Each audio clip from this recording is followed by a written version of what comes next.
Honourable members, the Speaker.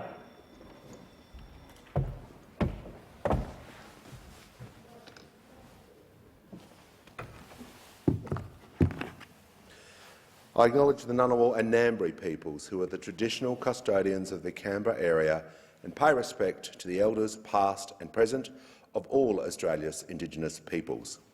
Almighty God, we humbly beseech Thee to vouchsafe Thy blessing upon this Parliament. Direct and prosper our deliberations to the advancement of Thy glory and the true welfare of the people of Australia. Our Father, which art in heaven, hallowed be Thy name. Thy kingdom come. Thy will be done in earth as it is in heaven. Give us this day our daily bread, and forgive us our trespasses, as we forgive them that trespass against us. And lead us not into temptation, but deliver us from evil. For Thine is the kingdom, and the power, and the glory, for ever and ever. Amen.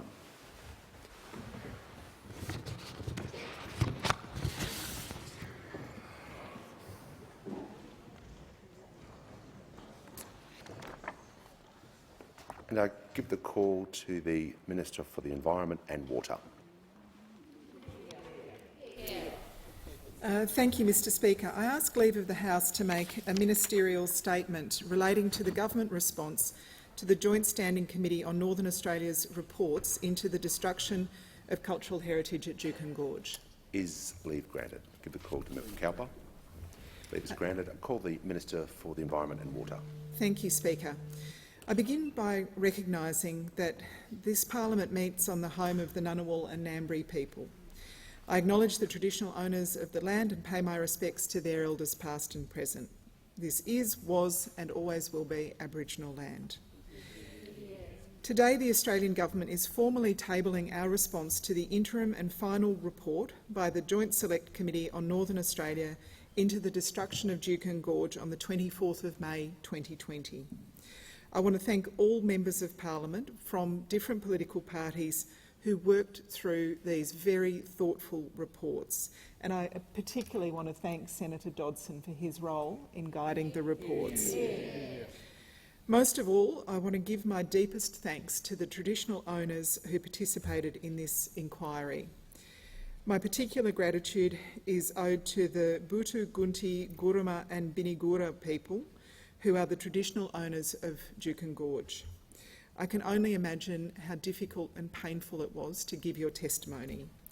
And I know how unfair it must have felt that it was us, as envoys from the state, that allowed this destruction, who are asking you to relive your pain in public.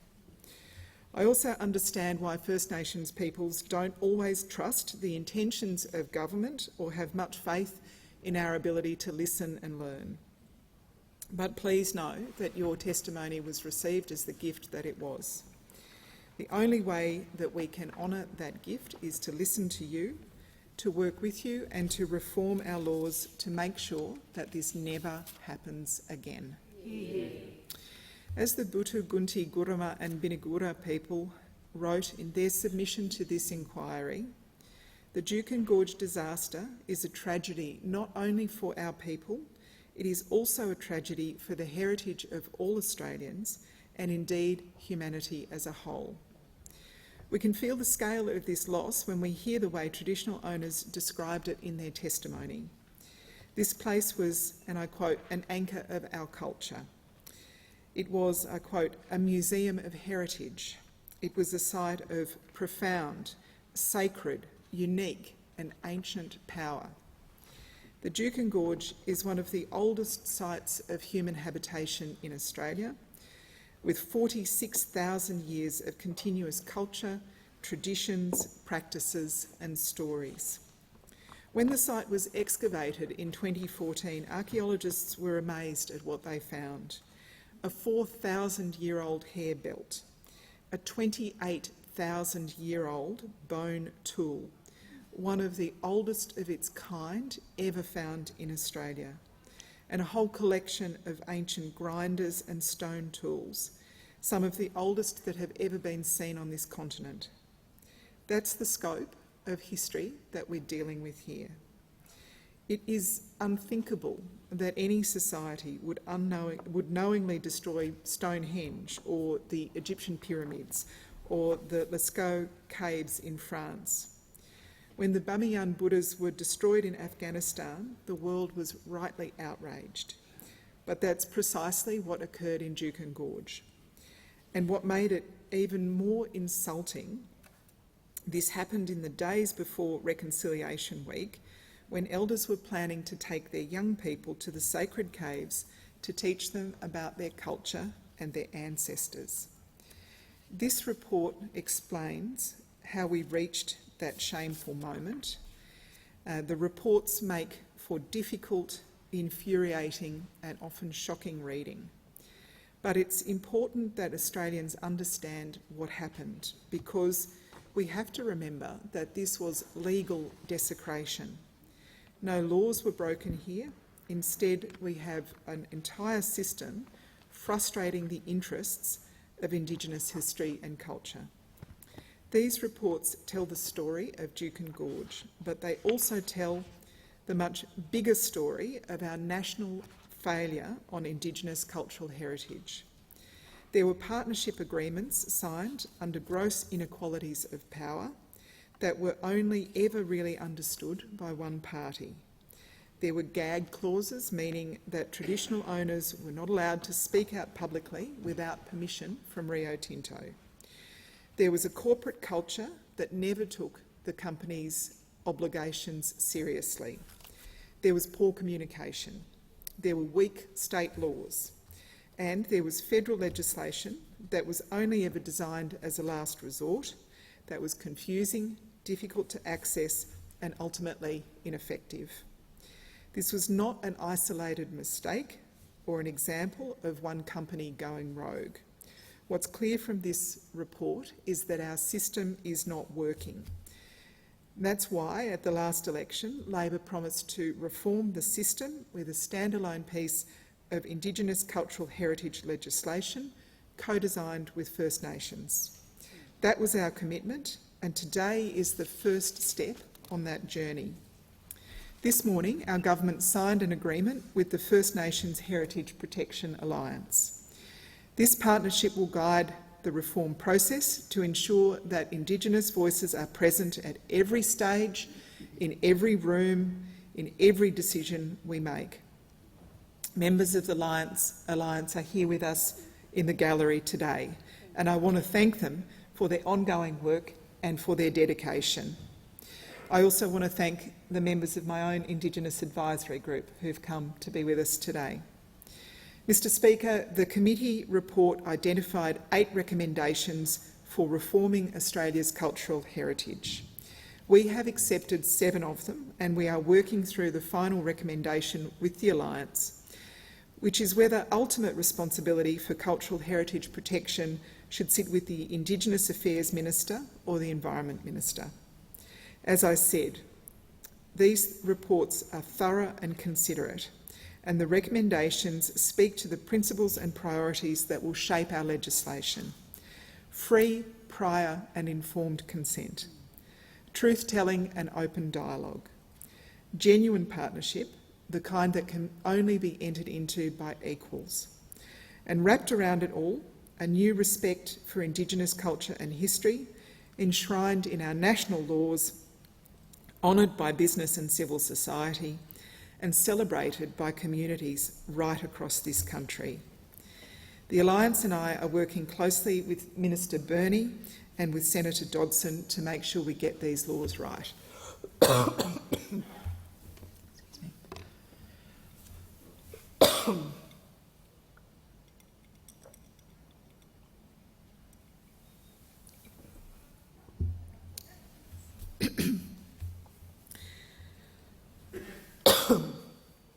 Just like we are working closely with states and territories to make sure that our rules are harmonised across the Commonwealth. And we will work closely with business, who have already shown a great willingness to learn from past experience and to grow. These reforms are not about stopping development or halting progress. They're about redressing an imbalance, our oldest imbalance. We're protecting Indigenous cultural heritage for the same reason we're supporting the Uluru Statement of the Heart and the Voice to the Parliament. We are always a better country, more unified and confident and secure in ourselves when we give everyone a seat at the table and we listen to all voices. There's never been a better moment to take this step. As the Prime Minister said in his speech to Gama earlier this year, in our lifetime there has been an extraordinary and joyous change in the way that Australians from all walks of life have embraced the privilege we have to share this island continent with the world's oldest continuous culture. We've got the momentum behind us, and with it, I truly believe the goodwill of the Australian people. We are so lucky to live in this country with an endlessly rich culture to draw on, to learn from, to love, to value, to cherish. That's why I'm so proud to table our response to the inquiry into the destruction of Juukan Gorge today. We acknowledge that we have to do better. We are committed to doing so in partnership with First Nations Australians. Yeah. I call the Honourable... I present the government response to the Joint Standing Committee on Northern Australia's reports into the destruction of cultural heritage at the Juukan Gorge. I give the call to the Honourable Member for Cowper to speak in response to the Minister's statement. Thank you, Mr Speaker. On behalf of the Coalition, I welcome the opportunity to respond to the ministerial statement. And firstly, I too acknowledge the traditional owners on the land on which we meet, the Ngunnawal peoples, past, present and emerging. And I also acknowledge members of the Alliance and thank you for your detailed work in working with the government. On behalf of our Shadow Environment Minister, Senator John O'Donoghue, I would like to express our gratitude to the Minister and her office for providing us with notice yesterday that she would be making the statement. I also commend the Minister on the depth and the sincerity of your address. Clearly, the issues canvassed in the statement are extremely important and they command very serious attention and consideration. As the Minister noted, Juukan Gorge is one of the oldest sites of human occupation in Australia, and it is home to many forms of profound and sacred Indigenous heritage. It has always been the Coalition's view that the events at Juukan Gorge on 24 May 2020 represented a tragic failure in Rio's interactions with the traditional owners. More broadly, they drew into very sharp focus the wider need for the modernisation of Indigenous heritage protection laws here in Australia. Accordingly, there are a number of points in relation to these on which the Coalition resoundingly agrees with the Minister. Indeed, and I'll return to the point later, we are very pleased that the Minister has now made clear that she will be continuing to continuing the work, that had already begun in this area during the years of the Coalition government, and particularly through our then Environment Minister Susan Lee and Indigenous Affairs Minister Ken Wyatt.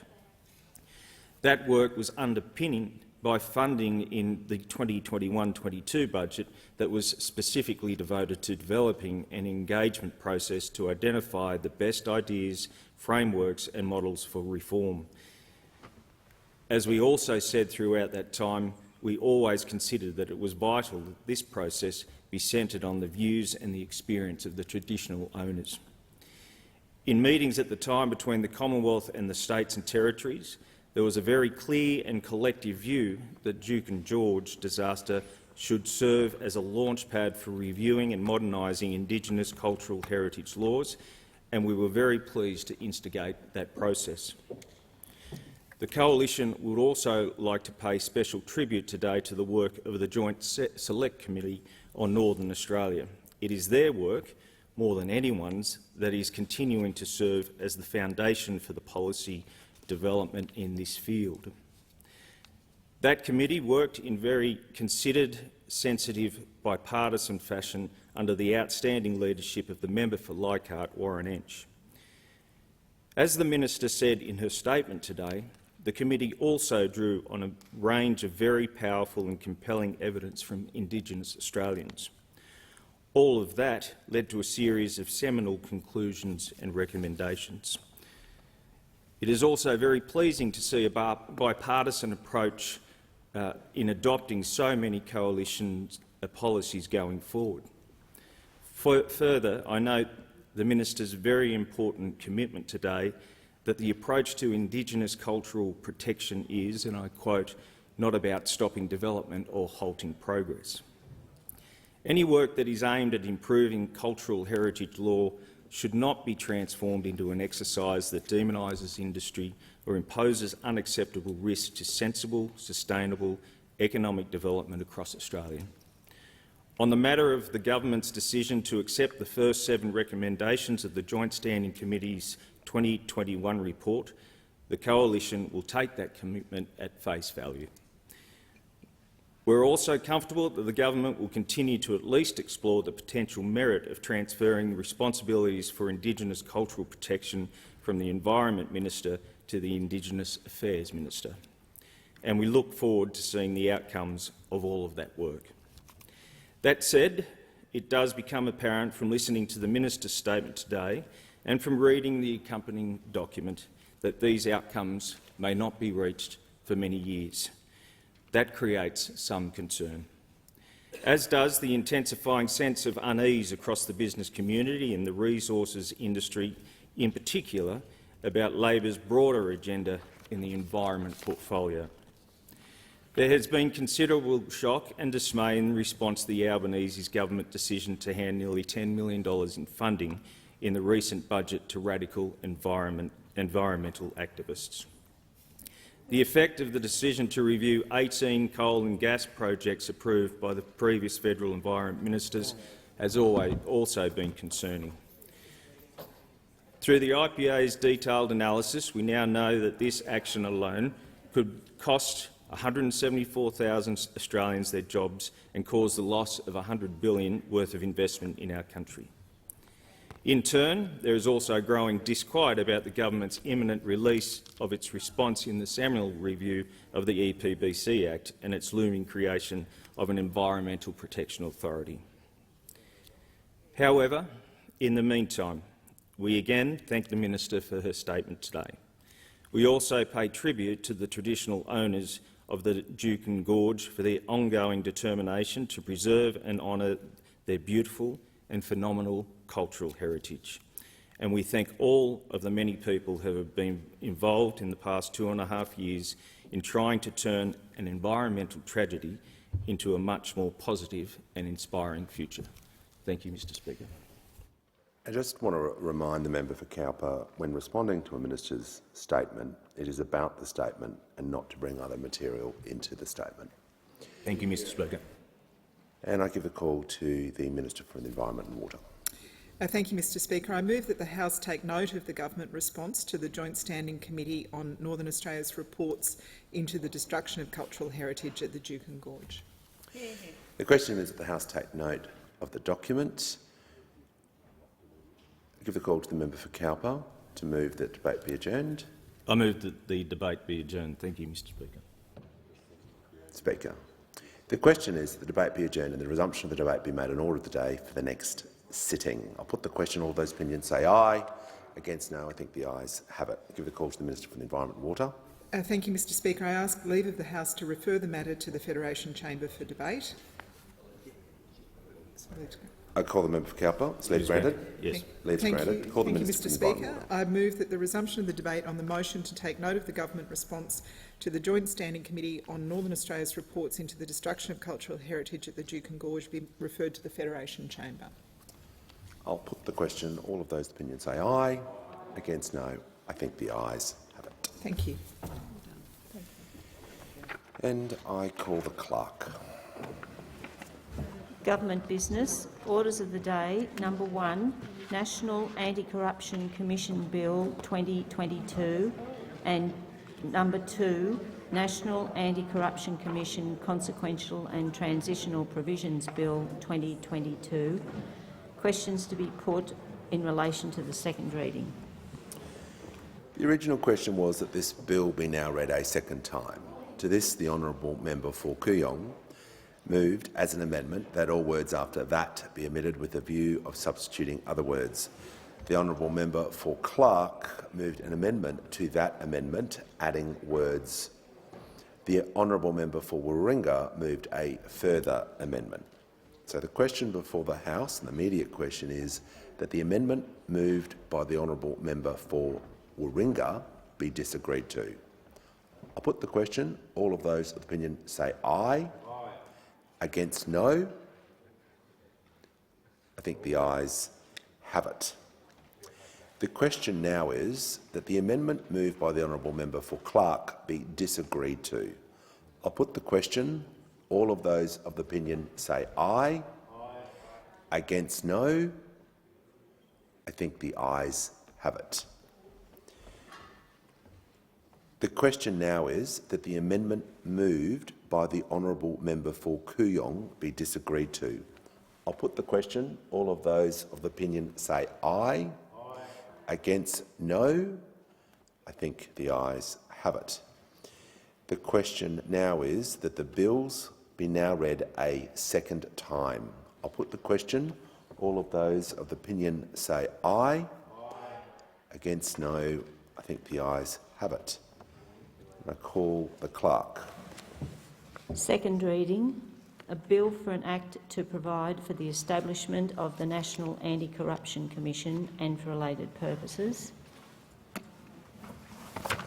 And second reading on the consequential bill. A bill for an act to deal with consequential and transitional matters arising from the enactment of the National Anti-Corruption Commission Act 2022 and for other purposes.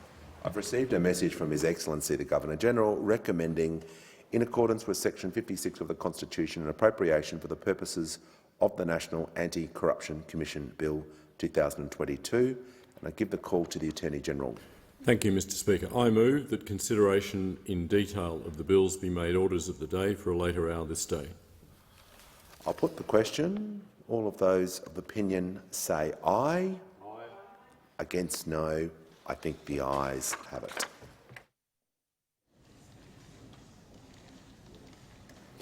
And I give the call to the clerk.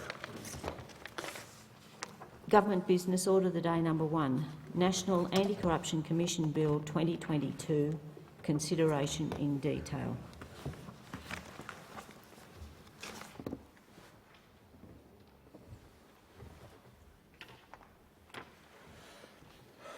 The House will now consider the bill in detail, and I understand it is the wish of the House to take the bill as a whole. The question is that the bill be agreed to. I give the call to the Attorney-General. Thank you, Mr Speaker. I present a supplementary explanatory memorandum to the bill. And I call the Attorney-General. Thank you, Mr Speaker. I ask leave of the House to move Government Amendments 1 to 36 as circulated together. I call the member for Berowra. Leave is granted. I call the Attorney-General. I move Government Amendments 1 to 36 as circulated together. I'll put the question. Before I put the question, I will call the Attorney-General. Thank you, Mr Speaker. The amendments on sheet TT 149 implement recommendations made by the Joint Select Committee on the National Anti-Corruption Commission legislation in their advisory report on the bill. They also implement recommendations made by the Parliamentary Joint Committee on Human Rights in report number 5 of 2022, and they implement 3 further amendments to address technical issues with the bill, including to permit the Inspector of the National Anti-Corruption Commission to appropriately delegate their powers and functions to persons assisting the Inspector. I'll now outline briefly the amendments on sheet TT 149. Amendments 5 and 16 broaden safeguards for the protection of journalists in relation to search warrants and extend protections for their sources. Amendments 1, 2, 12, 13, 14 and 15 improve safeguards for the well-being of persons who may require assistance to comply with the summons or notice to produce and expressly permit people to disclose information to a medical professional. Amendments 17, 18, 19, 20, 21, 25, 26, 27, 28, 29 and 30 require the Commissioner to advise a person whose conduct has been investigated of the outcome of the investigation. Amendments 3, 4, 6 and 7 amend the definition of corrupt conduct and clarify that the Commission may deal with the corruption issue on their own initiative. Amendments 8, 11, 22 and 24 enhance the power of the National Anti-Corruption Commission Inspector regarding witness statements and arrest warrants. Amendment 10 narrows the grounds for bringing contempt proceedings, and Amendment 9 amends the requirement that all evidence which discloses legal advice be given in private. Amendments 23, 31 and 32 correct a typographical error in cross-references to clause 178 of the bill, which deals with the approval of the appointment of the Commissioner, Deputy Commissioners and Inspector by the Parliamentary Joint Committee on the National Anti-Corruption Commission. And finally, Amendments 33, 34, 35 and 36 make minor presentational changes to titles and headings to reflect the amendments to the Commissioners' and the Inspector's delegation powers. The question is the amendments be agreed to, and I give the call to the member for Berowra. Thank you, Mr Speaker. The Coalition supports the government's amendments here. We thank the government for these amendments. Many of the amendments deal with matters that were part of the Joint Select Committee recommendations, that in fact they implement the recommendations from the Joint Select Committee. Many of those matters were things that the Coalition has been particularly pushing for, including the deletion of section 8(1)(e) from the definition of definition of corruption, and providing an exemption from gag orders for medical professionals and psychologists. That doesn't go quite as far as we would like, and we've got amendments that I'll speak to later. We're also pleased to see that a person subject to the inquiry will be advised of an outcome and seeing the expansion of the powers of the inspector. We think that these are all good amendments, and the other amendments are of a technical nature, which we also support. The question is the amendments be agreed to. I'll put the question. Oh, sorry, I was looking for the member for Griffith who had sought the call before, but sorry, I give the call to the member for Indi. Mr Speaker. Mr Speaker, I just rise to speak in support of these amendments, to thank the government for making these important amendments to what is an extremely important bill that is going through the House today. The work of the committee that I had the privilege of being part of and deputy chair of put forward many amendments, as did the Human Rights Committee of this parliament. They're good amendments, and I thank the government for their consensus approach by implementing these amendments. The question is the amendments be agreed to, and I give the call to the honourable member for Griffith. Speaker, as the government amendments are being moved in a block, we will support them, but we'll note some brief concerns and reserve our right to address these in the Senate. The majority of these changes come out of the inquiry process and improve the bill. The notable admission is removing the overly high bar from public hearings the exceptional circumstances test creates. This was not in the Labor election commitment on this and appears to have been created as a result of a deal between Labor and the Coalition. In particular, clarifying that people in front of the NAC may disclose to a medical practitioner or psychologist that they have been called to appear allows them to receive appropriate support and health care. Likewise, additional supports to enable disabled and vulnerable people to comply with the non-disclosure requirement are entirely appropriate and respond to the evidence raised in the inquiry about the need for these. If a non-disclosure agreement is issued to someone who doesn't fully understand the requirements or penalties, then clearly that person requires additional support.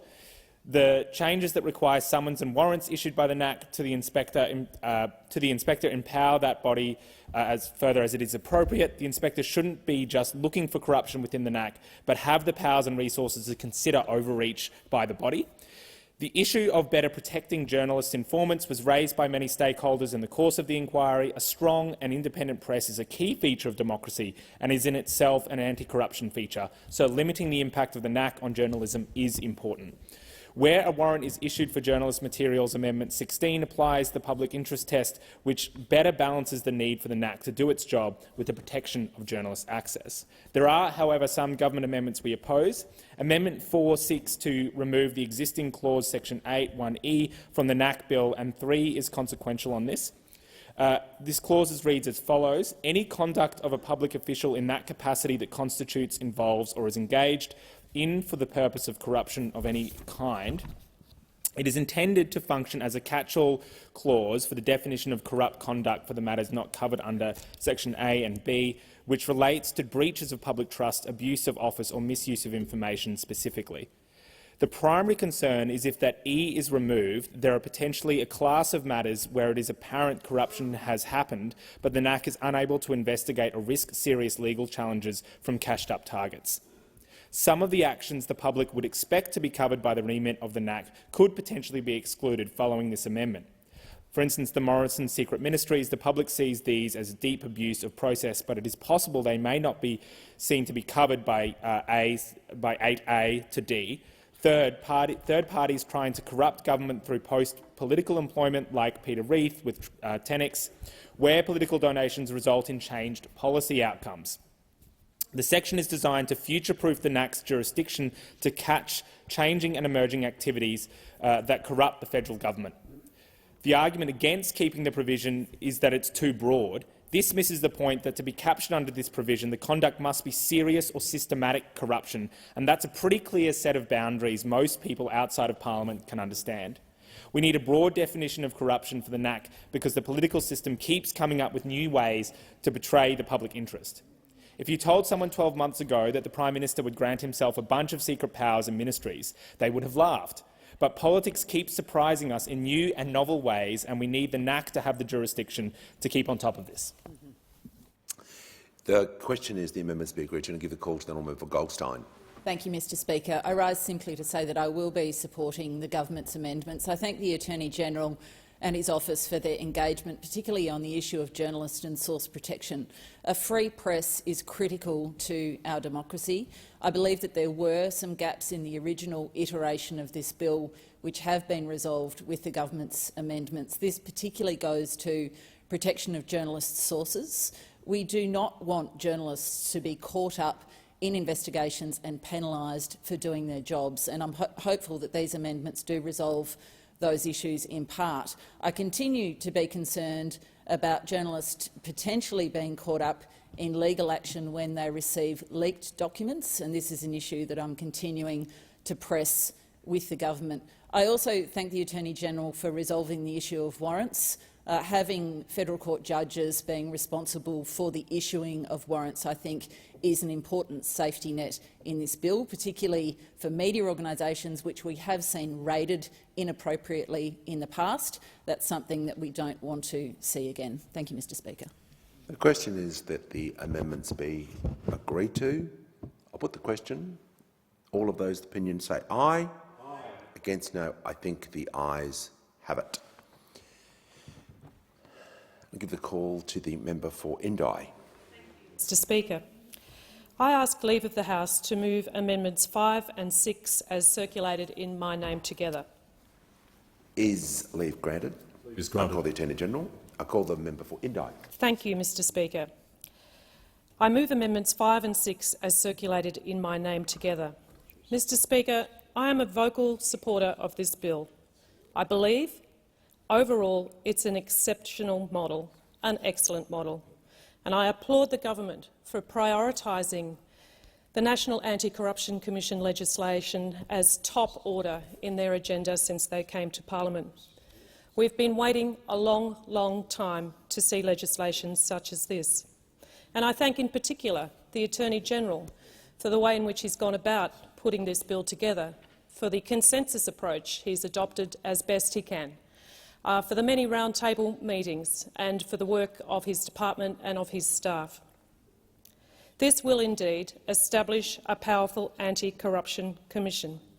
And the fact that we have worked so hard together across the parliament to pull together what ultimately I hope will be a consensus bill is something I've long called for, that we can together bring about this extremely important change. But, Mr Speaker, it could still be better. And I've long said that I won't finish until the absolute finish line, and we're getting close to that. This bill can be improved before we deliver the Australian people the National Anti-Corruption Commission they truly deserve. An anti-corruption commission that's fit for purpose and fulfils its role not just now, but into the future for many years to come. I urge all members of this House to think very carefully about what our nation has asked us to do and to consider my amendments on their merits. I ask you to support them so that we pass legislation for the best possible integrity body. Mr Speaker, our nation desperately wants to restore its trust in us. I know they do. Part of that is that they see how we deal with corruption when it comes before us. Now, I would never ask for carte blanche public hearings, not at all. That is not what I'm talking about here. What I'm talking about is that the public get to see, when it's in the public interest, an inquiry of this National Anti-Corruption Commission. Amendment 5 will strike out the unnecessary and alarming exceptional circumstances requirement. In my mind, this is the single most important change to this bill. My amendment will ensure that the Commissioner may decide to hold public hearings if the Commissioner is satisfied that it will be in the public interest. Tested, simple and safe. As Deputy Chair on the committee examining this bill, I sat through almost 40 hours of evidence from integrity experts, former judges, past and current, ICAC and IBAC commissioners and transparency advocates. And we heard little support for witnesses or submissions for the exceptional circumstances test and, in fact, an overwhelming amount of evidence against it. Sufficient protections are provided by requiring a hearing to be public only when in the public interest. Coalition committee members indeed cited fears about grave mental health impacts that may arise from appearing in public when arguing to keep the exceptional circumstances. But I would point members to the government amendments which allow additional protections to seek mental health support, because it is an important concern and I share it. But the exceptional circumstances clause is not the way to fix it. These concerns can be addressed in a way that enhances protections but does not hide the most critical corruption investigations away in the dark. And that's why Amendment 6 will make it mandatory for the Commissioner to consider certain factors when deciding whether to hold a public hearing, including unfair prejudice to a person's reputation, privacy, safety or well-being caused from a public hearing. This amendment boosts the protection of people who would be affected by the decision to hold a hearing in public. It was supported by the Law Council of Australia. It's already in place for the Australian Law Enforcement Integrity Commissioner and in some state anti-corruption commissions, including New South Wales. This amendment was supported by coalition committee members inquiring into the bill.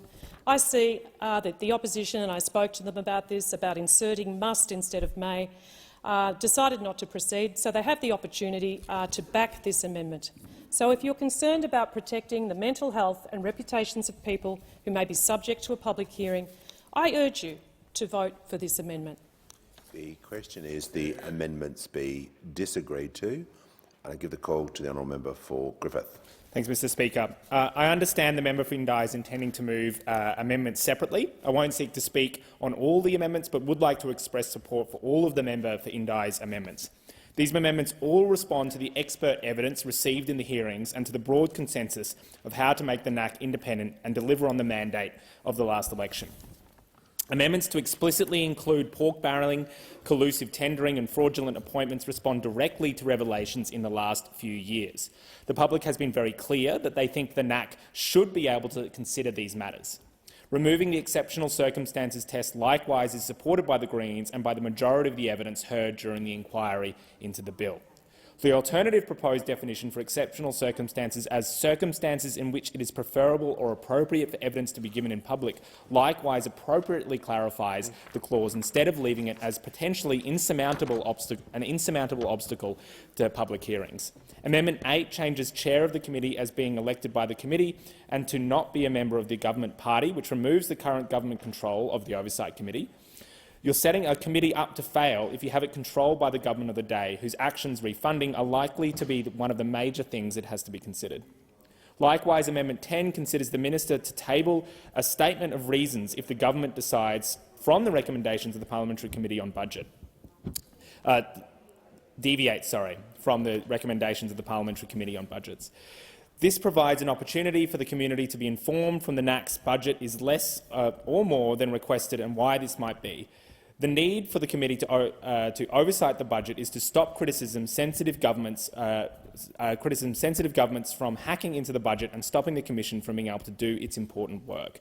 Amendment 11 requires that for the decisions about appointing the Commissioner, Deputy Commissioner and Inspector that the decision to approve or reject must be made by a majority of the committee, including at least 2 government members and 2 non-government members. Thanks, Mr Speaker. The question is the amendments be disagreed to, and I give the call to the Attorney-General. Thank you very much, Mr Speaker. I'm speaking to the first 2 amendments moved by the member for Indi. I do thank the member for Indi for her amendments and for her constructive engagement on this legislation throughout.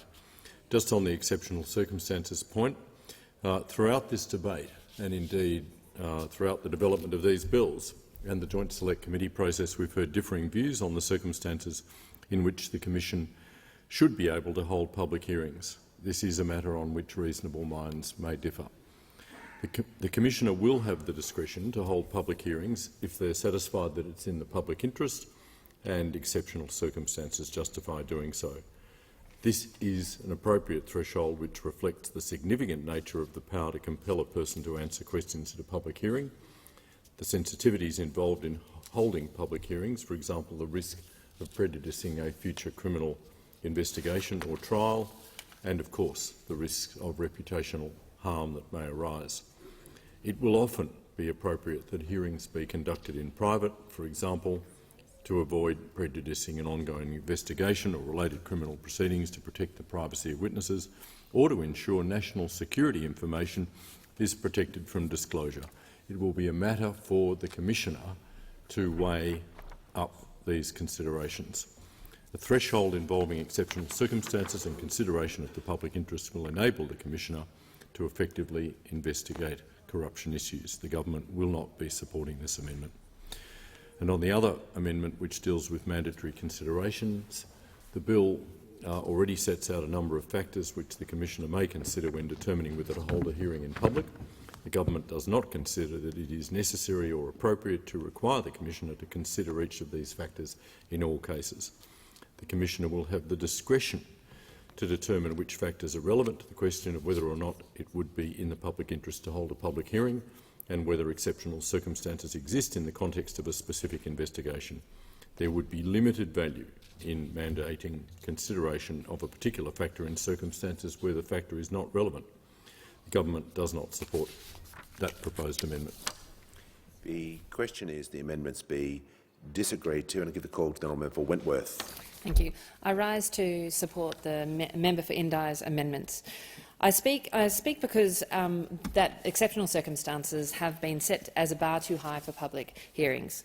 I'd like to address the examples that the Attorney-General just raised in the chamber, because the Attorney-General identified a number of exceptional circumstances where a public hearing would not be appropriate, and to which I agree. There are absolutely circumstances where we would expect, such as national security, or where it could prejudice a criminal investigation, where exceptional circumstances would not be appropriate.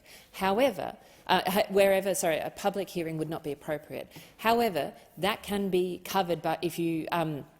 That doesn't actually cover the point, which is, to say no hearing should be public unless there are exceptional circumstances. I don't believe those examples actually go to the heart of this, which is that it's the prejudice to assume that it's only in exceptional circumstances that the.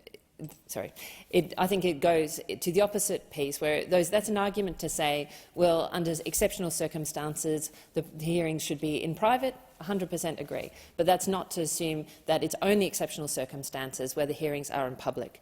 I come from New South Wales, and one of the most egregious examples of corruption in New South Wales was the Eddie Obeid case, where the former New South Wales ICAC Commissioner said, and I quote, that the operations behind these cases could not have been undertaken without public hearings. This is one of the most, as I said, most egregious examples of corruption in New South Wales. The people of New South Wales are deeply appreciative of the ability to actually get awareness of this corruption, but this would not be possible under the circumstances as outlined in the Act.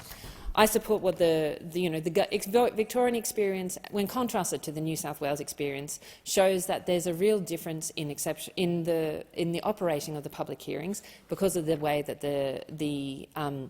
because of these exceptional circumstances.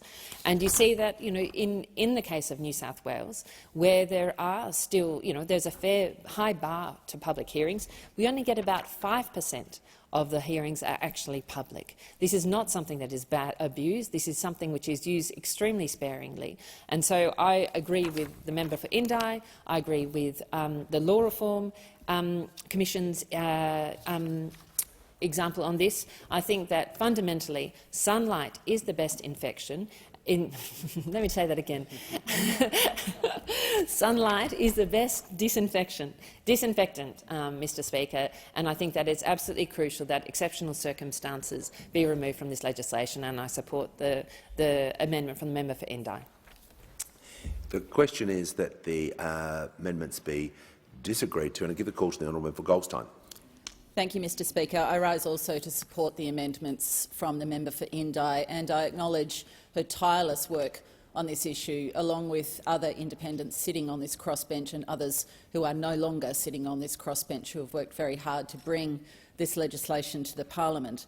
I believe this is defining legislation which will define not only this government but this parliament, and it is a legacy that this government and this parliament will leave. I guess in that context I wonder why we would pass a weaker version of the legislation than we need to. I could guess at why we are doing so, and I think many of us know conversations have been happening in the background to get us to where we are. But the government has the numbers, particularly with the members of this crossbench, to pass legislation that I believe is more workable than the bill that we are likely to put through this House today. On that basis, I endorse the amendments from the member for Indi, and I agree also with the member for Wentworth that the bar of exceptional circumstances is too high. If we are to put trust in the Commissioner and Commissioners to act in the public interest, I would argue that the checks and balances that are inherent within the legislation to protect safety, reputation, mental health and such are enough for those commissioners to make a decision in the public interest on public hearings. Like my crossbench colleagues, I don't argue for across-the-board public hearings. I agree that there are arguments for hearings to be held in private, but I also would reverse the onus to say that private hearings should be held in exceptional circumstances and not the other way around. On that basis, I commend the members' amendments to the House. The question is the amendments be disagreed to, and I give the call to the honourable member for Warringah. The Speaker, I also commend the member for Indi for her amendment and all the members of the crossbench and many in this parliament who have been advocating for so long for sunlight to finally hit at federal level when it comes to integrity and anti-corruption. We must have a strong national anti-corruption commission. And throughout the last parliament and this parliament, there has been much discussion about this. And what we have now before the parliament, it is a good bill. I commend the Attorney-General for that, but it is not a great bill. This is not capturing that opportunity to genuinely, truly deliver to the Australian people what they asked for at the election, which is public integrity and accountability. The threshold test of the Commissioner needing to be satisfied that there are exceptional circumstances and in the public interest means, as the Victorian IBAC submission to the inquiry identified, it means that on top of the normal circumstances of corruption and integrity questions that are being investigated, the circumstances must be, in addition to that, exceptional in nature to then justify public. So it is really important for the public to understand the high bar of this threshold. What it also means, because it is not defined and the Attorney-General wants to leave this as a broad discretion to the Commissioner, it also means it is open to legal challenge. And so what is likely to happen, and this is a broadly held view, is that in very few instances will a Commissioner risk litigation by actually finding exceptional circumstances and public interest and go for public hearings, because you can just see the simplicity of the route. The route will be you keep it private, an investigation can proceed, but the public will be in the dark. The public will not know what is in that investigation, and that is directly contradictory to what the public wants. In the circumstances of finding exceptional circumstances, you will see then litigation. That will be challenged in court, it will be held up, it will go all the way to the High Court, and the public, again, will not see the outcome of investigations. I don't think there could have been any clearer or louder call at the election in 2022 that the public has had enough. They have had enough of politicians at federal level being held to a different standard to what everyone else is. They want to see our federal politics, they want to see integrity returned to this place. And for that, we have an opportunity. This is a moment in time. It's a culmination of a lot of work. And I urge the Attorney-General to really consider stepping up to the plate at this moment in time to make this a great bill and to endorse this amendment. Thank you. The question is that the amendments be disagreed to. I'll put the question. All of those of opinion say aye. Aye. Against no? No. The ayes have it. Division required. Ring the bells for 4 minutes.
Lock the doors.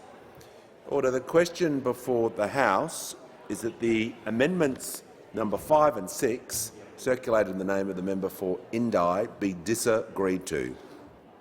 The ayes will pass to the right of the chair and the noes to the left. And I point the honourable members for Werriwa and Parks as tellers for the ayes, and the honourable members for Brisbane and North Sydney as tellers for the noes. During the division, if members could remain either in their seats or still, just to assist the count.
Order.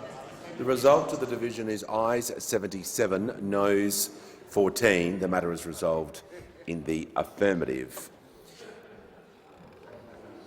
And I give the call to the member for Indi. Thank you, Mr Speaker. I ask leave of the House to move Amendment 7 as circulated in my name. Call the Attorney-General. Leave is granted. I give the call to the member for Indi. Thank you, Mr Speaker. I move Amendment 7 as circulated in my name. Mr Speaker, if exceptional circumstances is to remain in this bill, it should be defined. The public deserves to know what circumstances justify the holding of a public hearing. My amendment will define exceptional circumstances to mean circumstances where it is preferable or appropriate for evidence to be heard in public. This will ensure that the number of private hearings are not unreasonably increased due to the ambiguity of the phrase. This remedy was supported by the Australian Federal Police Association, the Community and Public Sector Union and Transparency International Australia. This aims to limit litigation on the meaning of the phrase and ensures that the number of private hearings are not unreasonably increased due to the ambiguity of the phrase exceptional circumstances. Mr Speaker, I think it's really clear that those of us on the crossbench, my colleague from the Coalition and the general public have incredible concern around the exceptional circumstances clause. Now, I've just lost that division on removal of the exceptional circumstances clause, but we have a second chance here to make sure that if this is going to stay, we know exactly what it means. I would urge members of the House to think about that. It's a very sensible, it's a very easy amendment to make, and it removes the ambiguity. So I urge members of the House to have a look at that, think about this carefully. You can rescue the decision you just made by being clearer about this part. So, Mr Speaker, I commend this amendment and I ask that colleagues across the House look at this carefully and make sure that they're on the right side of history here, that we make it clear both to the Commissioner but importantly to the public what we mean by exceptional circumstances. Thank you, Mr Speaker. The question is the amendment be disagreed to. And I give the call to the honourable member for Warringah. I'd like to support this amendment because it is clear that exceptional circumstances is misunderstood and is very without definition. It raises great concerns. We know from the submission from Victorian IBAC that it is about exceptional circumstances above and beyond the normal mill of integrity and anti-corruption issues. So just what will qualify as exceptional circumstances? And interestingly enough, I watched the Attorney-General with Sarah Ferguson on 7:30 recently, and she put it to him very specifically, what will be specific exceptional circumstances? And with respect, he dodged the question because he is saying he will leave that to the Commissioner to determine, because there is no I would say, in the government's mind, what will be the exceptional circumstances, and it leads to an inference that it is such a high bar that, in fact, there is an unwillingness to actually say just what will be exceptional circumstances. And in those circumstances, it undermines this legislation. And I think for the public to genuinely have confidence that we have the best possible National Anti-Corruption Commission, it does require, if we are going to keep a test of exceptional circumstances, it does need definition. The question is the amendment be disagreed to, and I'll give the call to the honourable member for Clark. Okay. Speaker, let's clear this up right now. So through you, I put the question to the Attorney-General. Attorney-General, please tell us what your understanding is of exceptional circumstances. The question is the amendment be disagreed to. I'll give the call to the Attorney-General. Thank you very much, Mr Speaker, and I would again thank the member for Indi for her constructive engagement on this legislation. As I've said previously, this matter of exceptional circumstances is certainly a matter on which reasonable minds can differ.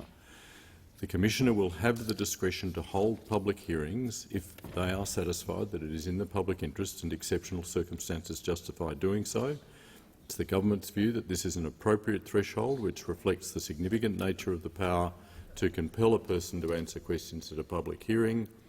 It reflects the sensitivities involved in holding public hearings, for example, the risk of prejudicing a future criminal investigation or trial, and it reflects the issues of reputational harm which may arise. It's appropriate that this discretion rests with the Commissioner, and the government doesn't support this amendment. I just want to answer a comment that was made by the member for Wentworth in her earlier remarks about public hearings. The member for Wentworth quoted the late David Ip, who provided such service to the people of New South Wales as the ICAC Commissioner.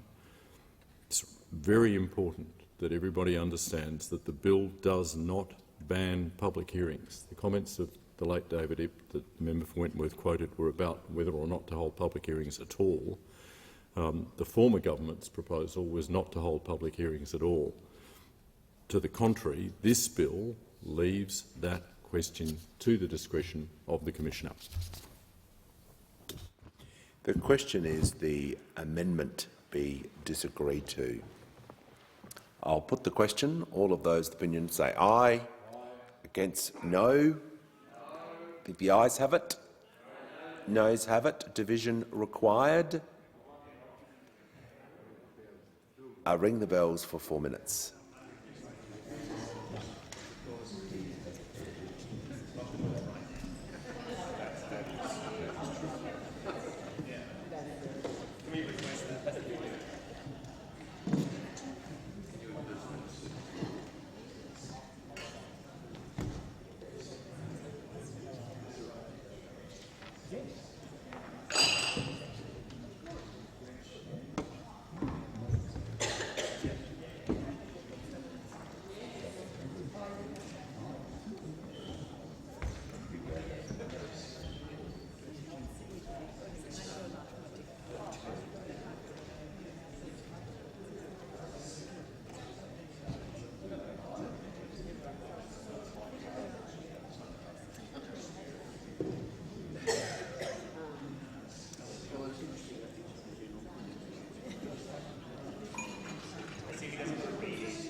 Dawes.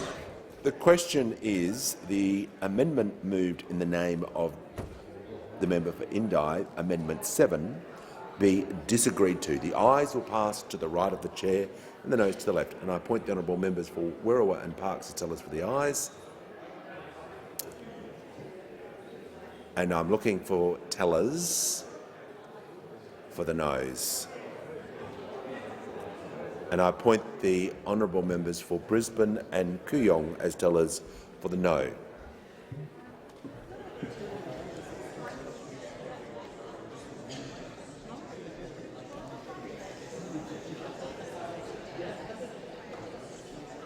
So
Order. The result is ayes 54, noes 16.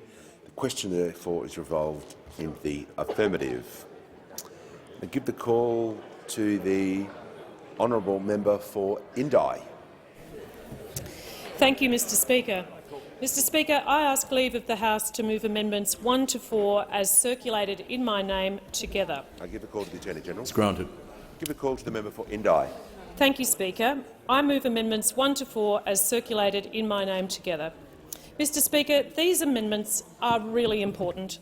They put beyond doubt that pork barrelling falls within the definition of corrupt conduct when it meets the threshold of being serious or systemic. Pork barrelling under this amendment will be defined as any conduct that involves the allocation of public funds and resources to targeted electors for partisan political purposes. Mr Speaker, let's call pork barrelling for what it is. It's buying votes with taxpayer money. It doesn't pass the pub test.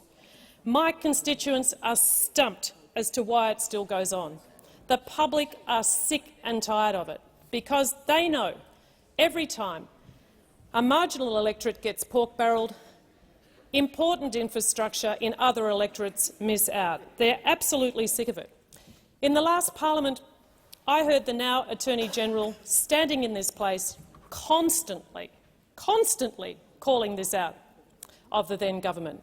I heard the now Prime Minister do the same thing, constantly calling out pork barrelling, constantly calling for an anti-corruption commission that would fundamentally stop pork barrelling. So now that we have this government's National Anti-Corruption Commission legislation, I want to make sure that there is not one element of doubt that the Commissioner can, when they determine that this is serious or systemic, go ahead and undertake an investigation into this egregious practice that has been going on across this nation for way too long.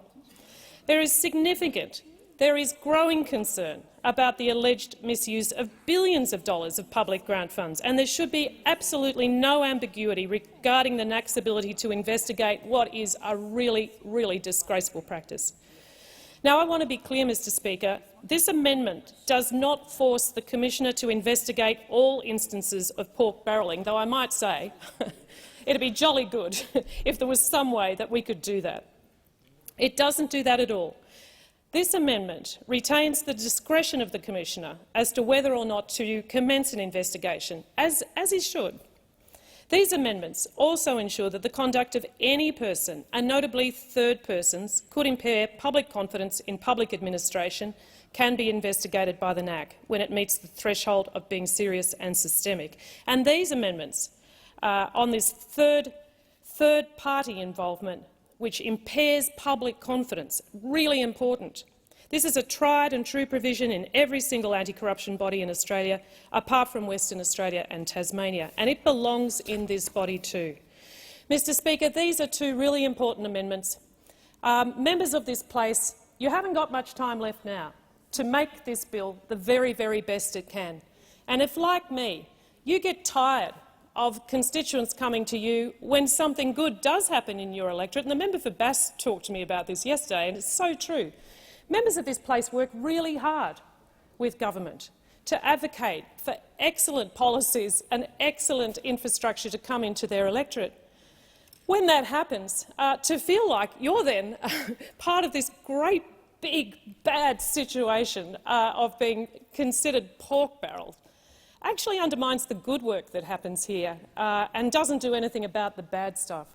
So I say to you, if you want to regain the trust of the nation, if you want to walk out to your community and feel that every time you work hard for them to get the infrastructure they need, that it's going to be done in the right way, under clear guidelines and with real integrity, then you should be voting for this amendment, so we make this absolutely crystal clear. So, members, think carefully about this one, and think carefully also about third parties and the erosion of public confidence in public officials. We can fix this now. I think the Attorney-General knows what I'm talking about, and I think that this is a real opportunity to absolutely get this bill as tight as we possibly can, to say to the public, We're here for you right down to the wire to make sure that we have an anti-corruption commission that is absolutely fit for purpose and will restore your trust in us. The question is that the amendments be disagreed to. I'll give the call to the member for Kennedy. Thank you, Mr. Speaker. Speaking to this, I personally, of course, have been on the receiving end. In one election, Senator Boswell, every newspaper, quite literally every newspaper that came out in the Kennedy electorate had a picture of him handing out cheques during the election campaign.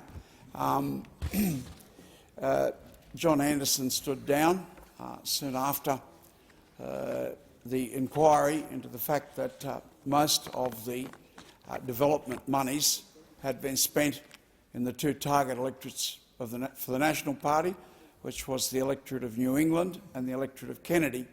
Beazley was then Mr. Beazley was the leader of the opposition, and he led the attack. And I suppose the member for New England and myself enjoyed the game. But there was a third case, and no one blew the whistle on him, and he was told to fix up the account. I told him bluntly that he either fixed up the account or it would be another investigation and he'd be leaving his place. But, you know, it gives me no joy to say, because I spent most of my life in the National Party, to say that in that last case was the National Party leader, in the case before that was the National Party leader, and the case before that was the National Party leader. Now, the last case was not politically involving Kennedy, but it concerned dairying, and I had the biggest dairying area probably in Australia. And the dairy wraps money had gone to the minister's electorate and not to anyone else. So that was not politically motivated, except just in his own personal interest. He thought it'd be nice if he pork-barrelled himself. But, I mean, it is a very sorry record. Now, I've got to say, I live in the real world. I'm a realist. And, you know, if you're working with people and they're your friends, then you are more inclined to do things for them because you just know what they're doing. You're working with them. They're people that you trust. In Queensland, the relationship between the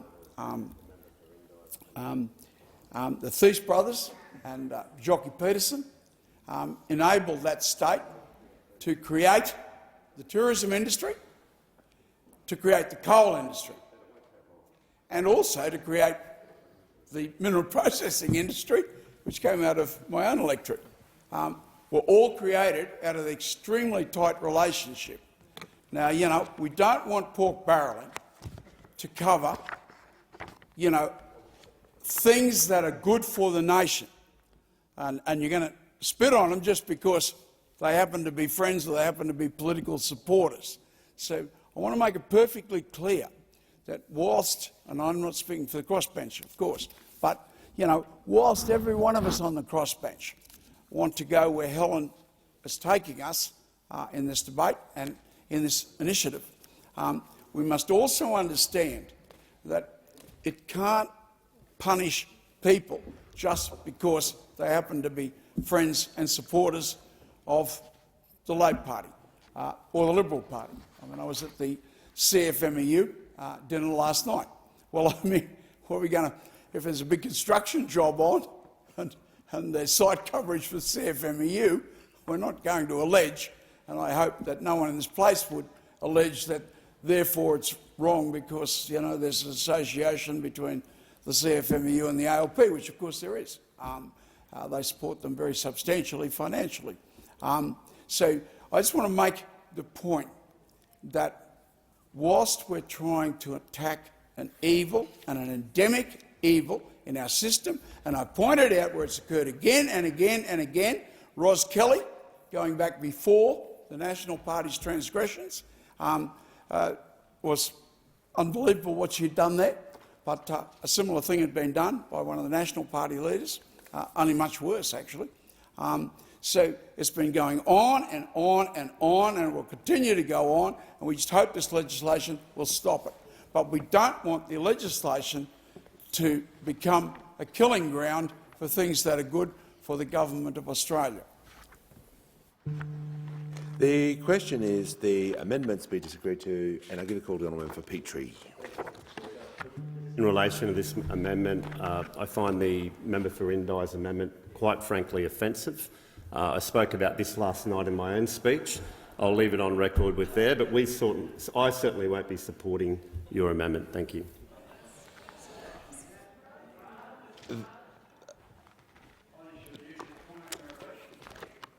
The order.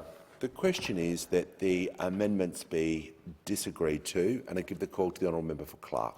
Thank you, Speaker. Well, I support the member for Indi's amendment, and I applaud the member for Indi for being such a principled member of this parliament and prepared to tackle issues like this.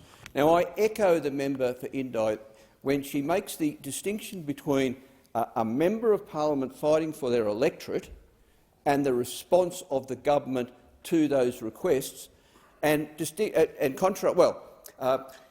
that again between us fighting for our electorates and being successful, and governments acting in corrupt ways with systemic pork barrelling for political gains. Now, I think it is undeniable that the previous government's sports rorts program was unconscionable, unethical, it should be illegal, and it meets every reasonable definition of corruption. So too, before last year's Tasmanian state election, when the Tasmanian government rolled out $15 million of grants, including to a number of community groups linked to state politicians and their families.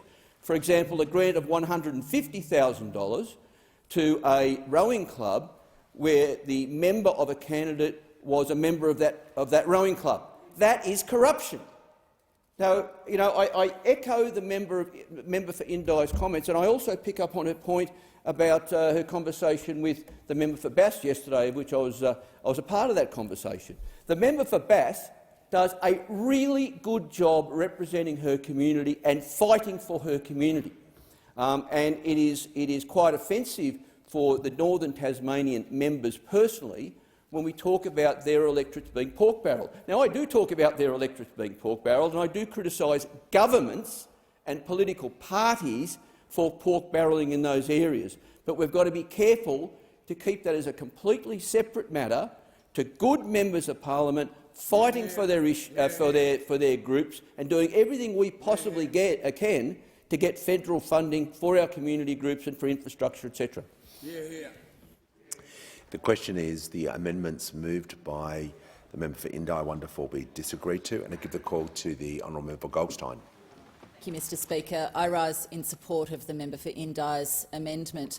I feel that by not including pork barrelling in this bill, we're operating at cross purposes with our electorates. Certainly during the election campaign, constituents in Goldstein primarily spoke to me about pork barrelling. It so happens that Goldstein was the recipient of no less than 6 car parks, or should I call them car porks, to the tune of roughly $100 million. And even though those commuter car parks were supposed assets for the electorate, there was deep recognition within the community of Goldstein that these were blatant examples of pork barrelling by the former government. Those car parks have now been axed by the current government in the most recent budget, but it echoes for me, having now been elected, how deeply this issue ran during the election campaign. So therefore I feel that to exclude this as an explicit element of the bill is a mistake. And from that perspective, I endorse the remarks of my colleagues. And I would also add that, arguably some would say, well, there's a difference between pork barrelling and corruption. I don't think our constituents see it that way. I think particularly in an environment of cost of living pressure where people are struggling to pay for fuel for their cars, pay their electricity bills, pay their rent, pay their mortgages, people find it deeply troubling and offensive that business cases are not stacked up for the way that taxpayers' money is spent. There should be transparent processes around the allocation of taxpayers' funds. So, with that in mind, I strongly support the member's amendment, and I think my community would too. Thank you, Mr. Speaker. The question is the amendments be disagreed to, and I'll give the call to the honourable member for Kooyong. Thank you, Mr. Speaker. I just wanted to speak briefly to echo the remarks made by my crossbench colleagues. 1/3 of Australians voted in May 2022 in favour of increased transparency and integrity in government. And yes, we had car parks, we had sports rorts, we had the Leppington Triangle, we have water rorts. I think it's only with the passage of time that we will understand the extent of the lack of integrity of the last government. These things are coming to light by the day. We've been like frogs being boiled. We've become inured to the extent to which integrity has been lost. And that has been reflected in the fact that the Australian public has lost faith in the process. If we don't include pork barrelling, then something will remain rotten in the state of Victoria, in the state of Tasmania, in New South Wales. We have to uncover this corruption wherever it is. And without doing that, we won't regain the trust of the Australian public. I think it's really important that we do everything in our power to do that. Thank you. The question is the amendments be disagreed to, and I'll give the call to the honourable member for Warringah. Thank you, Mr. Speaker. I rise to strongly support this amendment that pork barrelling is the absolute scourge of decision-making of government in Australia. I don't think there could have been a more audible gasp from the community when the previous Premier of New South Wales admitted on transcript that pork barrelling is just the norm, that is how you allocate public money. And in circumstances when so many in our community have lost trust and faith in government and government decision-making, and there is such a history of decisions of spending of public money where it has not been on a prevailing merit-based or need of the community, but for an ulterior purpose, which is a political purpose. And I do find it ironic because traditionally it is the coalition that argue that decisions need to be done on merit, that we couldn't possibly have quotas on other issues and things like that. But when it comes to spending public money, the merit case is subjugated to an ulterior purpose, and it becomes about pork barrelling is just corruption. It has been recognised as such. The public thinks it is that. It is absolutely a scourge on decision-making of government, and by explicitly excluding it from this National Anti-Corruption Commission, it flies in the face, I believe, into the expectations of our communities. And I think the government will be judged on that, for having particularly provided cover for pork barrelling. The question is the amendments be disagreed to, and I give the call to the Attorney-General. Thank you, Mr. Speaker. Can I thank the member for Indi for raising the issue of the Commission's ability to investigate serious or systemic corruption in relation to discretionary grants programs, commonly referred to as pork barrelling. As I've said previously, there is a point at which the making of discretionary grants can cross the line into corruption, where public money is being given away for private purposes, and that's what we're talking about.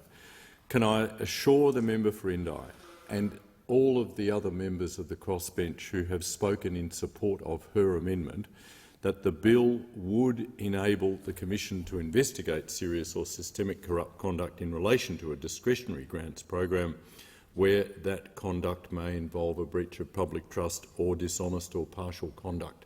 And it's simply not correct, as the member for Warringah has just attempted to suggest, that it is excluded from the work of the Commission. It is included in the work of the Commission. These are very well-established concepts. They've been considered relatively recently by the New South Wales Independent Commission Against Corruption in its Operation Jersey.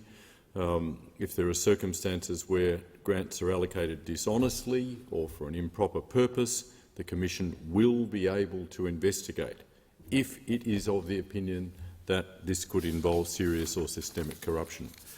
And just on the other matter that's raised by this group of amendments, which is the question of third parties and external fraud, the Commission will be a specialist body focused on preventing, detecting and investigating corruption involving public officials. The Commissioner will be able to fully investigate serious or systemic corrupt conduct and transactions between public officials and third parties, as well as attempts by third parties to corrupt public officials. This includes the conduct referred to in the member for Indi's proposed amendment where there is some involvement of a public official. Extending the Commission's jurisdiction beyond matters involving corruption of a public official to include external frauds against the Commonwealth that do not involve a public official would divert the Commission from its core purpose. The Australian Federal Police, the Commonwealth Director of Public Prosecutions and other agencies are effectively dealing with these matters, sadly by the hundreds every year. The Australian Federal Police in particular has specialist fraud investigating teams. It works with the Australian Tax Office on these matters. They are specialist agencies, they are dealing effectively with these matters, and it's not necessary to amend the bill to expressly cover conduct of this kind. The government does not support this amendment. The question is that amendments be disagreed to. I'll put the question. All of those opinions say aye. Against no. I think the ayes have it.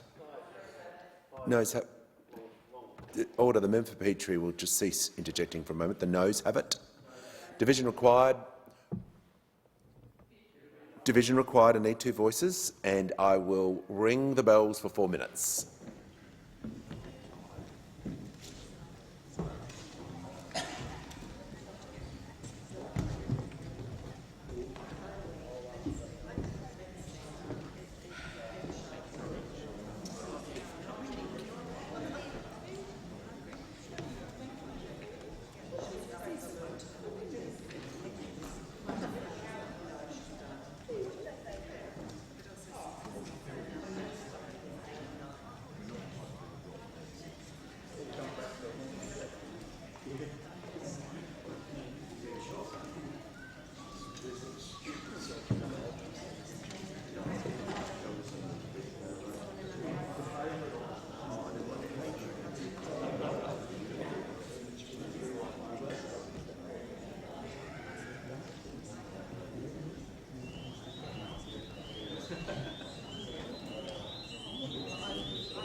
The question is...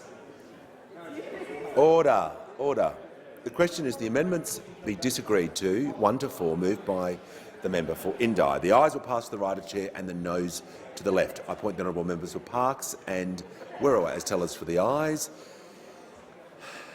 and the honourable members for Mackellar and Brisbane as tellers for the noes.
Order. The result of the division is ayes 58, noes 15. The questions are resolved in the affirmative.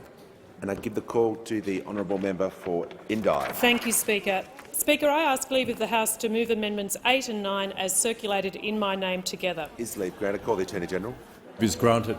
I give the call to the honourable member for Indi. Thank you, Speaker. I move amendments 8 and 9 as circulated in my name together. Mr Speaker, these amendments enhance budgetary transparency and oversight of the National Anti-Corruption Commission. Around Australia, anti-corruption commissions have been starved of adequate funding. Even the threat of funding cuts could have a silencing effect on anti-corruption commissions' capacity to undertake investigations. Mr Speaker, this is incredibly important as we set up this National Anti-Corruption Commission to last into the future. We want to ensure that governments to come absolutely must provide transparency about the funding required to run an effective anti-corruption commission. Mr Speaker, this amendment will also require the Minister to table a statement of reasons if they deviate from the recommendations of the National Anti-Corruption Commission Joint Select Oversight Committee in relation to the budget. The amendment provides an additional layer of oversight and transparency over the National Anti-Corruption Commission's budget by requiring the government of the day to respond to a report regarding the adequacy of the NAC's budget. Mr Speaker, this is not only important for the Corruption Commission itself, but again it speaks to transparency and what the public needs to see. The public must have the opportunity to see if the government is following its own Oversight Committee's recommendation regarding NAC funding, and for the government to justify reasons if it chooses not to follow those recommendations. My amendments also require the Parliamentary Joint Committee to review the Anti-Corruption Commission's budget every 12 months. This amendment will ensure regular review of the NAC's budgets and prevents the powerful budgetary oversight power from going unused. Again, I put these amendments forward, Mr Speaker, in good faith for protection into the future. We may not always have a government who wishes to see a powerful anti-corruption commission succeed. These amendments will ensure the review function is used and will give the public and this parliament the chance to scrutinise the government's decisions in relation to funding requests. This is extremely important. We need to make sure that this National Anti-Corruption Commission is fully independent and powerful, and having adequate funding to undertake its work is absolutely central to that. Thank you, Mr Speaker.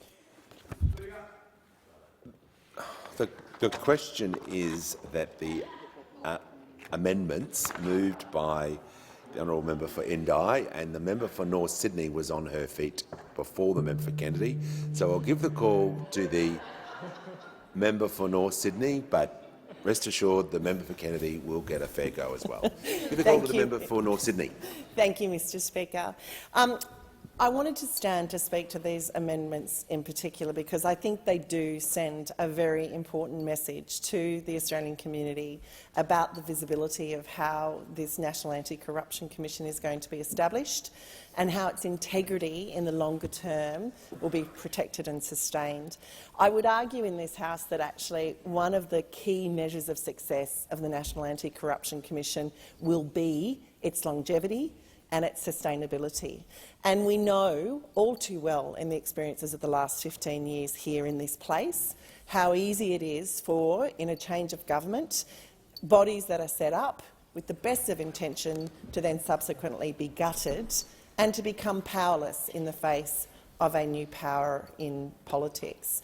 I think the amendments, as the member for Indi has moved them, are infinitely reasonable. These are not things that require us as a parliament to go out of our way. They do not induce any level of discomfort for us. What they ask us to do is to ensure that all of us as parliamentarians are remaining transparent to the communities that we've been sent here to represent. I would also reflect on the fact that amendments very similar to this were recently introduced into the climate bills for exactly the same reason. Our democracy only becomes stronger when the people who send us here are given a very clear line of sight on the discussions we're having and the advice we're taking and what we are doing once we receive that advice. So I commend the member for Indi for these amendments and support them very strongly.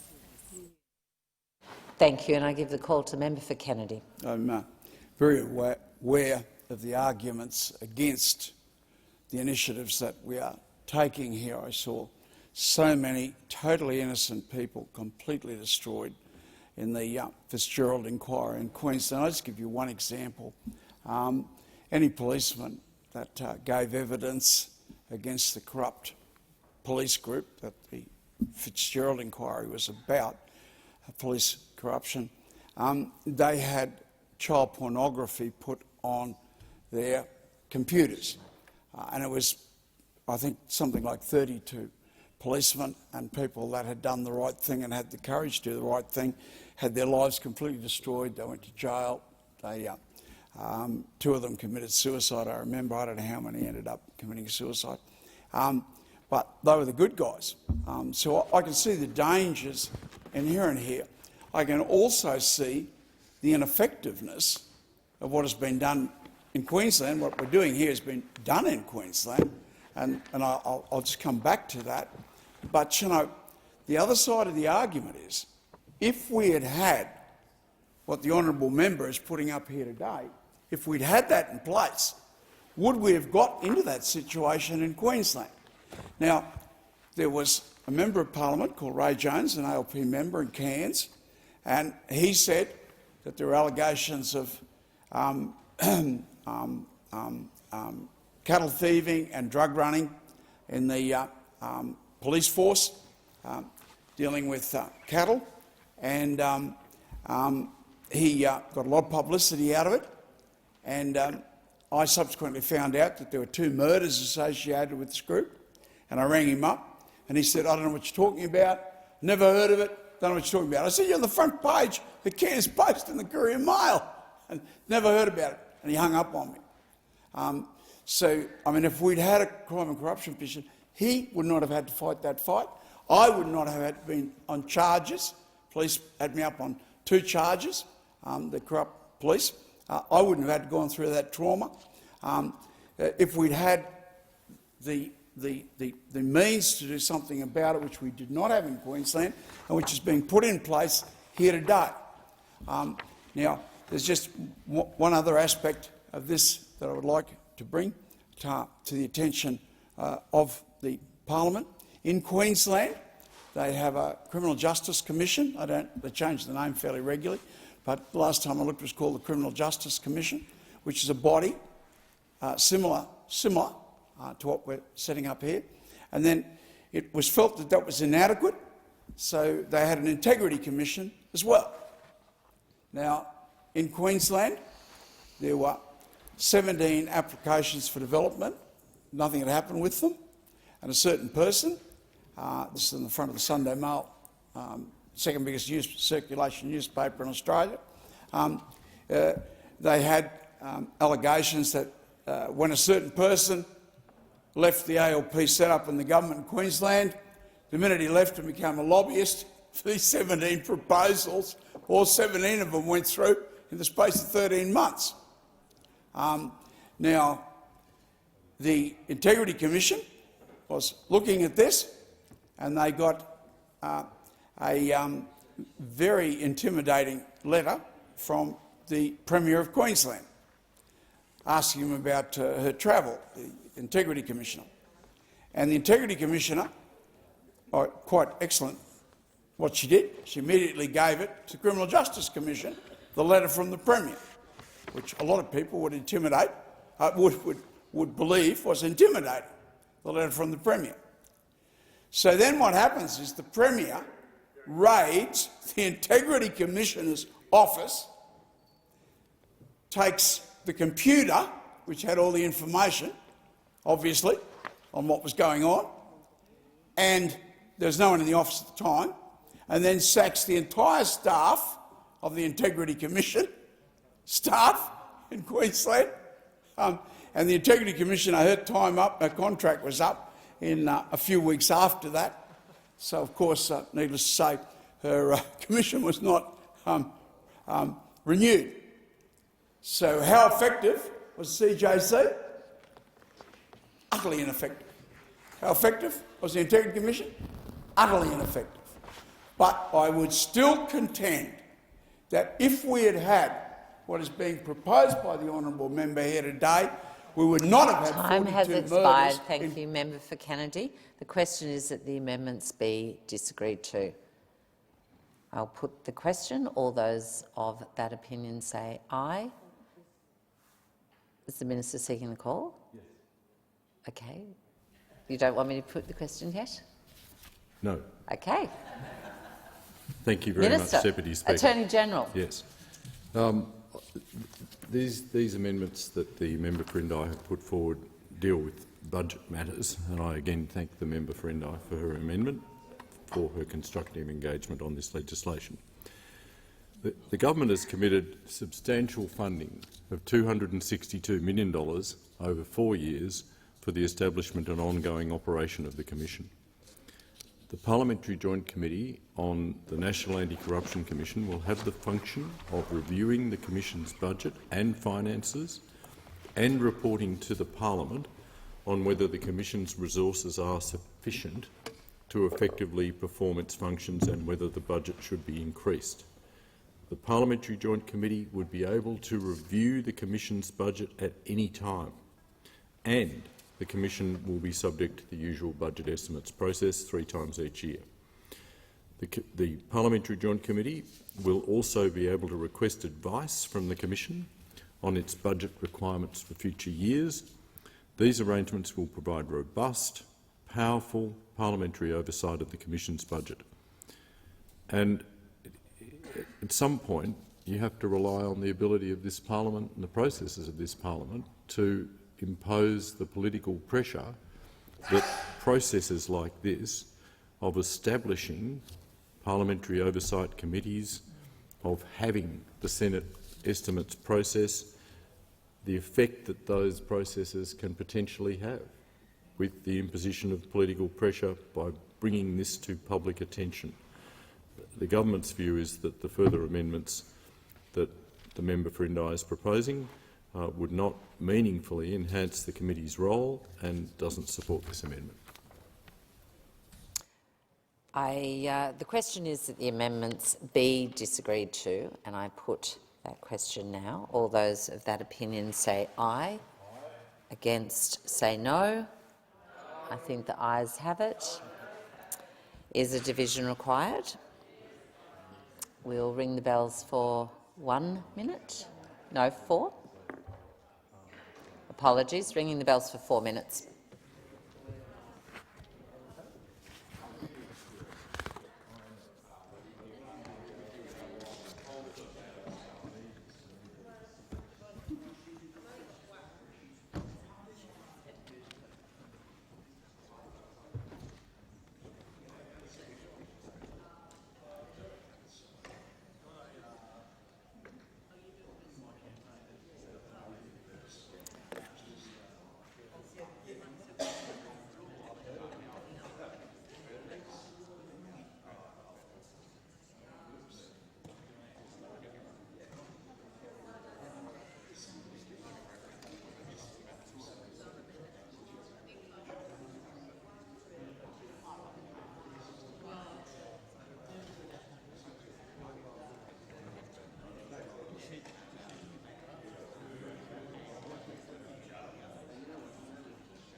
and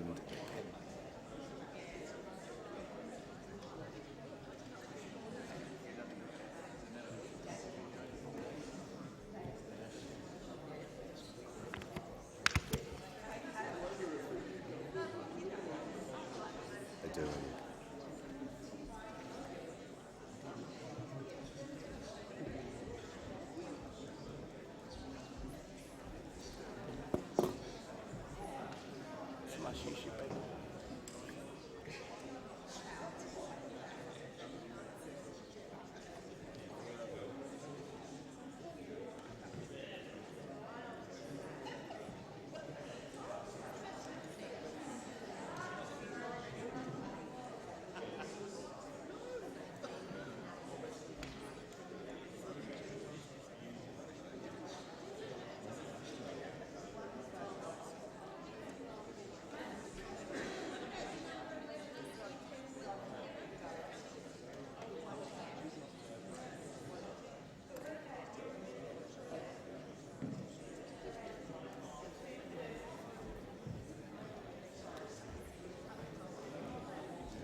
Lock the doors. The question is the amendments moved in the name for the member for Indi. Amendments 8 and 9 be disagreed to. The ayes will pass to the right, Chair, and the noes to the left. I appoint the honourable members for Parks and Werriwa as tellers for the ayes, and the honourable members for Wentworth and Goldstein as tellers for the noes.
Order. The result of the division is ayes 49, noes 16. The question is resolved in the affirmative. And I give the call to the member for Indi. Thank you very much, Mr Speaker. And there'll be many people in this place who might be relieved to know that, depending what happens in the Senate, these could be my final words on the National Anti-Corruption Commission. So I shall. I know. Look, I hope I'll be back by popular demand with some fantastic amendments coming through from the Senate. Mr Speaker, I better do the right thing here. I ask leave of the House to move Amendment 10 as circulated in my name. Leave is not required. You may proceed. Well, thank you very much. Mr Speaker, this is a very important amendment because it speaks to the independence, again, the separation of the National Anti-Corruption Commission from the executive arm of government in a way that brings full transparency and accountability to this incredibly important legislation. Mr Speaker, this amendment will strengthen— The member for Indi, just before you continue, if you could formally move. Oh yes, I move that this amendment as circulated in my name. You may proceed. Thank you. Mr Speaker, the independence of this Anti-Corruption Commission from the executive is fundamental to the functioning of this body. It's crucial. This is a powerful body, and it must be seen to be a powerful body, and it must be seen in every way to be independent to the executive of the government. This amendment will strengthen the all-important Parliamentary Oversight Committee's role in keeping the NAC independent. This amendment requires that the majority of the Parliamentary Joint Committee, when considering whether to approve or reject an appointment of Commissioner, Deputy Commissioner or Inspector, to have at least 2 non-government members. The amendment will ensure that the decision to approve or reject recommendations for the incredibly important appointment of the Commissioner. The appointment of the Commissioner is a make-or-break deal, Mr Speaker, and we must make sure that it has the support of the whole Parliament. So this amendment will ensure that that decision to approve or reject the recommendations for the appointment of the Commissioner, Deputy Commissioner or Inspector is a true consensus decision of this Oversight Committee and not a government fait accompli. This amendment adopts the appointment clause from my own bill, the Australian Federal Integrity Commission Bill, and I believe it's a very fair amendment, and it ensures that the appointment decision has multi-partisan support. It prevents the government appointing the Commissioner, Deputy Commissioner and Inspector when the proposal is only supported by the government. It ensures that when that crucial decision is made, that at least 2 non-government members form part of the majority in approving that decision. I think it's a very important amendment. And I must say I've considered the other proposals to amend this clause, including from the opposition, and I had a very fruitful conversation with the Shadow Attorney-General, and I thank him for that. The Coalition also wish to see, I believe, that we make sure that this Joint Oversight Committee has the capacity to keep the independence of this appointment of the Commissioner and get a consensus appointment. Ultimately, though, I've determined that my approach is the one that strikes the right balance between independence and a functioning body and avoids unacceptable deadlocks in the appointment of the Commissioner. And I know, Mr Speaker, my crossbench colleagues have some other remedies to this issue as well because it is so important. So I do ask the Parliament to think about this very carefully. Understand, if you're on the government side, you won't always be in government. I know that's a shocking thought for you. But likewise, on this side, you were in government last time. Who knows when you will be again? For us here in the middle, we work with whoever's in this place. By golly, we do, don't we? And we're here to make improvements to legislation every time, in good faith. So I say to you, all of you colleagues today, look at this amendment. Don't just follow along what your party tells you to do. Think like an independent. Think like an independent and pass this amendment. Thank you, Mr Speaker. The question is the amendments be disagreed to, and I give the call to the honourable member as the Attorney-General. Thank you very much, Mr Speaker. I thank the member for Indi for her amendment and for her constructive engagement throughout on this legislation, including long debate and most recently participation as Deputy Chair of the Joint Select Committee of both houses of this parliament that considered this legislation. The appointments of the Commissioner, the Deputy Commissioners and the Inspector will be subject to approval by the Parliamentary Joint Committee following a recommendation by the Attorney-General. The bill provides for multi-partisan representation on the committee and ensures that the Commission, including its key office holders, have the confidence of the Parliament. It is the Government's intention and sincere hope that appointments to this Commission will receive multi-partisan support. Broad parliamentary support for appointments will be integral to the Commission's credibility, a bit like broad parliamentary support for this legislation, which is also very important. Proposed recommendations for appointments will be subject to transparent, merit-based processes and statutory eligibility criteria.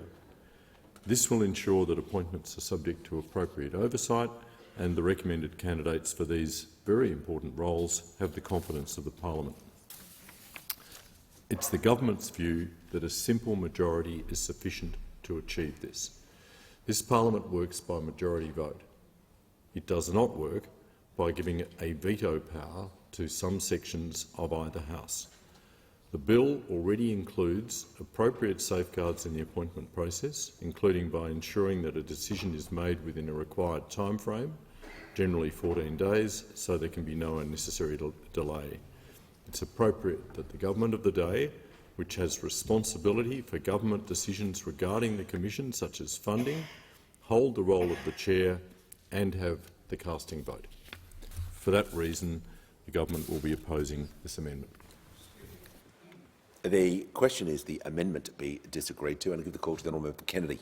I think this will be the last comment I make upon this, but I was just reflecting upon the fact that Peter Costello, who's the Treasurer here for a large number of years in this place and the Deputy Leader, his grandfather was the ALP Mayor of Melbourne, and he was jailed, and it was just simply nothing more than bitter, brutal infighting inside the Labor Party. Nothing else except just internal fights within the Labor Party, and he went to jail. That was Peter Costello.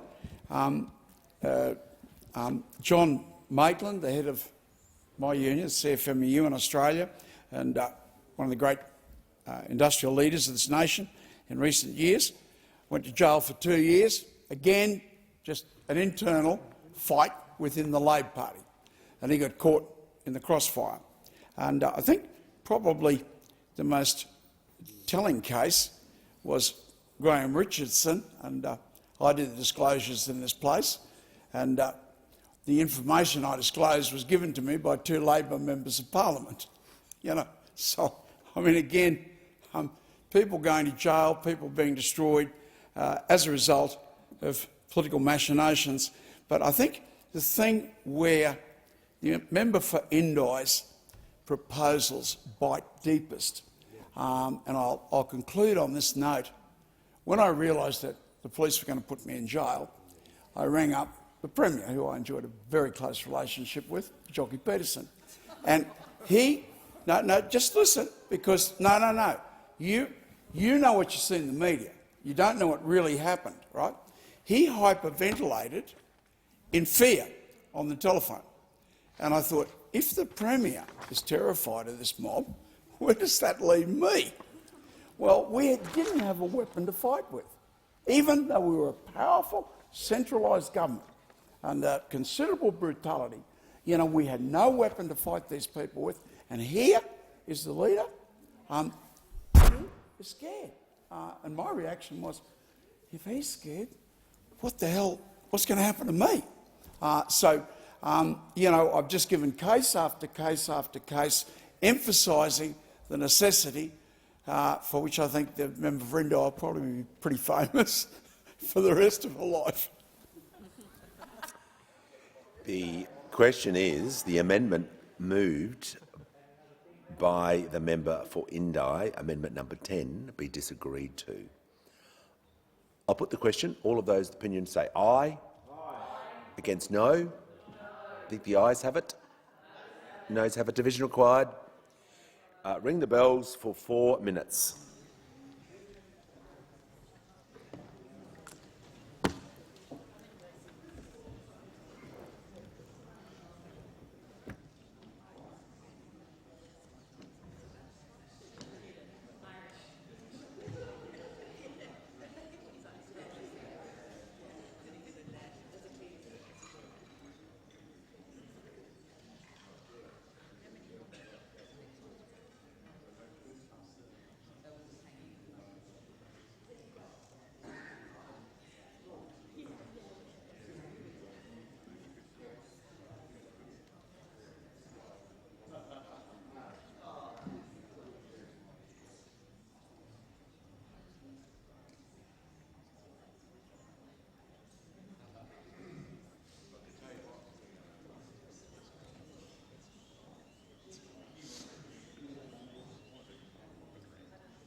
Lock the doors.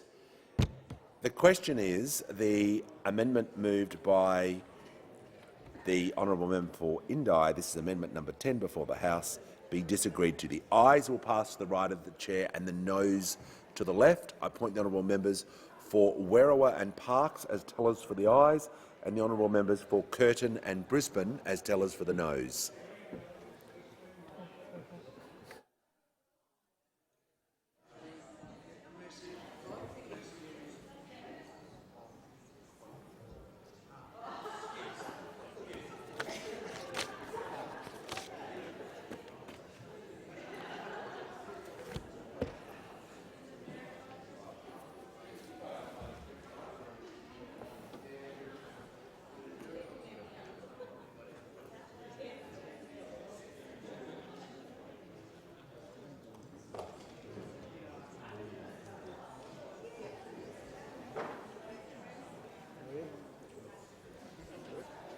Doing well. Doing enormous damage.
Order. The result of the division is ayes 55, noes 14.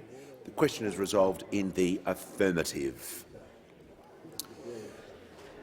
And I give the call to the honourable member for Fowler. Thank you, Mr Speaker. I ask leave of the House to move my amendments 1 to 3 as circulated in my name together. I give the call to the Attorney-General. Granted. I give the call to the member for Fowler. Thank you, Mr Speaker. And I'm sure I'm harping on constantly about multicultural Australia. You know, just get you to formally move amendments 1 to 3 in your name. Great. Thank you, Mr Speaker. Want me to say that? I thought. Yes, please. Okay. Sorry, Mr Speaker. I move the amendments 1 to 3 as circulated in my name together. Perfect. You may proceed. Thank you. As I said, I know I'm constantly harping on about multicultural Australia. Since being elected, I feel that multicultural Australia, especially in my electorate of Fowler, where 70% of our population is born overseas and English is second language, and therefore every decision that we make in this House, I have to take into consideration that is actually goes to my community. First of all, I applaud the government for taking the necessary steps to end corruption and prevent further future corruption. It is important to also note the tireless advocacy of crossbench members that have come before me, like the former member for Indi, Cathy McGowan, and those in other places. It is important to also give recognition to my colleague, the current member for Indi, Dr. Helen Haynes. She has been a passionate, obviously, driver of this bill. She holds herself to the highest standards, not only in this House, but also to her community every day. She's a prime example of what it means to lead with integrity and transparency. The amendments I have risen to move will do the following: increase cooperation between individuals and the Commission of multicultural backgrounds and assist those with language barriers to be fully understood and also to clearly communicate with the Commission. My amendment will ensure translation and interpreter services are available to Australians who require it. It means the Commission will need to provide contact details for a translator service in a situation where there is a language barrier. This amendment will ensure that it is followed through the summons and Commission's investigative processes. Amendment 2 to 3 will ensure the Commission to provide individuals with appropriate mental health resources and support through the Commission process. Being called in front of an Integrity Commission can be daunting. It can be shocking and it can lead to suicide. It has led to suicides. And I want to ensure that when this commission is established, that investigating corruption is not at the cost of life, especially a life of whom was not corrupt or may have never been found corrupt. I thank the government for making a note in the explanatory memorandum and for suggesting it will make sure the Commission consider these important points in my amendments, but frankly I don't think that's enough. I understand the government believes that all Commonwealth agencies should act with the highest standard and provide the basic services like mental health support, but a suggestion is just that, a suggestion. It is not a mandate and is not safeguarding the well-being of Australians or any individual that will appear before the Commission. I have made my arguments for these amendments clear in my previous speech during the second reading phase of the bill, and I stand by those arguments. As somebody who speaks English is my second language, I learned it, I grew up here and I know what it's like when you get in front of any authority, how daunting it can be, even for myself at times. So I thanked the opposition for their support and for those of the crossbench who will support and protect Australians, especially those of culturally and linguistically diverse backgrounds, and in fact all communities across Australia. Thank you. I thank the member for Fowler. The question is that the amendments be disagreed to. All those in favour? Oh, sorry. I call the member for North Sydney. Thank you, Mr Deputy Speaker, and I want to thank the member for Fowler for moving these amendments. I think one of the things that is true of our society at the moment is that we are on a tipping point. We are going through a massive cultural change as a nation, and while we proudly herald ourselves as an example of one of the strongest multinational countries in the world, all too frequently we still tend to lean towards one part of our history. I think what the member of Fowler here has done is provide us with an opportunity as a parliament to recognise that we need to shepherd our parliament through this cultural change. And to her point, putting instructions such as this into notes in a memorandum, in this case, is not strong enough. In my seat of North Sydney, nearly 50% of the community was not born in Australia or has a parent who was not born in Australia.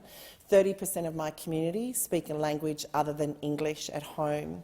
I believe it is essential as we start to develop processes and procedures like this that we are ensuring that they are not Anglo and English-centric and that we are enabling our entire community to be protected and participatory in the process. The other point I would make is, as this National Anti-Corruption Commission comes into existence, we're actually living in a time of unprecedented mental distress across our community. People are already experiencing high degrees of stress as a result of COVID lockdown, global tensions, climate pressure. Again, I commend the member for Fowler for identifying that this is a good safety net to bring in to this process. I know much has been made in this chamber about the fear of what would happen for people being brought in front of it. And I think this is an infinitely practical suggestion in terms of an amendment that would make this legislation stronger. Thank you. Thank the member for North Sydney, and I call the member for Wentworth. Thank you. I just want to briefly add my support to this amendment from Daly, for the member for Fowler, and just reflect on, what makes Australia great. I think one of its key elements is its wonderful multicultural society. I believe we are the most successful multicultural society in the world. But as the child of a migrant and a grandchild of migrants, I'm very aware of the barriers that language can have to people, particularly when dealing with the authorities. My grandmother never learnt to speak English. And that is, can be quite typical of communities. And for them to then it's absolutely critical for those people to make sure that, in the very intimidating circumstances of an ICAC, which we all, I think would intimidate any member of this House, let alone members of the community, that we put the safeguards in place to ensure that they, have the best access to justice and the best ability to protect themselves. Thank you. I thank the member for Wentworth. The question is that the amendments be disagreed to, and I call the member for Kennedy. Just briefly, they've spoken about what we used to call new Australians. I want to speak on behalf of older Australians. There's a number of First Australian communities in the Cape York and Gulf country where they still speak as their language the original language of this country, and they will also greet very favourably the amendment. I thank the member for Kennedy. I call the Attorney-General. Thank you very much, Deputy Speaker. I thank the member for Fowler for her amendment, and if I could say simply to her, it is not harping to express concern for multicultural Australia, to express concern about the need for translation services, to express concern about the need for support services for anyone that has any kind of disability being required to participate in this Commission's activities. It is the government's expectation that the Commission would make available appropriate translation, mental health and other support services to persons who require assistance to participate in a hearing.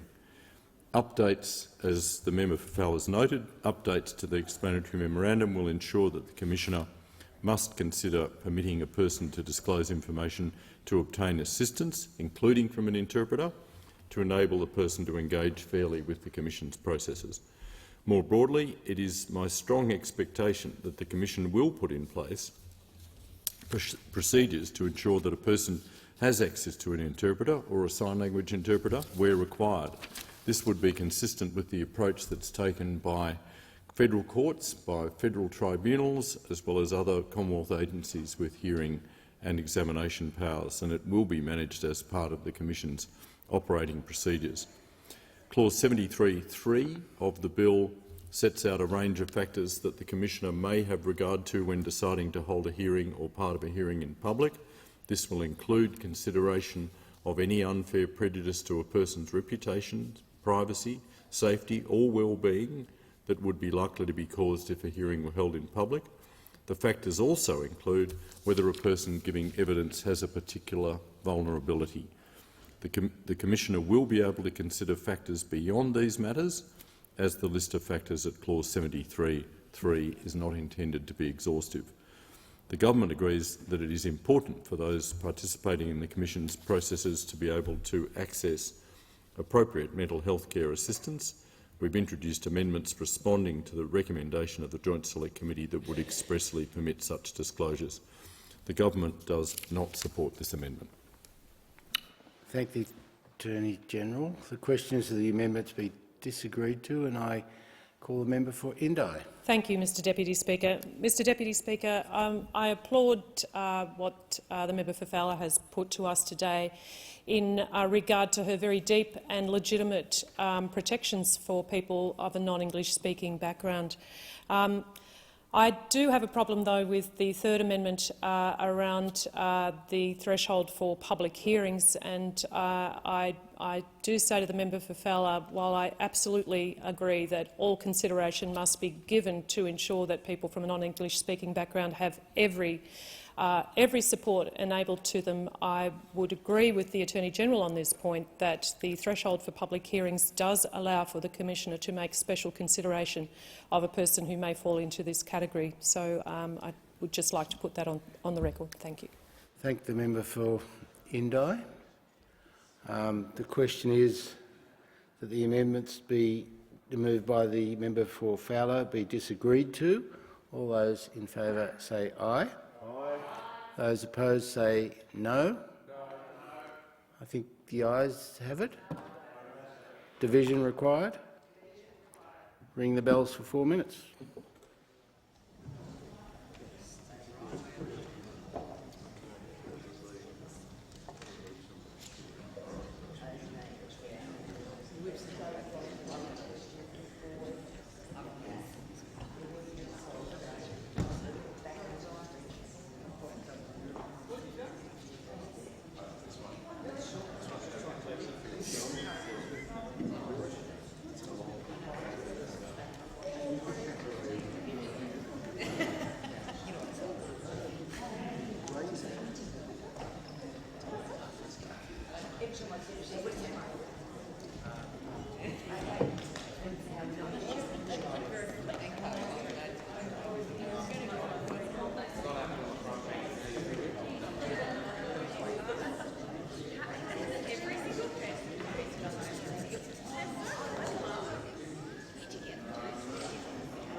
Lock the doors. The question is the amendments moved by the member for Fowler, number 123, circulated in her name, be disagreed. The ayes will pass to the right of the chair and the noes to the left. I appoint the honourable members for Berowra and Bean as tellers for the ayes, and the honourable members for Gray and Parkes as tellers for the noes.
Order. The result of the division is aye 73, noes 63. The question is resolved in the affirmative.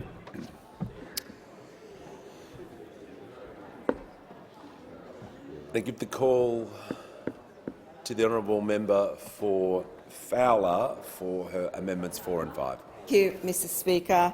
I ask leave of the House to move amendments 4 and 5 as circulated in my name together. Is leave granted? I call the Attorney-General. Leave is granted. I call the honourable member Fowler to move the amendments 4 and 5. Mr Speaker, I ask leave of the House to move amendments 4 and 5 together as circulated in my name. My fourth amendment will seek to ensure that when the Commissioner Fowler, plans— I'll just get you to formally say I move amendments 4 and 5 in my name. Oh, I thought it— okay. I move amendments 4 and 5 as circulated in my name. Thank you. My fourth amendment will seek to ensure that when the Commissioner plans to make a public statement about the investigation, they must consider to need to firstly provide context to which a witness is called, and secondly provide support against the onslaught of public scrutiny that may arise throughout the investigation. The Fifth Amendment aims to ensure that those who are facing an inquiry will be able to at least share the fact they have been summoned with their spouse, unless the spouse is also under investigation, to alleviate pressures and provide support during a time that's no doubt stressful and in some cultures tremendously humiliating. These amendments tie in with Amendments 1 to 3 to ensure that individuals who are called into an inquiry will have the support they need, especially those from non-English speaking backgrounds. May I remind this House that one of our democratic cornerstones is the fact that people are innocent until found guilty. As I'm sure many in this House will know, the 24/7 news cycle and social media can be the harshest of judges. It can be damaging to your reputation and mental health. Mental health awareness in Australia has been growing, particularly in the last few years due to COVID. However, in many cold communities, mental health is not often understood and misrepresented due to language barriers. In my own language, Vietnamese language, the direct translation of depression is either called mad or sad. There's not a word in the Vietnamese language that can properly convey the depths of despair one might feel if they were to go through a bad mental health spiral. For anyone caught in front of an inquiry is surely an intimidating feat. But if English is not your first language— The member is entitled to be heard in silence. But if English is not your first language, and if your own experience with authorities has been in your home country with less democratic pressures, it will be terrifying. Such was the case of the director for developer of company Wu International, who took his own life after being called as a witness into a New South Wales ICAC investigation. While he was named in the media, I have chosen to be respectful and not name him again due to cultural sensitivity. In his suicide note to his wife and daughter, he wrote that having ICAC officers fronting in his home doorstep to serve the summons reminded him of his father back in China when the CCP officers turned up and at the home to arrest the father. He was also informed by ICAC not to share that he has been summoned with any individuals, including family members. Yesterday, I read an excerpt of his suicide note reported in the Sydney Morning Herald, and today I will read another. I have decided to leave this world, which is also my last hardest attempt to prevent you and our daughter from becoming family members of quote-unquote a criminal. This is because I'm still innocent at the time I wrote this letter," he wrote in his suicide note, which was translated into English. Whether it is a private or public hearing, it is clear that these investigations take a toll on an individual, especially if they're called to witness and they are not found guilty yet. A mental toll, even if they're called simply as a witness. Corrupt conduct must always be investigated, and perpetrators must always be held accountable, but this should not be at the expense of someone taking their own life. In the above cases I've just painted, had the director known he wasn't alone, had he known he didn't have to shoulder the burden alone, and that he could have spoken to his wife and another mental health professional, then maybe he would still be alive today. Maybe his daughter would not be growing up without a father. In sum, it is our responsibility as lawmakers to ensure that legislation doesn't have adverse impacts on individuals and communities. It's my hope that these amendments will protect those who may be called into a public or private hearing to provide an honest account without being unjustly scrutinised by the media and overall by the public. After all, we live in a democracy and we have the right to have a fair trial before proven guilty. Thank you. I thank the member for Fowler. The question is that the amendments be disagreed to, and I call the member for Berowra. Deputy Speaker, the Coalition strongly supports the member for Fowler's amendment here. Being called before the National Anti-Corruption Commission will be a very stressful process for individuals. I think in the public mind many people think that this commission will only be dealing with members of parliament. The truth is it will be dealing with a very wide range of Australians, and for anybody being summoned for questioning is an extremely stressful occasion. I note the good work of the Joint Committee on this point, extending the people that you can consult to include psychologists and medical professionals. I think what the member for Fowler has done here in making it broader for any mental health professional is a good thing. I mean, the availability of psychologists in various parts of Australia, there is a real shortage.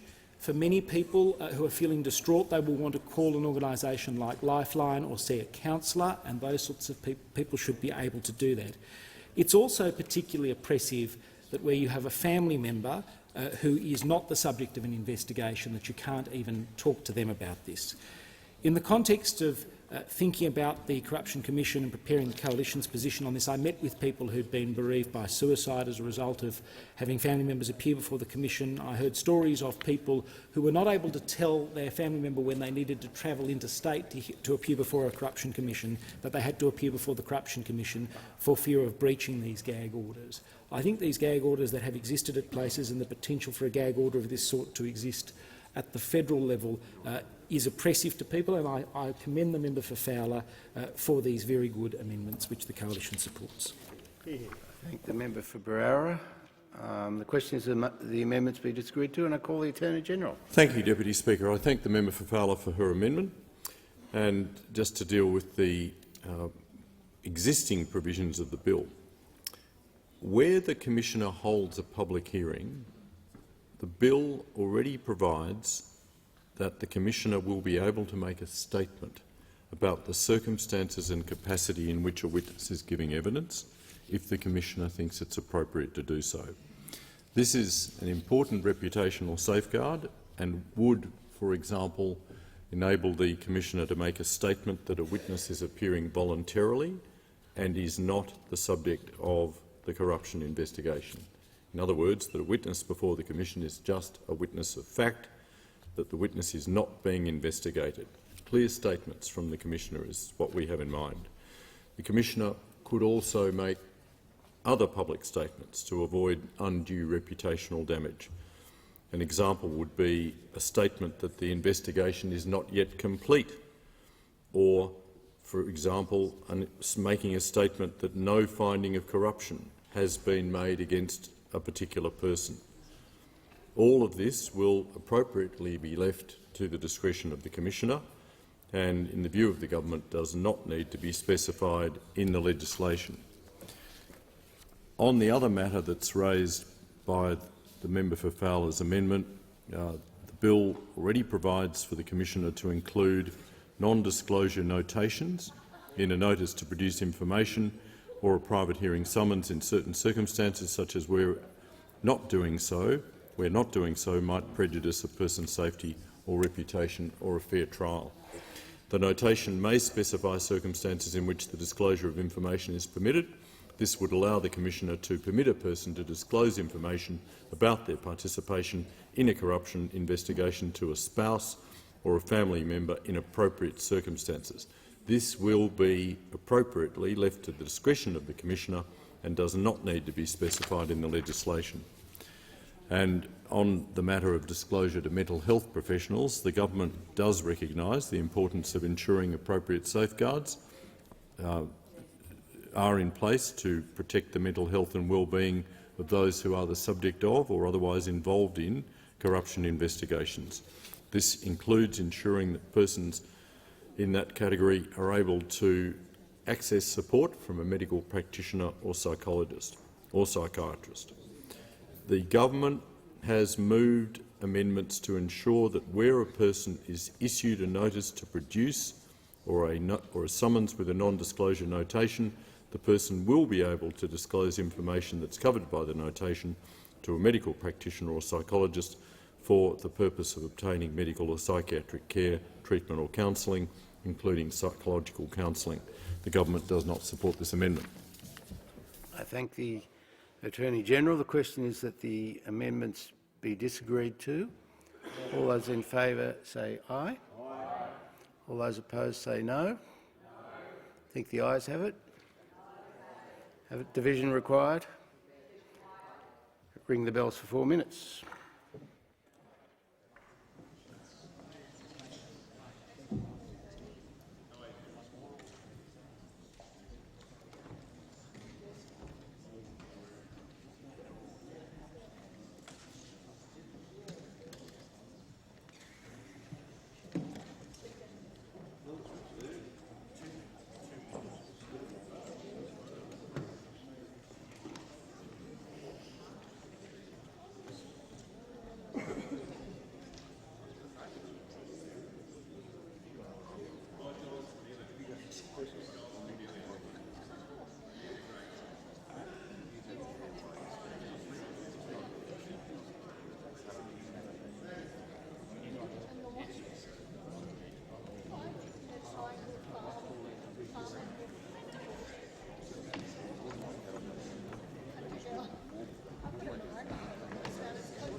Halfway through getting a move.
Lock the doors.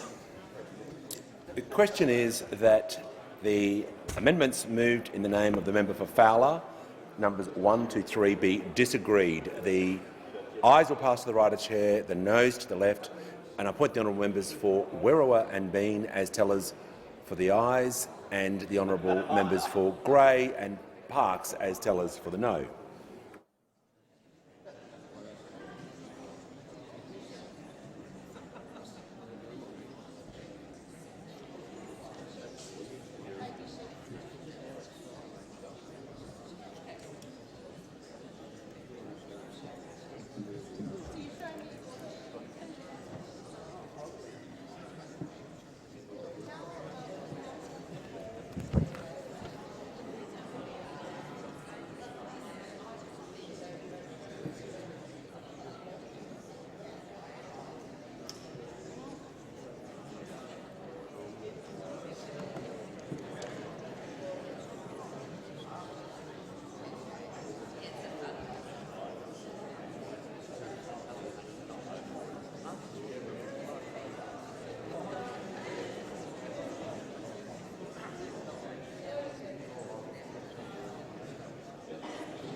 Order. The result of the divisions regarding the amendments moved number 4 and 5 of the member for Fowler's.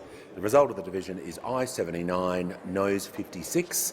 The result is resolved in the affirmative. And as the member for Fowler seeking the call. The member for Fowler. Thank you, Mr. Speaker. I'd like to thank the Attorney-General for the comments and for making clear about the government's position. I'm disappointed, and as I said, I will keep on. The member for Fowler will resume her seat. The time for the debate for your amendments has concluded, and I give the call to the honourable member for Warringah. Leave of the House to move amendments 3, 4, 5, 6 and 7 as circulated in my name together. Is leave granted? I give the call to the Attorney-General. Leave is granted. I give the call to the member for Warringah to move the amendments 3 to 7. I move amendments 3, 4, 5, 6 and 7 together, as circulated in my name together. Amendment 5 relates to setting a deadline for the tabling of reports from inquiries. Section 149 of the bill requires the Commissioner to prepare a report on an investigation, and Section 154 requires him or her to give the report to certain persons, but provides no time frame in which that report should be provided. Parties subject to an investigation should have certainty around when a report will be released. This is so that we don't have a situation such as the current one in New South Wales with the investigation into Gladys Berejiklian, where the report's release keeps getting delayed with no clear explanation, creating uncertainty for all sides. My proposal is that the report should be tabled within a year of the completion of public hearings, or where public hearings were not held, within a year of the last private hearing. This amendment will also require the tabling of reports to Parliament to improve the transparency and accountability of the Commission. Amendments 6 and 7 set a deadline for the opportunity to respond to findings. Section 157 of the bill provides for the opportunity for any persons who have an adverse finding against them in a report to have a reasonable opportunity to respond. I believe this should be replaced with a fixed time frame to which to respond, and the amendment proposes changing a reasonable opportunity to 3 months or such longer period as is determined by the Commissioner.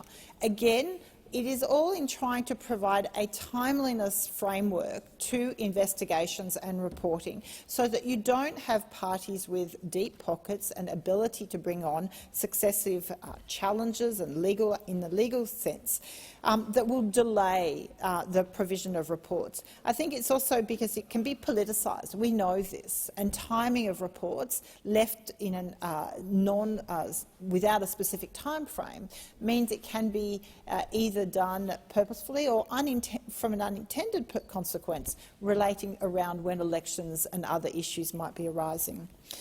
Amendments 3 and 4 relate to changing the threshold for the use of legal professional privilege so it cannot be so easily be abused to avoid public hearings.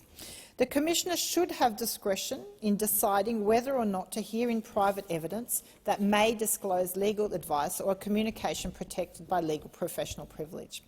I agree with the Centre for Public Integrity that to make this mandatory, so the current legislation says must be private in all circumstances, so to make it mandatory would be to leave it open to well-funded litigants to exploit this right, with the effect of delaying or disrupting the Commission's work.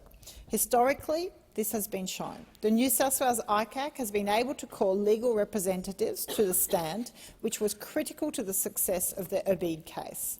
At a critical moment, an Obeid solicitor was able to be put on the stand where the solicitor said that the Obeids had instructed them to do something quickly before it became public knowledge. Now, this was a crucial element to proving that the Obeids were acting on a private government knowledge prior to the public release of the information.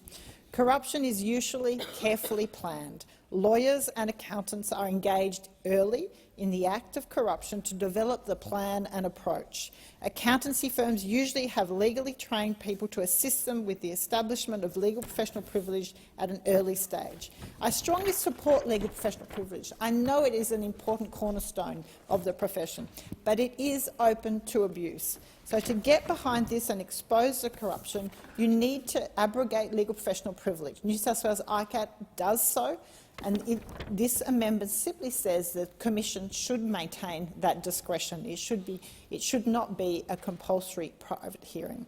If the bill proceeds as it is, everybody would be sent out of the room except for the witness during the private hearing, and the evidence would be denied to the media, the public, and so there would not be that accountability and transparency which I think is so central to a strong National Anti-Corruption Commission.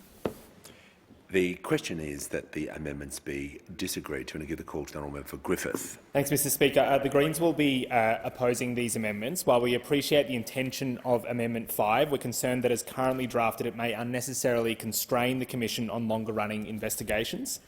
We would support an alternative to this requiring an update to the investigations be provided. Likewise, we recognise that Amendment 7 changes the period that must be given to an agency to respond before a critical finding is made against them from a reasonable opportunity to 3 months or longer period, as is determined by the Commissioner. We appreciate what is what's being tried to achieve here, but the existing drafting actually does provide a reasonable opportunity and is specific enough. The question is the amendments be disagreed to, and I give the call to the Attorney-General. Thank you very much, Mr Speaker. I thank the member for Warringah for her amendments and for her engagement on this legislation. The government amendments to Clause 74 substantially address the member's concerns about legal professional privilege. The government's amendment will ensure that the requirement for evidence to be given in private does not apply to legal advice where privilege has been waived, for example by the Commonwealth or a witness, in the interests of transparency, or the advice is not privileged, for example because the advice was provided in furtherance of an illegal or improper purpose. Where evidence properly attracts legal professional privilege and the privilege has not been waived, it is appropriate that the privilege be maintained. Any further amendments to this clause are unnecessary. On the question of a deadline for the completion of investigation reports, the government does expect the Commission to conduct investigations and finalise its reports in a timely manner. This is reflected already directly and expressly in the objects of the legislation, which include facilitating timely investigations. It would be inappropriate to require the Commissioner to finalise an investigation within arbitrary time limits. It will be a matter for the Commissioner to determine when an investigation is completed and when the subsequent report is to be prepared. On the requirements for tabling of investigation reports, where a public hearing has been held during the course of the investigation, reports will be required to be tabled in each House of Parliament within 15 sitting days after it is received. This will allow the government sufficient time to consider the report and any findings and recommendations. The Commissioner will also be able to publish reports at any time when satisfied it is in the public interest to do so. And finally, in relation to the procedural fairness aspect of the amendments moved by the member for Warringah, the Commissioner will be required to provide procedural fairness by ensuring that those who are the subject of a critical finding, opinion or recommendation in a report are offered an opportunity to respond. This will ensure procedural fairness for persons and agencies who are investigated by the Commission. It's appropriate that the Commissioner determines what time period constitutes a reasonable opportunity to respond, given that this will vary depending on the circumstances. For example, a reasonable opportunity to comment on a single adverse opinion in a very short report will be different to what a reasonable opportunity would be in a case that involved a lengthy report and multiple interconnected adverse findings. The government does not support these amendments. The question is the amendments moved in the name of the member for Warringah be disagreed. And I put the question. All of those opinion say aye. Aye. Against no. I think the ayes have it. Noes have it. Division required. Ring the bells for 4 minutes.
Catherine.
Lock the doors. The question is the amendments moved in the name of the member for Warringah, numbers 3 to 7, be disagreed with. The ayes will pass to the right of the chair and the noes to the left.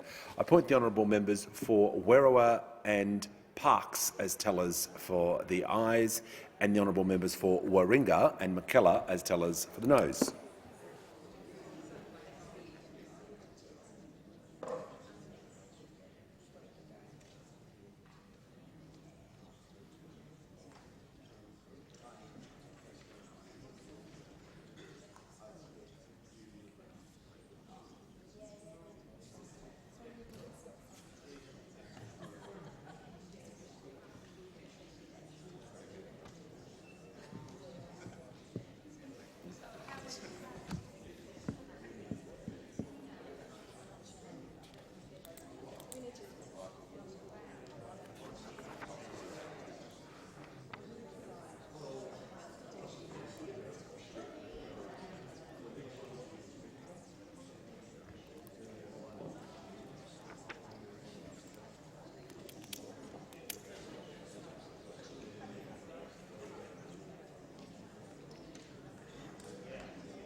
Order. The result of the division is ayes 45, noes 6.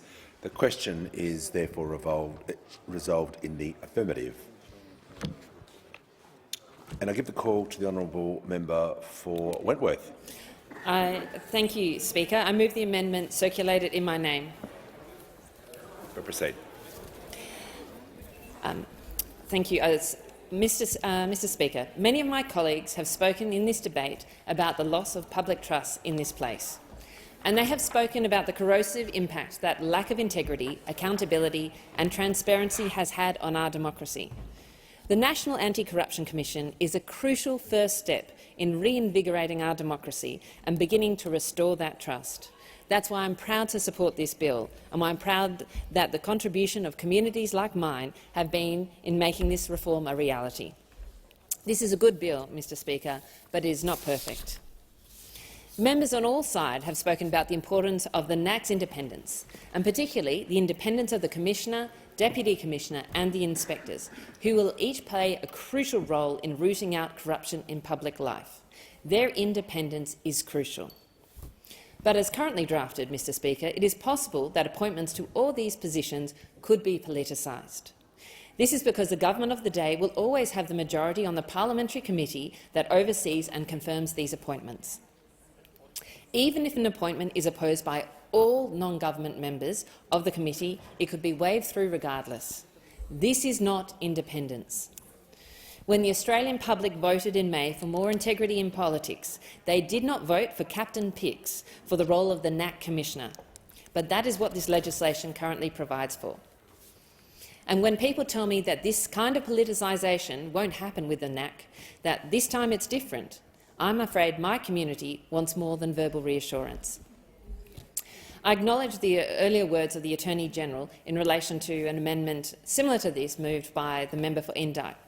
And in that speech you noted that the parliament operates by a majority vote, and you have always, and that is obviously how the parliament works. However, I also note that you have acknowledged and criticised the politicisation of key appointments from this parliament and from governments in the past. 20% of the AAT's 320 tribunal members have a direct political connection to the government that appointed them. Half of the Productivity Commissioner's board members have a political connection to the coalition, and members on both sides of the House have called out the Fair Work Commission for being stacked in the favour of one party or the other. We've had verbal reassurances that all these bodies would be independent from government, but that is clearly not the case. It is clear that no one can guarantee that the government of the day won't put the interests of the party ahead of the interests of the country. Politicisation damages public institutions and our democracy, and we cannot afford to undermine the NAC. My amendment addresses the risk of this such politicisation without affecting the government's control over the parliamentary committee's other functions. It prevents the committee's chair from having the casting vote when it comes to appointing the Commissioner, Deputy Commissioner or Inspector. This means that the majority of all committee members would be required to approve these appointments, including at least one crossbench or opposition member. My amendment will ensure that the people chosen for these critical roles enjoy multi-partisan support and that they are truly independent from government. It is a common-sense way to ensure this commission delivers what the public expects, and I call on the government to support it. Thank you. The immediate question is the amendment moved by the member for Wentworth be disagreed to, and I give the call to the Attorney-General. Thank you very much, Mr. Speaker. I thank the member for Wentworth for her amendment, and perhaps by way of comment on what she's just said about the nature of these very important positions under the National Anti-Corruption Commission Bill, namely the position of the Commissioner, the Deputy Commissioners and the Inspector. The independence of these office holders is guaranteed by the provisions of this bill, which provides powers for the Commissioner and the other office holders. It gives the Commissioner and the other office holders clear duties. It directly describes the way in which those powers are to be exercised and makes it absolutely clear that those powers are theirs and theirs alone. Now, as to the parliamentary approval process for the appointment of these office holders, which is what the amendment goes to, The government has provided for multi-partisan representation on the Parliamentary Joint Committee on the National Anti-Corruption Commission. There's an unusual membership for this Parliamentary Joint Committee. It's to have 12 members, 6 senators and 6 members of the House of Representatives. Of those 12 members, there are to be 6 government members, 4 opposition members and 2 crossbench members, and, as the bill provides, there will be a casting vote, now, which will belong to the government chair. Of course, the government intends and hopes that the appointments to this commission will receive multi-partisan support, and, as I've said earlier in this debate, broad parliamentary support for appointments will be important for the Commission's credibility. The proposed recommendations for appointments to these important positions will be subject to transparent and merit-based processes and statutory eligibility criteria. And it's the government's view that this will ensure that appointments are subject to appropriate oversight and that the recommended candidates for these roles will have the confidence of the Parliament. It's appropriate for the government of the day, which has responsibility for government decisions regarding the Commission, such as funding, hold the role of chair and have the casting vote. The government does not support an amendment which would, in essence, give a veto to non-government members of both Houses of Parliament. The question is the amendment moved in the name of the member for Wentworth be disagreed to. I'll put the question. All of those opinions say aye. Against no. I think the ayes have it. Noes have it. Division required. Ring the bells for 4 minutes.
Will contain himself.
lock the doors.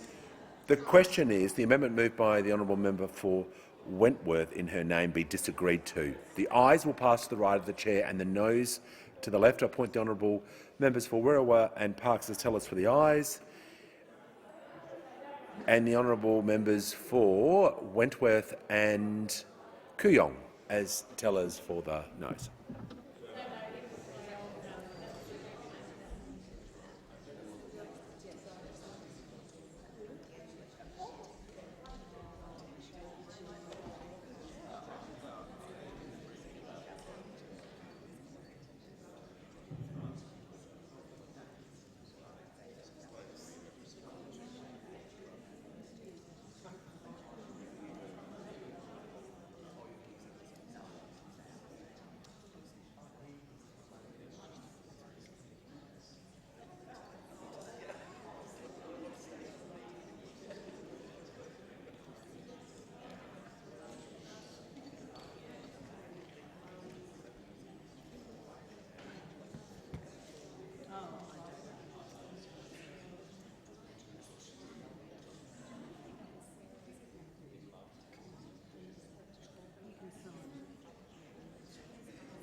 Order. The result of the division is ayes 46, noes 16.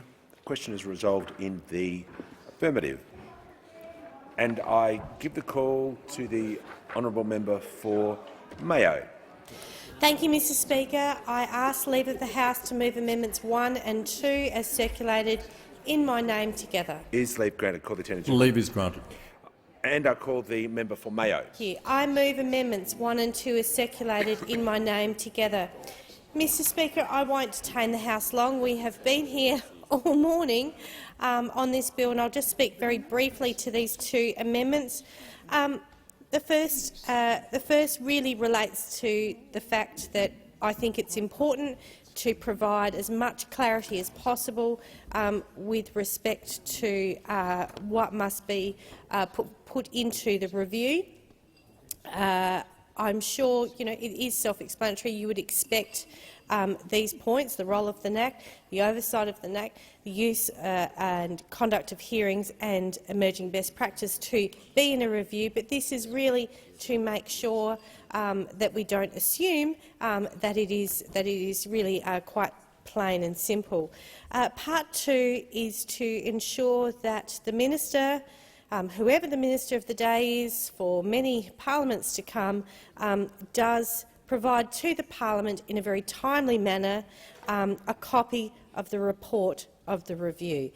What we have seen in the past, and this is not perhaps even in this parliament, but what we have seen in the past in parliaments that have gone by is that sometimes ministers of the day have held on to reviews for a very long period of time, perhaps also releasing them at times when the rest of Australia is not paying attention. And so this is really just about timeliness and about some detail in what is in that review.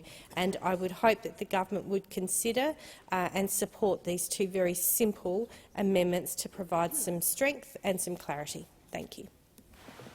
The question is that the amendments be disagreed to, and I give the call to the Attorney General. Thank you, Mr Speaker. I thank the member for Mayo for her amendments. The bill does require a mandatory statutory review of the NAC legislation to be undertaken after 5 years' operation by a person or persons whom the minister considers possesses appropriate qualifications to undertake the review.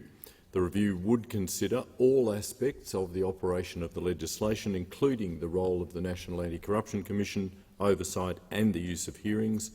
Given this broad scope is already provided for in the bill, it's not necessary to prescribe additional matters to be considered.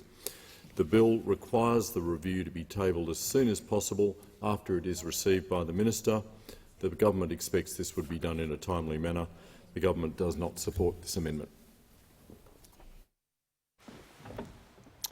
The question is the amendments be disagreed to. I'll put the question. All of those opinion say aye. Aye. Against no. I think the ayes have it. Noes, ayes have it. Noes have it. The division required. Ring the bells for 4 minutes.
Lock the doors.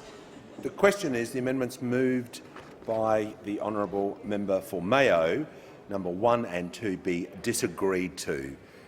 The ayes will pass to the right of the chair and the noes to the left. I appoint the honourable members for Bean and Werrowa as tellers for the ayes and the honourable members for Grey and Parkes as tellers for the noes.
Order.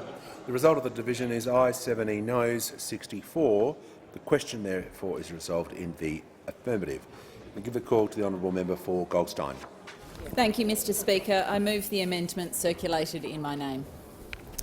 This amendment goes to the leaking of documents and the potential for journalists, particularly from the public broadcasters, to be penalised for receiving such documents, the fear of which I believe can thwart investigative journalism and, by extension, damage democracy.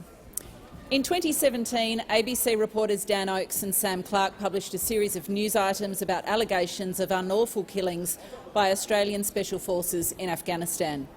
They were based on hundreds of pages of Defence Department documents which had been given to the reporters.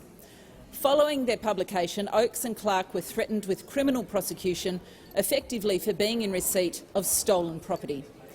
Those charges hovered over the reporters for 3 years. Then, out of the blue, without warning, AFP officers raided the ABC's headquarters seeking to find the source of the documents. What is clear they wanted was to find out who had been the whistleblower. As ABC Managing Director David Anderson said at the time, this raises legitimate concerns over freedom of the press and proper scrutiny of national security and defence matters. ABC Editorial Director Craig McMurtry declared the raid a very unwelcome and serious development. Now to the NAC legislation. I am pleased that the Attorney-General has seen fit to raise the bar on applications for warrants to raid media organisations and their journalists by agreeing they should be scrutinised by a Supreme Court judge rather than a member of the AAT. The Attorney-General has also enhanced the protections for both reporters and whistleblowers. But I remain concerned about the effect of the meaning of corrupt conduct, with a section on reporters employed or engaged by public broadcasters who are public service employees and are therefore captured under this section of the bill. As a former journalist, I would like to point out that investigative journalism is hard. There are roadblocks, there are obstructions, sometimes of a legal nature, and there is sometimes danger and risk to the safety of the reporters involved. Any further roadblocks that we put in place can potentially paralyse investigations that are much needed for the sake of our democracy and the kind of transparency that the NAC is supposed to facilitate. Adding fear of prosecution makes these investigations even harder and will potentially dissuade journalists from putting in this work. The risk of an investigation into the legitimate work of ABC and SBS journalists potentially undermines the statutory independence of the public broadcasters. It could also hobble investigative journalism and media freedom. The government suggests this won't happen and that in any event would be addressed in prospective amendments to other legislation, including the Public Interest Disclosure Act. Respectfully to the Attorney-General, I don't think leaving a known gap, assuming some future change will occur, is appropriate. Therefore, I urge the House to support my amendment, which would put beyond doubt exclude the possibility of its application to ABC and SBS journalists' use of leaked information or documents received in the normal course of their work. Thank you, Mr Speaker. The question is the amendment be disagreed to, and I give the call to the honourable member for Kennedy. Speaker, just so many of the cases that are being referred here, I cannot help but give reality to what the honourable member is proposing. The reality comes from arguably the most courageous journalist I've seen in my lifetime, Steve Austin, who was with the ABC in Brisbane, and he did the expose, which was one of the major touch rods, lightning rods, for the inquiry in Queensland, which overcame the problem of continuous murders by a group of policemen in that state. Steve did the Crooked Creek Cattle Company series, which was the most startling and remarkable thing I'd ever heard on radio, with enormous courage, because he knew the number of people that had been murdered already and the number of them he set up on charges, the number of journalists and the number of journalists that had been sacked. And yet he had the courage to go in and do the job. The inquiry, and it's no secret that the centre of the corruption was a Detective Sergeant Murphy. He was running what they called the joke throughout Queensland, and he had a house at Hedges Avenue on the Gold Coast, which is the most expensive address in Australia. And Steve had the camera there, and this is the second thing that he did. And he called me in and showed me, and he interviewed Tony Murphy. Came out and he said, Detective Sergeant Murphy, you have a house in the most expensive address in Australia. You have 2 top-of-the-range Mercedes-Benz in the garage. Could you explain how you do this on a take-home pay of $70 grand a year? And I said to Steve Austin, I said, I'm not going near you. I'm going to get caught in a rickshaw. You've got a life expectancy of days. But this is the point I want to make in backing up the honourable member with this amendment, is that he was ordered not to use that tape exposing Tony Murphy. The ABC boss in Melbourne told him not only was he not to use it, but he was to send the reels down to Melbourne. Now, to give you the extraordinary courage of this man, he did send the tapes down to Melbourne, but he put copied tapes on that night on the national television.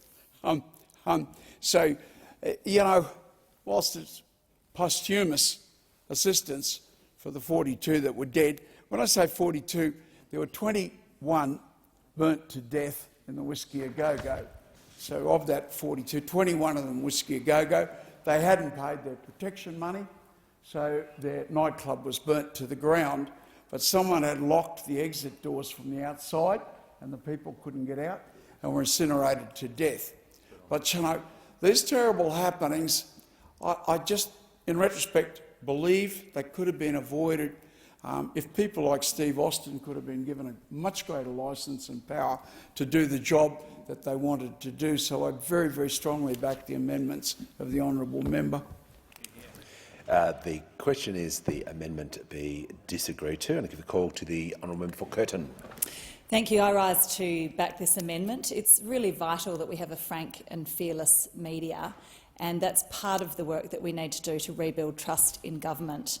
ABC and SBS are in a different position to other media outlets in that they are both Commonwealth public servants and they are in the business of reporting the news and potentially exposing corruption. So I'm very supportive of this amendment. I don't think it's the intention of the government or of the legislation to put those journalists in a difficult position, and there is at the moment a risk that they could be investigated for corrupt conduct for receiving documents in the course of doing their job in reporting the news. And this amendment addresses this for clarity to ensure that it can't be used for that unintended purpose.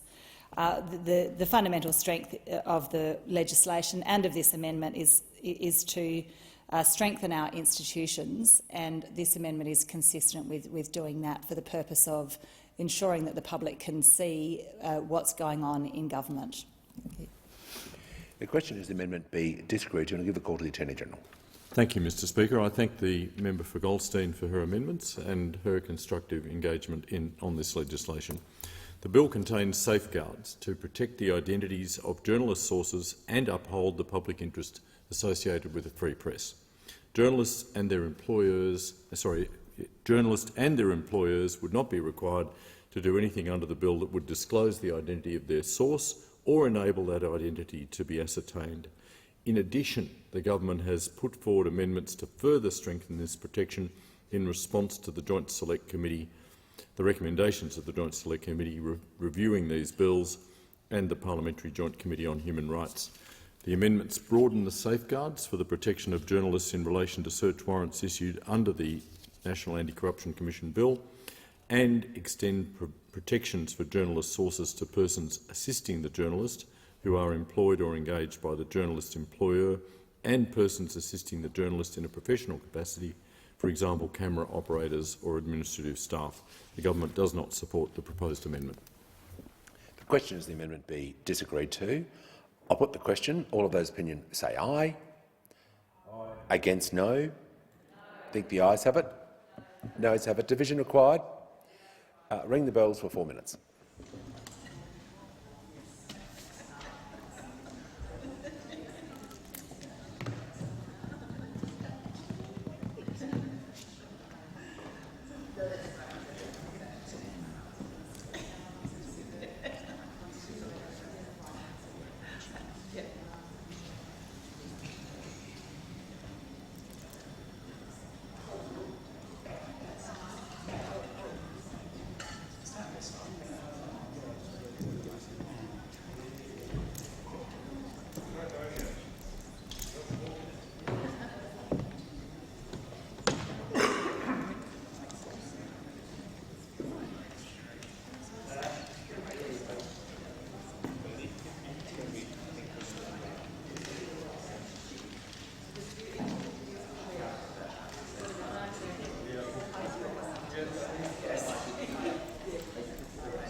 We got rid of that other one.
Lock the doors. The question is, the amendment moved the name of the member for Goldstein be disagreed to. The ayes will pass to the right of the chair and the noes to the left. I point the honourable members for Warringah and Parkes as tellers for the ayes, and the honourable members for Curtin and Kooyong as tellers for the noes.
Report of the result of the division is ayes 34, noes 14. The question is resolved in the affirmative. I give the call to the member for Berowra. Thank you, Mr Speaker. I ask leave of the House to move amendments 1 to 8, 10 to 17 and 19 to 34 as circulated in my name together. Is leave granted? Leave is granted. I give the call to the member for Berowra. Thank you, Mr Speaker. I move amendments 1 to 8, 10 to 17 and 19 to 34 as circulated in my name together. The coalition amendments are designed to improve the integrity, safeguards and operation of the National Anti-Corruption Commission. The National Anti-Corruption Commission has a very broad scope. It applies to parliamentarians and their staff, to every Canberra public servant. It applies to our Defence Force, the Australian Federal Police, to our diplomats in embassies around the world, every contractor, every subcontractor with Commonwealth who engages with the Commonwealth. It applies to almost every person exercising power under a law of the Commonwealth: pharmacists, NDIS workers, aged care workers and Indigenous rangers. One of my colleagues, I think it was the member for Menzies, estimated that probably around 1 million Australians are brought within the reach of this Commission. But there's one group of people who are specifically carved out of the application of the Commission, and that is union officials exercising a power under a law of the Commonwealth. For 2 months we've been asking the Labor Party for an explanation about this carve-out for union officials exercising a power under a law of the Commonwealth. It's not mentioned in the explanatory memorandum. When questioned at the Joint Committee, the Attorney-General's Department couldn't give a satisfactory answer on the reasons for the exemptions. When asked on insiders about the carve-out, the Attorney-General initially denied it and then justified it on other grounds. The Prime Minister gave 2 different answers about it on 2 consecutive days, and last night, a little after 9:30, we got another different answer from the Attorney-General. Regardless, the Coalition still believes that these provisions have no place in this bill. Any integrity commission worthy of the name should not have a carve-out for the owners of the Australian Labor Party. Our amendments seek to remove this carve-out. Many of our other amendments are based on recommendations of the Law Council of Australia and other legal bodies. The words of the South Australian Bar Association capture the spirit of our amendments. They say, "Corruption is wrong, but in our zeal to see corrupt public officials dealt with appropriately, we must not discard the protections of the rights and liberties that are central to our legal system." On public hearings, we believe the safeguards could be further strengthened by mandating the factors to be taken into account when determining whether to have a public hearing. Our amendments provide for a better way of enhancing public confidence in the decision to hold a public hearing, to have the Commissioner determine exceptional circumstances and weigh those public interest factors in conjunction with the Deputy Commissioner. A similar process should also be utilised when the Commissioner is investigating a matter already considered by another Commonwealth integrity agency. Our amendments also seek to further clarify the definition of corruption by amending section 8(1)A to remove the vague and superfluous phrase "or that could adversely affect," consistent with the Law Council's submission, given that conspiracy is included in section 8 subsection 10. We also seek to delete section 9(1)C, which defines a corruption issue in relation to something that someone will do in the future. A person cannot be investigated and punished for actions they have not taken. On retrospective investigations, section 8 subsection 4 enables the Commission to investigate conduct that occurred prior to the establishment of the NAC, with no time limit on how far back that action may have occurred. The Law Council suggested including an additional threshold that will allow the NAC to conduct investigations into past conduct only when there's an identifiable public interest in doing so, and our amendments give effect to this. Our amendments also adopt provisions from the Coalition's Commonwealth Integrity Commission Bill to make it an offence to make vexatious referrals or to disclose that a person has been referred to the NAC. On the issue of privileges, our amendments seek to give effect to the Law Council's recommendation. Because the privilege against self-incrimination is waived, material that is elicited by the Corruption Commission in a scenario under which a person doesn't have the rights they would usually have in a criminal investigation process, that information must not then be used either directly or derivatively in a criminal process. There are also good public policy reasons why a person should be able to consult with their lawyer in confidence, and our amendments also clarify that the bill does not affect the law relating to legal professional privilege. Our amendments also seek to apply time limits on investigations so that the Commission is required to conclude investigations within a definite period of 12 months. Those time limits could be extended by application to a court, but we need to see the investigations not remaining open indefinitely, as they have done in some jurisdictions. Finally, we believe the appointments of the Commissioner and Inspector must be above politics, and to that end we believe that the appointment should be subject to a supermajority of 9 out of 12 members of the Joint Standing Committee. This ensures that those who fulfil these significant roles have bipartisan support.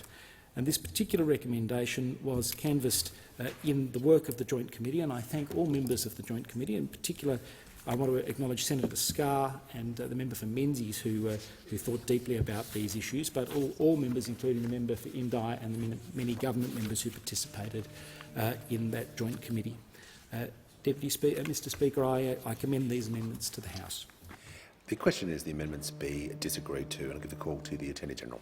Thank you, Mr Speaker. I thank the member for Berowra for the opposition's amendments. I've addressed the substance of all of those amendments during the course of the debate. The government does not support the proposed amendments. I put the question. All those opinion say aye. Against no. I think the ayes have it. Noes have it. Division required. Ring the bells for 4 minutes.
We did in 1975.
lock the doors. The question is the amendments moved by the member for Berowra be disagreed to. The ayes will pass to the right of the chair and the noes to the left. I appoint the honourable members for Warringah and Bean as tellers for the ayes and the honourable members for Grey and Parkes as tellers for the noes.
Order. The result of the division is ayes 83, noes 53. The question is resolved in the affirmative. And I give the call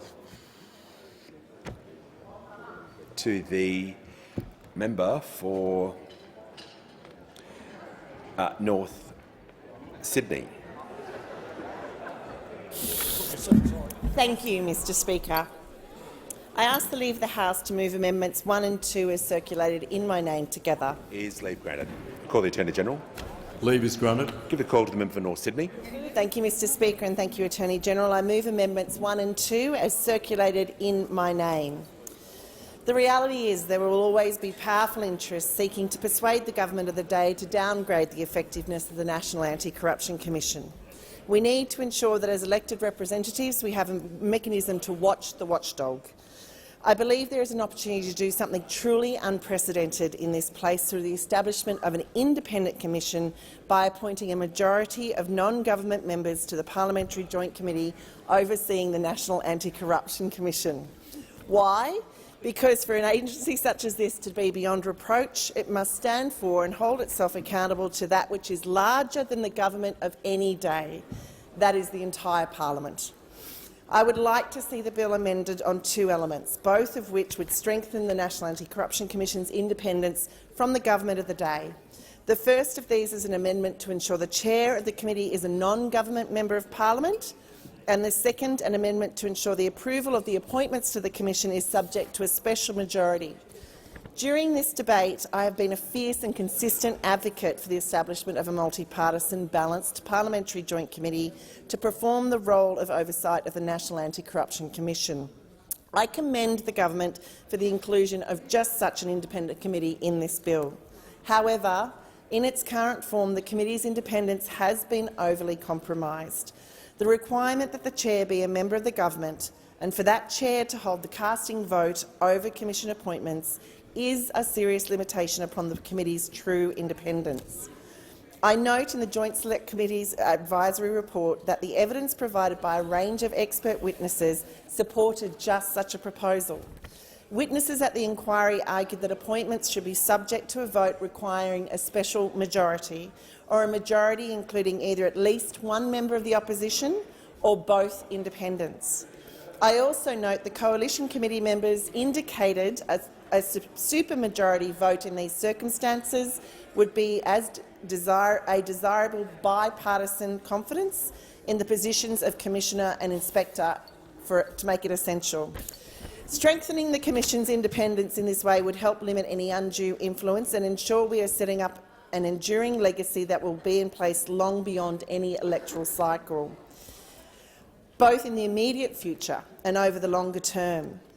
If this government can bring itself to truly place faith in the institution it has helped create, then the departure from tradition is warranted and would be seen as a historic and courageous stance taken by a government which is prepared to lead, not control. I commend the amendments to the House. The question is the amendments be disagreed to. I'll put the question. All of those opinions say aye. Against no? I think the ayes have it. The ayes have it. The question now is this bill as amended be agreed to. I'll put the question. All of those opinions say aye. Against no? I think the ayes have it. This bill as amended has been agreed to. And I give the call to the Attorney-General. I ask leave of the House to move the third reading immediately. Is leave granted? Leave is granted. I call the Attorney-General. I move that this bill be now read a third time. I'll put the question. All of those opinions say aye. Against no? The ayes have it. And I call the Clerk. Third reading, a bill for an act to develop the establishment of the National Corruption Commission and related purposes. In accordance with Standing Order 43, the time for members' statements has. The debate is interrupted in accordance with Standing Order 43. The debate may be resumed at a later hour. And I give the call to the member for Berowra. Speaker, I rise today to acknowledge Studio Arts, a wonderful organisation in my electorate that encourages adults with disability to pursue the creative arts. Studio Arts first opened its doors in Hornsby in 2000 and it's become a cornerstone of the Berowra community. This unique organisation serves more than 250 people with a disability through its Creative Arts and Life Skills program. Earlier this year I was fortunate enough to receive an invitation to afternoon tea with Studio Arts' Independence program. Declan, Louise, Mark, Richard, Justin, Alan and Hannah put on an incredible spread showcasing their culinary skills with a chocolate fondue and pina coladas.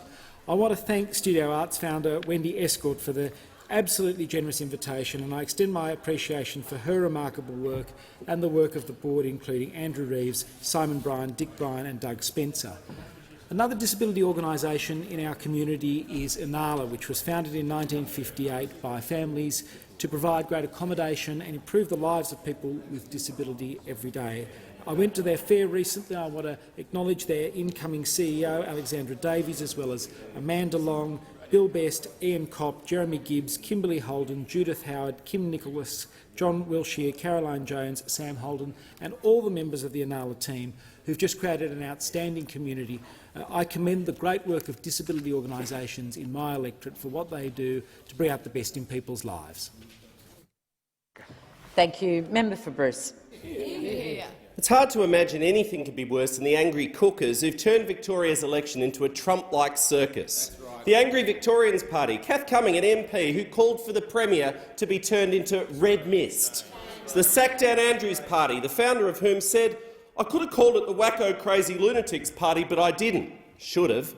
The good old DLP, with extremist right-winger ex-Liberal MP Bernie Finn and Adam Somyurek, the disgraced Labor MP exiled for corruption.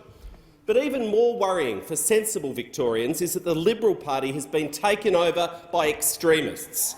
Liberal leader Matthew Guy has been desperately running away from them, but the word Liberal will appear next to their name on the voting paper. Let's quote my community's Liberal candidate Timothy Dragon last week. "This area doesn't care about climate change. I'll vote against it." He wants nuclear waste in Alice Springs. He announced abortion is being used by women as a form of contraception. Why is the passage through the vagina the reason why you can or can't murder a human? What makes a vagina's trajectory so special? Does it give a magical dignity or something like that, you know? He twice signed a petition claiming women may assist in decision-making, but the ultimate decision is for men. He talks of bloody Aboriginals, quote, contending, "We won this land fair and square. It's like telling Britain to give land back to the Vikings." This Saturday, vote Labor and spare our country from Matthew Guy's Trumpland circus. Sorry, member for Canning. Thank you, Deputy Speaker. It's a simple question, but one the Prime Minister could not answer. When Labor's policies are driving up the cost of living for families, why has it signed up to a $2 trillion loss and damage climate fund that will send money overseas and beyond our region? Australian families want an answer to the question posed by the opposition leader on Monday. Prime Minister, why are you giving away their money instead of helping with the rising cost of living? The refusal to answer, the theatre and outrage, tells you everything you need to know about Labor's priorities.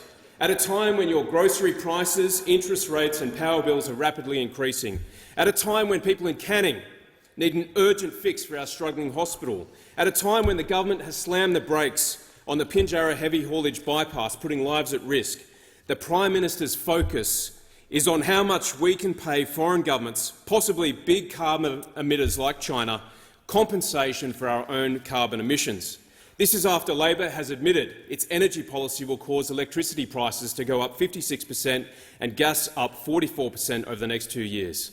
As the Albanese Labor government refuses to back future tax cuts locked into the budget by the former coalition government. This would be real money in the bank for families in Canning and across the nation. Everywhere you look, the Prime Minister refuses to put you first. You and your family are way down on the list. My mission is to make sure you're always first. We need a government that always puts Australian families and our jobs in this country first. Member for Fraser. Deputy Speaker, this weekend the people of Victoria will make an extremely important decision. The Andrews government has achieved so much in relation to transport, climate change and service delivery over the last 8 years. So much more needs to be done by this excellent government. The Andrews government has a strong record in getting people into work, creating jobs through the big build, through social procurement and through service delivery and healthcare. In an Australian first, Victorians in casual and insecure jobs will no longer be forced to choose between a day's pay and looking after their health thanks to the Victorian Sick Pay Guarantee, which provides up to 5 days' pay, a valuable safety net for vulnerable workers. There's the $3,000 appreciation payment for all staff employed in public health services. And I could go on about healthcare and other areas of service delivery. Of course, Melbourne's West is one of the fastest-growing areas of Australia, and the Andrews government has the runs on the board. The new $1.5 billion Footscray Hospital, one of the largest health infrastructure projects in Australia. More than $48 million is expected to be invested through Indigenous and social enterprises, including disability and disadvantaged businesses. And of course, there's also the investment in my electorate in the Joan Kerner Women's and Children's Hospital, and so many schools upgraded, so many level crossings projects removed. This is an extremely important choice this weekend between a party and opposition focused on internal and extremist politics and a leader who hasn't changed after he was rejected versus a government with a track record and a plan for the future. Member for Kooyong. As today is part of Raise Our Voice in Parliament campaign, I'm really proud to amplify the voice of Maeve Hennessy, a 9-year-old constituent of Kooyong. Maeve says, "I want all those people working in essential jobs like midwives, teachers and social workers to be paid properly for the hard work that they do. My teachers work long hours and on weekends. My mother is paid very badly to do important work like delivering babies. Most midwives, teachers and social workers have families to attend to, so it's harder for them to juggle not great pay, longer hours like 7 to 5 and families. I want Parliament to recognise these people and the hard work they do to make our lives better." I agree with you, Maeve. People who care for and educate other people do deserve better pay.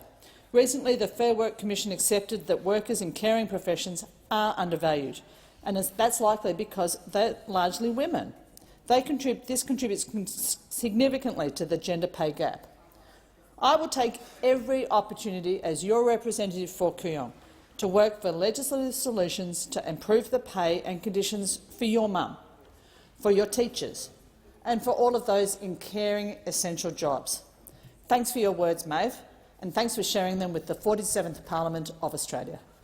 Thank you. Member for Chisholm. Thank you, Deputy Speaker. On Saturday, Victorians will cast their vote in the state election, and I'm hopeful that a Labor government will be returned to continue the important work of delivering great outcomes across the state, and especially in the area I represent in Chisholm, across the south-east and eastern suburbs of Melbourne.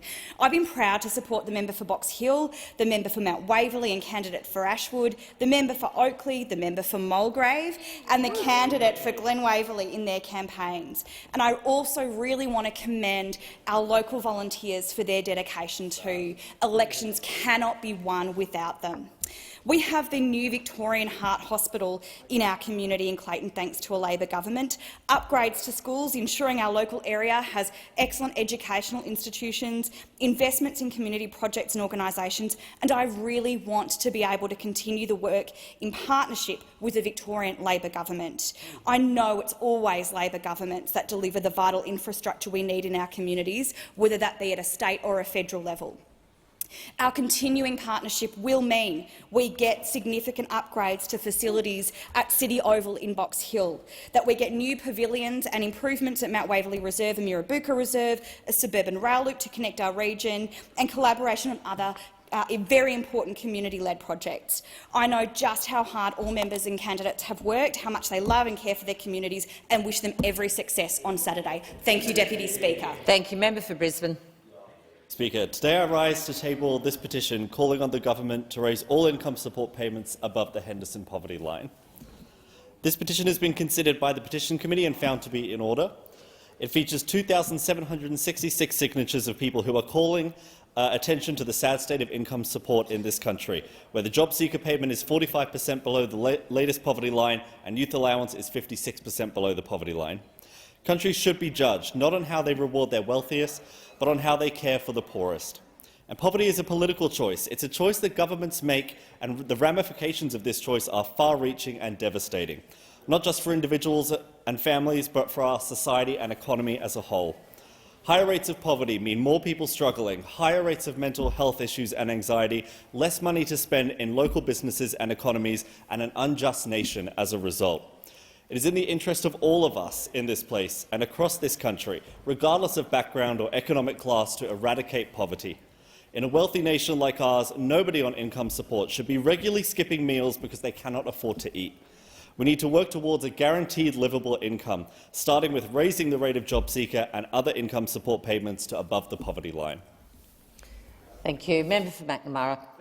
Very much, Deputy Speaker. Well, despite some late-night, poorly spelled tweets from the former Premier Jeff Kennett, who shut down schools in Victoria, on this side of the House and in the Victorian Labor government, we've turned the public schools in McNamara into places of excellence. You can't help but walking into the halls of Elwood College or Albert Park College or even Glen Ira College to see the investment and the difference that a Labor government makes. To drive around McNamara is to drive around without passing over level crossings, thanks to the Andrews Labor government getting rid of level crossings, consigning them to the bin of history where they belong. And of course, the Andrews Labor government are going to bring back the State Electricity Commission, putting electricity back into public hands, while those opposite shut down schools and were privatising electricity. The Andrews Labor government is going to lead not only Victoria but our nation and the world on renewable energies. It is a very, very big difference compared to the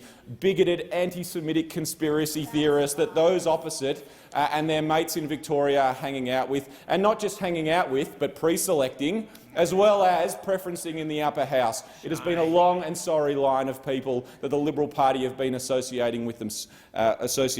But I wish the best to Nina Taylor in Albert Park, Lior Harrell in Caulfield, Louise Crawford in Brighton and Wessa Chow in Paran, 4 outstanding Labor candidates as part of an outstanding Labor team, and I wish them all for a re-election of the Andrews Labor government on Saturday. Thank you. Member for Page. Thank you, Deputy Speaker. I'd like to acknowledge Lisa Munro from the Casino Rural Fire Brigade. Lisa's been named a life member of the brigade after 27 years of service and only the second person to receive this honour.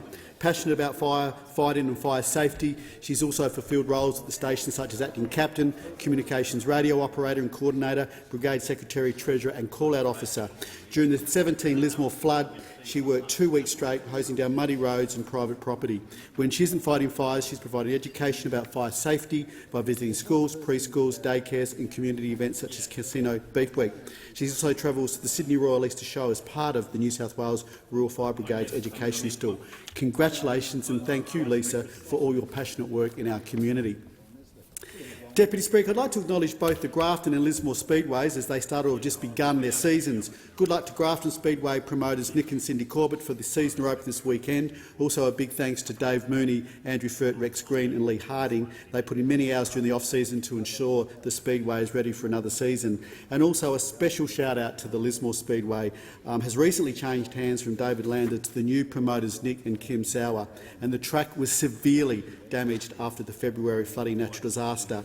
However, earlier this month, after months of hard work, the season opener attracted some of the biggest crowds ever seen. So congratulations to Nick and Kim, and also a big thanks to Tony Powell, Johnny Green and Steve Robinson for their tireless work in helping make that happen. Thank you. Member for Bendigo. Thank you, Deputy Speaker. Well, there has never been a state Victorian government kinder and the best friend of regional Victoria than the Andrews Labor government. And since they were elected, they have worked to address the damage caused by those opposite their friends in Victoria. They have rebuilt schools in regional Victoria. They have rebuilt and built hospitals in Victoria. My own area of Bendigo is the home to the largest Vic hospital outside Metro. They have built train lines in Victoria and reopened train stations and built new train stations in regional Victoria, including in my own electorate. The Gornon train station reopened. We've got plans to reopen the Harcourt train station if re-elected. The Raywood train station reopened. If regional Victoria wants to see the rebuild continue, the big build, then they need to re-elect the Andrews government. They need to consider voting for Labor in the lower house and in the upper house. I am proud of my state Labor colleagues, Marianne Thomas in the south, Maria Edwards in Bendigo West, and Jacinta Allen, our Deputy Premier, all three outstanding women who serve the people of my community proudly in the Victorian government. Only Labor will deliver for the regions. Only Labor has a plan now and into the future for regional Victoria. Thank you. Member for Peachey. Thanks, Deputy Speaker. Across Australia, Year 12s are celebrating the end of their high schooling journey. And in my home state of Queensland, over 20,000 school leavers converge on Surfers Paradise on the Gold Coast each year. And I'd like to highlight the amazing work of the State Emergency Services and the youth support and volunteer services like Red Frogs. Red Frogs have over 600 volunteers every year to safeguard the school leavers and act as positive peer influence in this critical period of transition. As the former Assistant Minister for Youth and Employment Services, I personally witnessed the amazing work Red Frogs do, whether it's cooking pancakes for the schoolies or doing walk homes for people after concerts. Deputy Speaker, over the last few weeks too, I've had the privilege of attending schools around my electorate to present the Petrie Shield. There was 123 recipients, 32 from Year 12. Tips for Year 12 after they leave: get into the workforce, find a part-time job or full-time job. If you're studying, still work part-time for a bit of experience. Find a mentor in your field of choice. You can learn a lot from someone else's experience. And if you're taking a gap year, stay busy, volunteer, travel, work part-time. It's a great time to discover passions and dreams for your future. Congratulations to all the Year 12 school leavers. Well done. Enjoy the moment. Thank you. Member for Corangamite. Thank you. Victoria's Victorians go to the polls this Saturday, it's a clear choice between Labor's plan for doing what matters and more Liberal cuts. Dan Andrews and his team have worked hard every day, removing level crossings, building hospitals, schools and roads across the state and in my electorate. State Labor has made TAFE free, created thousands of well-paid jobs, investing in renewables, and has helped families to install solar panels and batteries to keep power bills down. They've committed to invest even more in hospitals, train thousands of nurses and paramedics and make nursing free. In my area, Labor has a dynamic new team, Alison Marchant in the Bellarine, with the retirement of Lisa Neville after a stellar career, and Hutch Hussain, who stands an excellent chance in taking Polworth from the Liberals. Hard-working local members Christine Cousins in Geelong and Darren Cheeseman in South Bowen deserve to be returned. Deputy Speaker, state and federal Labor governments are working hand-in-glove to deliver important projects for my region. State Labor has committed to match federal Labor's $125 million for Stage 2 of the Barwon Heads Road, matching $20 million of commitment to the Indoor Aquatic Centre in Drysdale, funding local and community projects together. With the Commonwealth Games coming to our region, a unified state-federal partnership has never been more important. The Andrews Labor government has a clear plan for growth and jobs. The Liberals have just more cuts. The choice is Member for New England.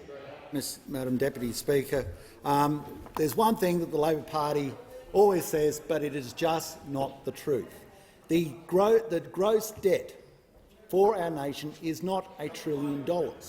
In fact, it wasn't even $900 billion. It was about $150 billion away from it when the Labor Party came into power. But don't worry, Madam Deputy Speaker, it's over $900 billion now. And when it gets to $1 trillion, and it will under the Labor Party, it happened on their watch. They are the government. And if it cracks $1 trillion, it's the Australian Labor Party in government that created it. The second issue I think is very important, Madam Deputy Speaker, is unless the Labor Party clearly define what the changes are to the Constitution exactly within the voice, we are going to have a real problem in any advocacy out in regional areas. People are asking exactly what does this entail? What exactly are the words? And we can't answer that question. And because we can't answer that question, it doesn't matter what happens in this chamber, the Australian people will vote it down. And that will cause more problems than if we hadn't had it in the first place. That will create real divisions in areas. The next issue is the obvious one. Climate policy is absolutely destroying our country in the way it drives up power prices. If it is power prices you're worried about, climate policy is behind it. If it's fuel prices, it's climate policy. Food prices, it's climate policy. Member for Lawler. Thank you, Deputy Speaker, and I'm proud to rise today surrounded by my Labor federal colleagues from Victoria, because Victorians do go to the polls on Saturday. And I want to say directly to the people of Lawler, you're going to the polls on Saturday and you have an opportunity to be part of creating a great partnership between federal Labor and state Labor. We have waited 9 long years to work together to deliver for our state after being starved of funds from the previous government at the federal level. But despite that lack of funds, Victorian Labor has delivered for our area. Now, I've got a long memory, and I remember the last state Victorian Liberal government. They did not build one school, not one school in 4 years in the fastest-growing area of Australia. Not one school. And since they've been turfed, we've had new schools, not single schools every year. We have had new schools every year under this state Labor government, because they know that in the outer west people care deeply about the aspiration of their children, and they know that our children in the outer west deserve the best schools, the best teachers. They deserve to feel valued with the best facilities, and this government has delivered. They've delivered every day. They have spent $1.8 billion in roads in the west, $1.25 billion of that in the city of Wyndham. Bring back a Labor government for another term and watch us work together. Thank you. Member for Capricornia. Thank you, Deputy Speaker. It's wonderful to see construction tenders open for the new Moranbah Hospital yesterday. It will support 102 construction jobs and is scheduled for completion by June 2025, subject to tender negotiations. I have been a strong supporter of a new hospital in Moranbah for a long time, and I want to congratulate Isaac Regional Council on their years of successful lobbying for this project. It is a timely announcement, given the current Moranbah Hospital has been falling into disrepair and neglect for years under the Queensland Labor government. In 2020, 5 miners were seriously injured after an explosion at Grosvenor Mine. The men suffered severe burns to their upper bodies and airways and were taken to Moranbah Hospital in a serious condition.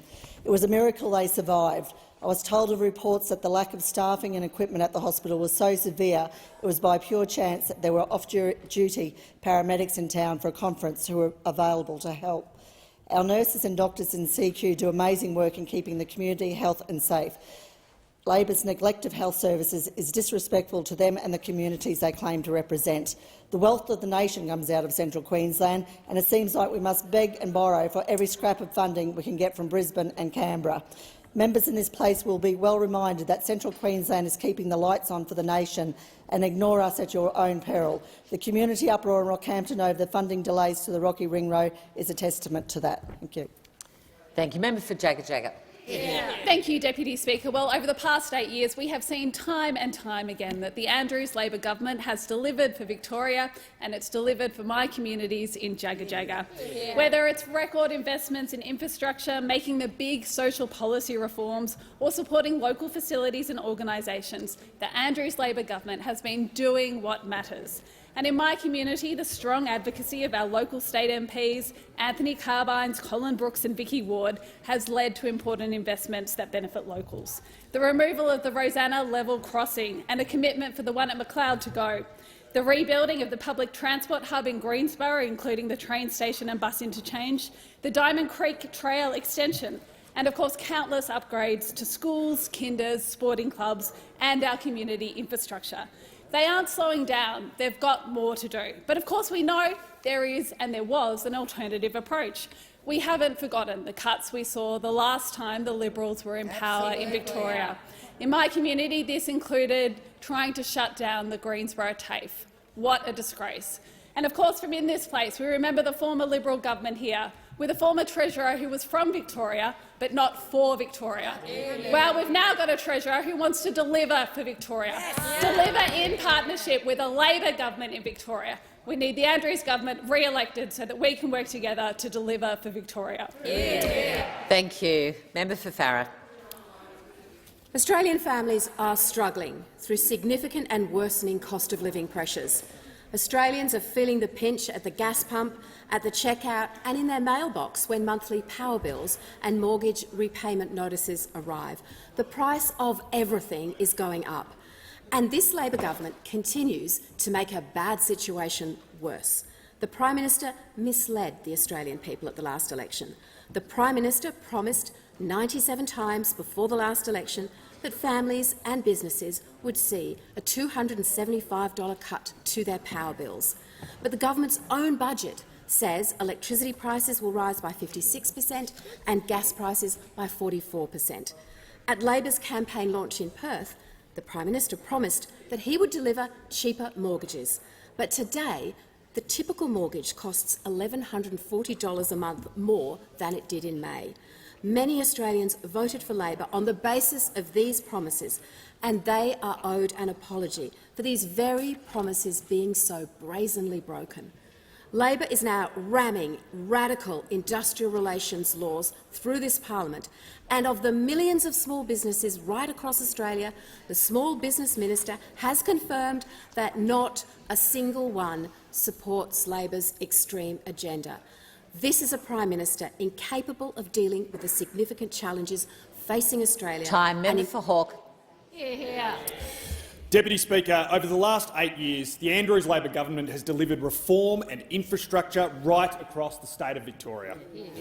The big build has seen 67 level crossings removed, while 69 new primary and secondary schools have been opened. 22 hospitals have been built and upgraded, and more than 26,000 extra healthcare workers have been hired. Deputy Speaker, the list goes on, but one thing is clear.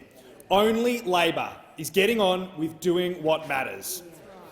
On Saturday, Victorians will go to the polls with an opportunity to re-elect this strong and ambitious Labor government. For months now, local Labor candidates have been working hard in their communities, listening to the priorities and concerns of their electorates.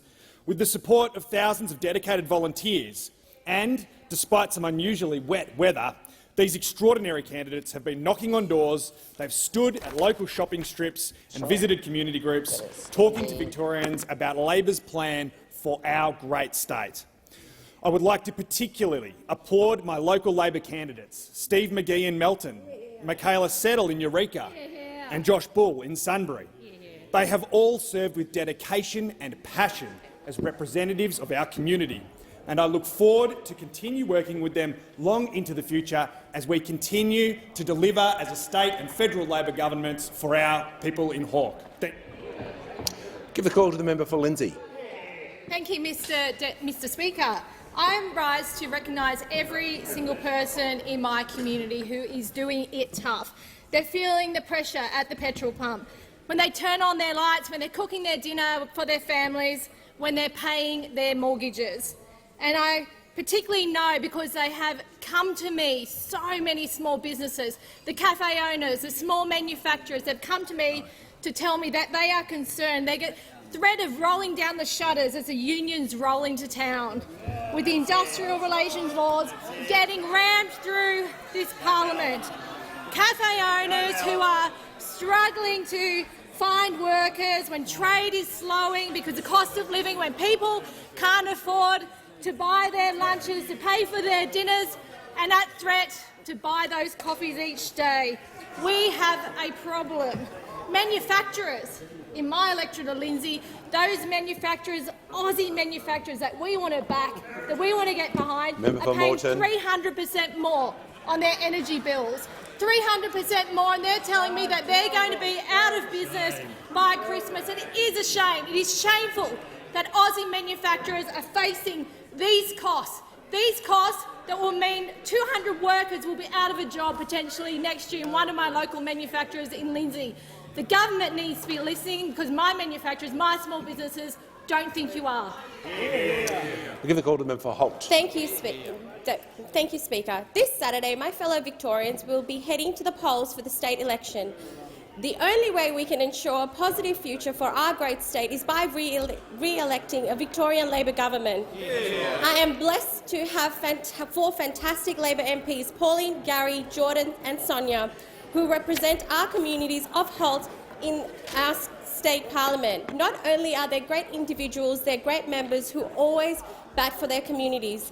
In Gary's electorate of Narre South, I am pleased to see $13.6 million committed to upgrade and modernise Lyndhurst Secondary College. In Pauline's electorate of Cranbourne, Labor has committed to $9 million to upgrade Cranbourne Secondary College facilities, including Cranbourne Community Theatre, to ensure students and staff are serviced well into the future. In Jordan's electorate of Bass, I'm overjoyed to see Vic Labor committed to $9.5 million to rebuild the Warringah and South Jetties, well into $2.6 million to upgrade Torridon's ramp and car park. I am keen to see these three great Labor members get into Parliament. Thank you. Order. In accordance with Standing Order 43, the time for members' statements has concluded. I advise the House that the Deputy Speaker has fixed 3:30 p.m. until 4 p.m. today for the next sitting of the Federation Chamber. Questions without notice. Are there any questions? And I give the call to the Leader of the Opposition. Thank you very much, Mr Speaker. My question is to the Prime Minister. Before the election, the Prime Minister promised cheaper electricity prices, cheaper gas prices and cheaper mortgages. Since the election, the Prime Minister has mentioned nothing in relation to those promises. Instead, your actions have delivered the opposite. Now, to make a bad situation worse, you're imposing a job-destroying industrial relations system at exactly the wrong time for our economy. Why, like Kevin Rudd and Julia Gillard, does this Prime Minister get every economic call wrong? Give the call to the Prime Minister. The Minister for Skills. I thank the Leader of the Opposition for his first question in 3 days and congratulate him on getting that decision through his Tactics Committee. I did think that I know Matthew Guy wants him to have a vow of silence, and he's not welcome in Victoria. But I welcome the Leader of the Opposition here to ask a question about industrial relations, because his deputy said yesterday, said it a couple of times, we think the entire bill is terrible. That is their position on industrial relations. The entire bill is terrible. Well, let's have a look at what they say is terrible in the legislation. Putting gender equity and job security at the heart of the Fair Work Commission's decision-making. Putting it in the objectives of the Act, they say that's terrible. Banning pay secrecy clauses, a tool which has been used to hold down women's pay in particular. That's terrible as well. Giving the Commission the expertise and the powers to end the historic inequality between the pay and conditions in female-dominated care and community sectors and the pay and conditions enjoyed by the rest of the workforce. They say that's terrible as well. Expanding access to flexible work arrangements, Leader of the Opposition, particularly for women. They say that's terrible as well. Especially prohibiting sexual harassment in the Fair Work Act. They say that's terrible as well. Placing new limits on rolling fixed-term contracts so workers can't be effectively put on an endless probation period where they have no security whatsoever. That's terrible as well. Bolstering the ability of workers to recover unpaid entitlements. They say that's terrible as well. Banning job ads that advertise for below the relevant minimum pay rate. Do they support that? No, they say that's terrible. Strengthening anti-sham contracting laws. Do they support that? No. They say, guess what? That's terrible as well. Reforming the Better Off Overall test so that it's simple, flexible and fairer for both workers and for business. They say it's terrible as well. The same mob that said a $1 an hour pay increase for people on the minimum wage was reckless and dangerous, lecturing us about industrial relations. Well, we on this side of the House stand for increased productivity, stand for supporting business, but we also stand for supporting workers' wages. Order. There is far too much noise in the chamber. The member for Longman will not speak while I'm speaking. I give the call to the member for Bruce. Thank you, Speaker. My question is to the Minister for Government Services. In light of today's reports about previous contracting and tendering processes in Services Australia and the NDIS, what is the Albanese Labor government doing to ensure federal government contracts are allocated in a proper manner that will ensure transparency for the Australian people?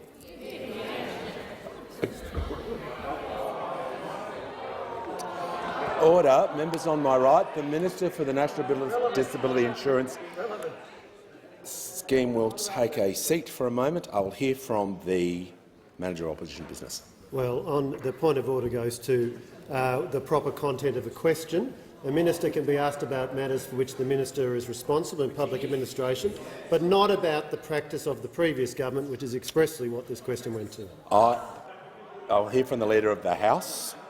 Order. Thanks very much, Mr. Speaker. To the point of order, I don't know how this one could be out of order and any of the questions asked by the opposition could ever be in order. This question refers to media reports of the day, which practice specifically says can be referred to in questions, and then asks specifically about what actions the Albanese Labor government is taking. They're the terms of the question. Practice does say on 557 regarding media reports, and the minister can answer questions on Standing Order 98 regarding public affairs and administration. The question does contain his portfolio and how it impacts on his portfolio. It's in order, and I'll give him the call. The Age and Sydney Morning Herald have today reported that the member for Fadden used his status as a federal MP in 2017 and 2018 to help the lobbying and consulting firm Synergy 360 to help them sign up corporate clients with the promise of helping them navigate the federal public service and political system and meet key decision-makers, including senior coalition ministers. Specifically, it was reported that emails reveal that Synergy 360 would frequently update corporate clients as to the progress in lobbying and providing access to senior government figures for the allocating and rewarding of several multi-million-dollar contracts. And Mr David Milo is Synergy 360's CEO. A major shareholder of Synergy 360 is a Mr John Mardrason. Mr Mardrason is a former business partner of the member for Fadden. Mr Mardrason has also run the member for Fadden's political fundraising vehicle. The member for Fadden has previously been a director of a separate business of Mr Mardrason. Strangely, though, a search of the Federal Lobbyist Register reveals, however, that Synergy 360 is not a registered lobbyist. The Minister will pause. I'm listening carefully to the Minister. Member for Fadden will cease interjecting while I take a point of order from the Manager of Opposition Business. Mr Speaker, practice is very clear about personal reflections on other members of the House, and it also is very clear on members on my right. Very clear on page 515 that members can only direct a charge against other members or reflect upon their character or conduct upon a substantive motion which admits of a distinctive vote of the House. So practice is very clear on this. What the minister is doing is out of order. The minister is setting context to order.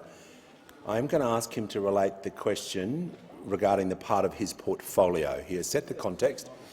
Order. The member for Page. And I bring him back to the question. The leaked emails reveal that Synergy 360 was lobbying for corporations in relation to lucrative government contracts, including in the portfolios I'm now responsible for.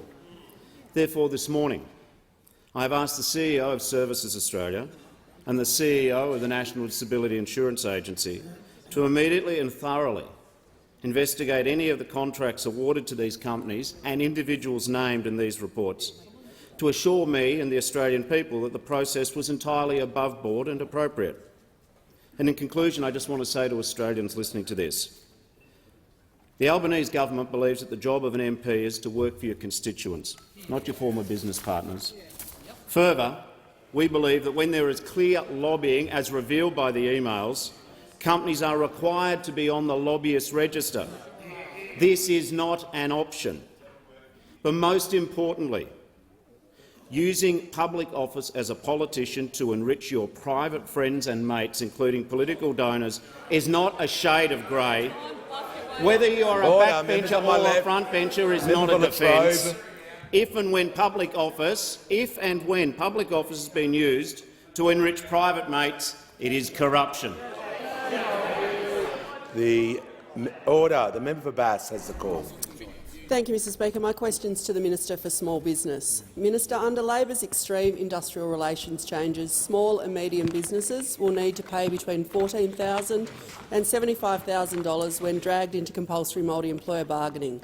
Given small and family businesses are already facing higher interest repayments and rising energy prices, can the minister inform the House what financial assistance the government will provide to these Australian businesses to help them meet these new costs? Give the call to the Minister for Small Business, Housing and Homelessness. Thank you, Mr Speaker, and I thank the member for Bass for her question. There's no doubt, and I've said in this place, that small businesses have been doing it tough. They are dealing with rising, increased prices, on my left. And they are doing it tough in terms of increased mortgages and increased energy prices. But what we're doing in terms of the better pay, secure jobs, is what we're doing is we're trying to actually support small businesses and give them what they want.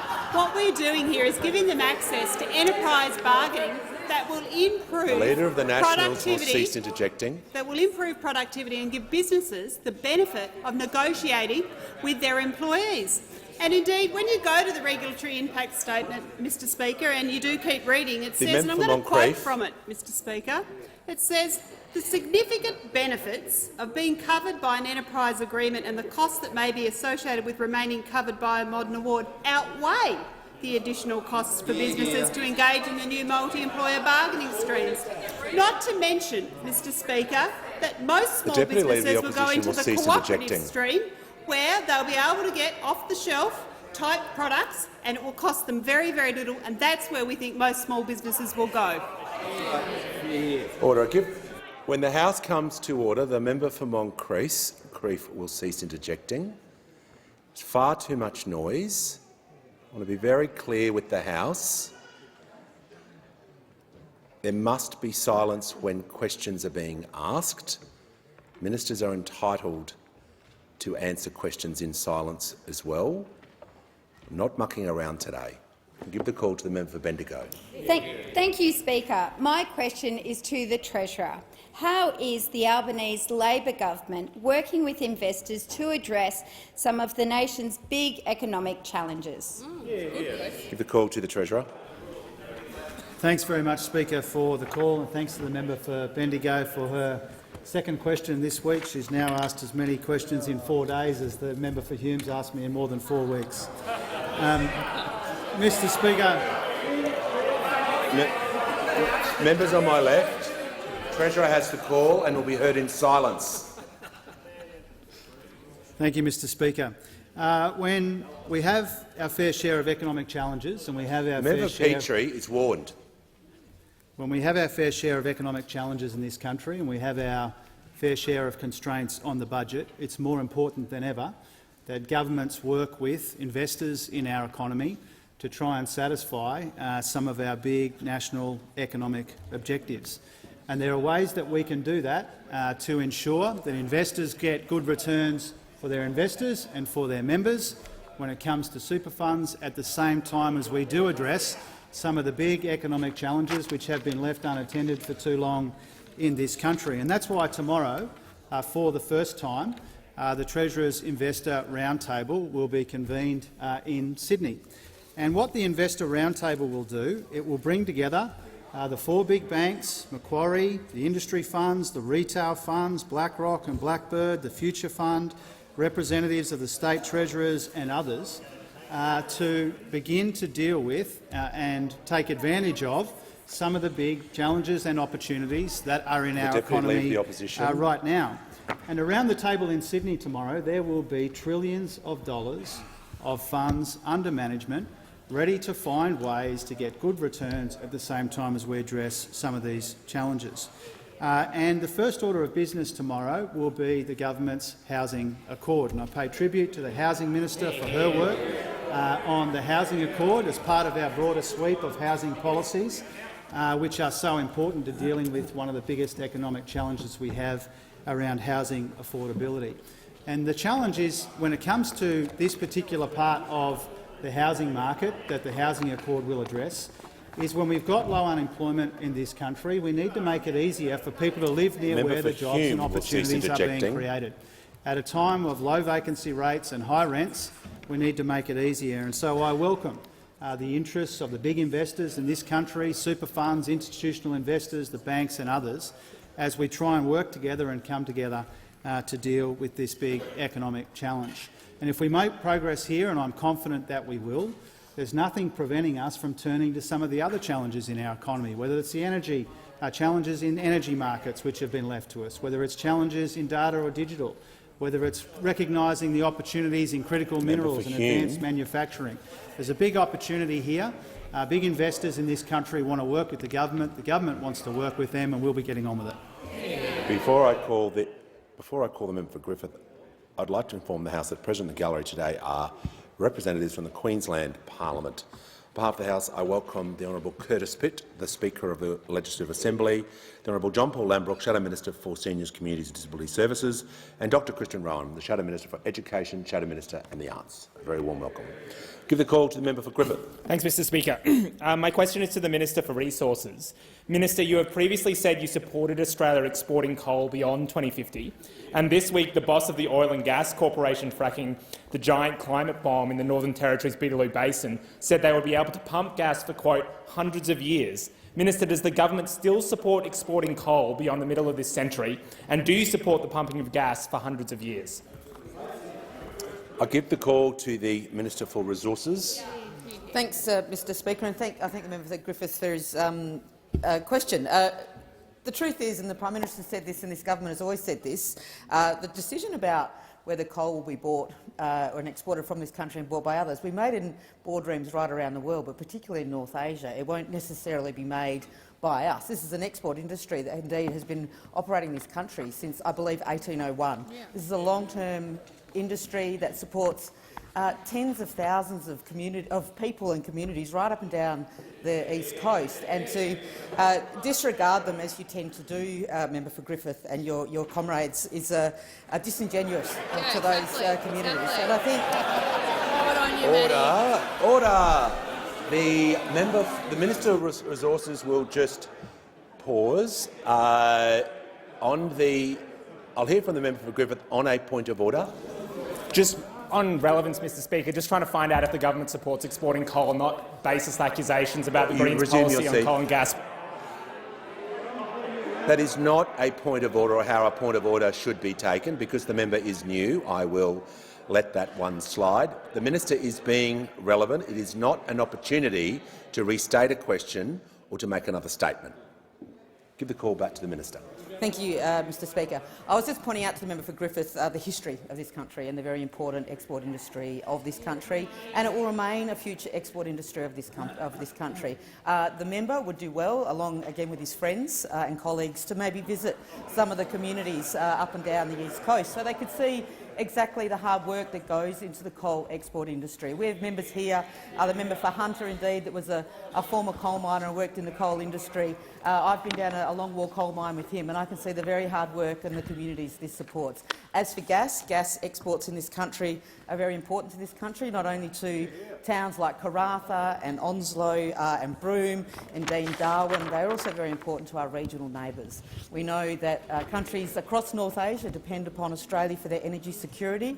This country will remain a reliable and trustworthy supplier of energy to our Asian neighbours and to our region for as long as we need to be.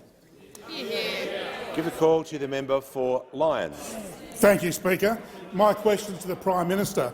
This week marks the 6-month anniversary of the Albanese Labor government. What has the government achieved in that time? Give a call. Order. Order. Members on my left. Give the call to the Prime Minister.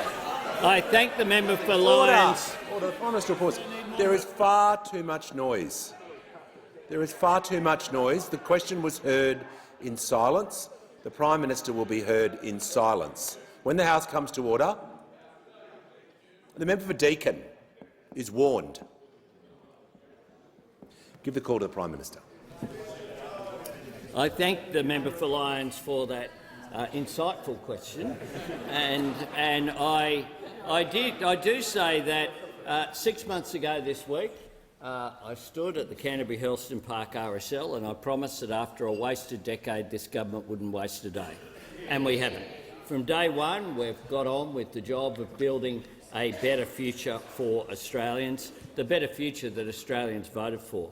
One of the first things we did was to put in a submission to the Fair Work Commission that led to the increase in the minimum wage.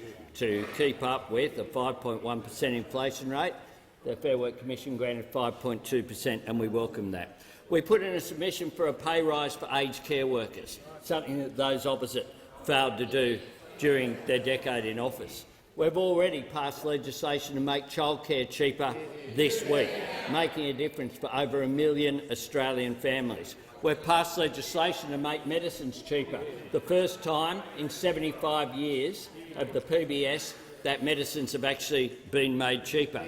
We've created 180,000 new fee-free tape places will be in place from January 1 next year. We've established 10 days paid domestic and family violence leave, something that those opposite, when they were in government, said would create a perverse disincentive to employ women. That was the attitude of those opposite. We have got it done. We've convened a Jobs and Skills Summit, which we brought together business and unions and civil society to engage constructively. We've established the Housing Accord, again bringing together business, including the MBA, with unions, with state and territory governments to deliver more affordable housing and to boost construction. We've ended the cashless debit card, We've expanded the Commonwealth Seniors Health Card. Order. We've established the Royal Commission into robo-debt.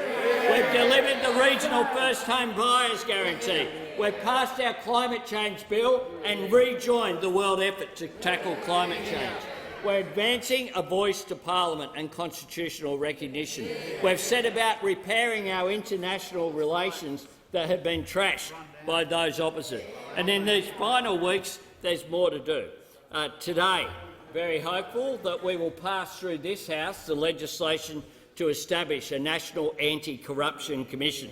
I can understand why it didn't happen under the previous decade of the former government. And we are making sure that we put in place measures to get wages moving so that we take pressure off people who are doing it tough. This is just in our first 6 months. I look forward to the next 6 months and well beyond. Give the call to the Deputy Leader of the Opposition. My question is to the Minister for Small Business, and I refer to the flood-hit town of Warringah, which the Prime Minister visited this week, and the flood-hit town of Moama in my electorate of Farrer. If a small business in Warringah or Moama is rebuilding next year, will they be able to specifically access the regional small business support program? The call to the Minister for Small Business, Minister for Housing and Minister for Homelessness. Thank you, Mr Speaker, and I thank the member opposite for her question. We are, of course, concerned by communities that have been impacted by floods. We know they have been doing it incredibly tough, which is why we did move as quickly as we could to make sure that assistance was available for those communities. Indeed, we're investing $1 billion over 5 years to mitigate potential disasters and loss and damage through the government's new Disaster Ready Fund. We are concerned about it. And we have also, of course, moved in each of the states that have recently had floods, in Tasmania, in Victoria and in New South Wales, to make small business grants available for those communities, Mr Speaker. The Minister is 30 seconds into her question, answering the question. I'm going to ask her, out of respect for the Deputy Leader of the Opposition's position, I'm allowing this point of order, but I want to have it stated clearly what the point of order is. The point of order is on relevance because I referred specifically to a program called the Regional Small Business Support Program. Resume your seat. The minister is 40 seconds in. Order. I'd like to hear the minister in silence. The Deputy Leader was heard in silence. She's 40 seconds in. She's got 3 minutes to answer the question. I'm going to give her the call. Thank you, Mr Speaker. And we have been moving to support small businesses. As I said in this place earlier in the week, we have also moved to make sure that programs that were due to end at the end of this year, on the 31st of December, that those opposite didn't continue to fund, about mental health and wellbeing and, of course, the small business debt hotline, that we're not continuing. We found more than $10 million in the last budget to make sure that those programs could continue. We're looking at all of the programs to make sure that we are supporting small businesses in every way possible to come out of the floods, and will continue to do so, Mr Speaker. Give the call to order. I give the call to the member for Spence. Thank you, Mr Speaker. My question is to the Attorney-General. Why is it important that standards of integrity be raised to improve voters' trust in our democratic system? Good question. I'll give the call to the Attorney-General. Thank you, Mr Speaker. I thank the member for Spence for his question. The National Anti-Corruption Commission is a landmark reform which I hope will have a profound impact on our democracy once it is established. The Commission will not just investigate corruption after it happens, but will seek to prevent corruption as far as is possible. The Commission will be tasked with education and prevention functions. The Commission will provide guidance and information to support the public sector to identify and address vulnerabilities to corruption. It will educate the public sector and raise awareness of corruption risks and how to avoid them. The Commission has the capacity to hold public hearings, and when findings of corruption are made, the Commission will be able to release public reports. This visibility is important and will ensure the Australian public will see the Commission doing its job. Trust in government hit an all-time low in the most recent Australian election study conducted by the Australian National University in 2019. Only 59% of Australians were satisfied with how their democracy is working. There's no doubt Australians at the 2022 election felt the same way. Something was broken and they wanted it fixed. The Albanese Labor government heard that call, and the National Anti-Corruption Commission bills are our answer. The main bill to establish the Commission passed this House just before question time. Our sincere hope is that the Commission will help to restore trust in federal politics. Australians will know that there is a strong watchdog with teeth, ensuring that those who are fortunate enough to be elected to this place are not misusing their position for personal gain. Nothing is more important than ensuring our behaviour in this place upholds the bond of trust with Australians. That bond is the basis of our democracy. There's been much damage done in the last decade to that bond. Just one example of that is the promise made in December 2018 to establish a National Anti-Corruption Commission, which was never delivered. The bills currently before the Parliament to establish a National Anti-Corruption Commission are the first steps in that repair job. It is up to all members in both houses to do the right thing, come together and pass the bills before Parliament. Let's send a strong message to all Australians that we can get this job done. Give the call to the Leader of the Nationals. Thank you, Mr Speaker. My question is to the Minister representing the Minister for Agriculture. I refer to a Northern Australian family cattle property that employs 21 ringers and station hands.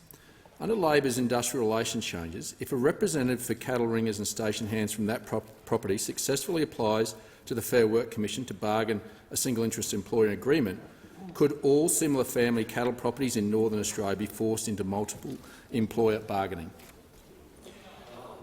Give the call to the Leader of the House. I've given the call to the Leader of the House. I'm happy to start.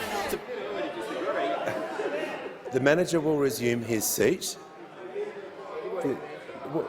I don't know what the Leader is going to say, but I've given him the call because he was on his feet. So when someone jumps up, as I give you the call all the time, I give the call to the Leader of the House. Order. Members on my right.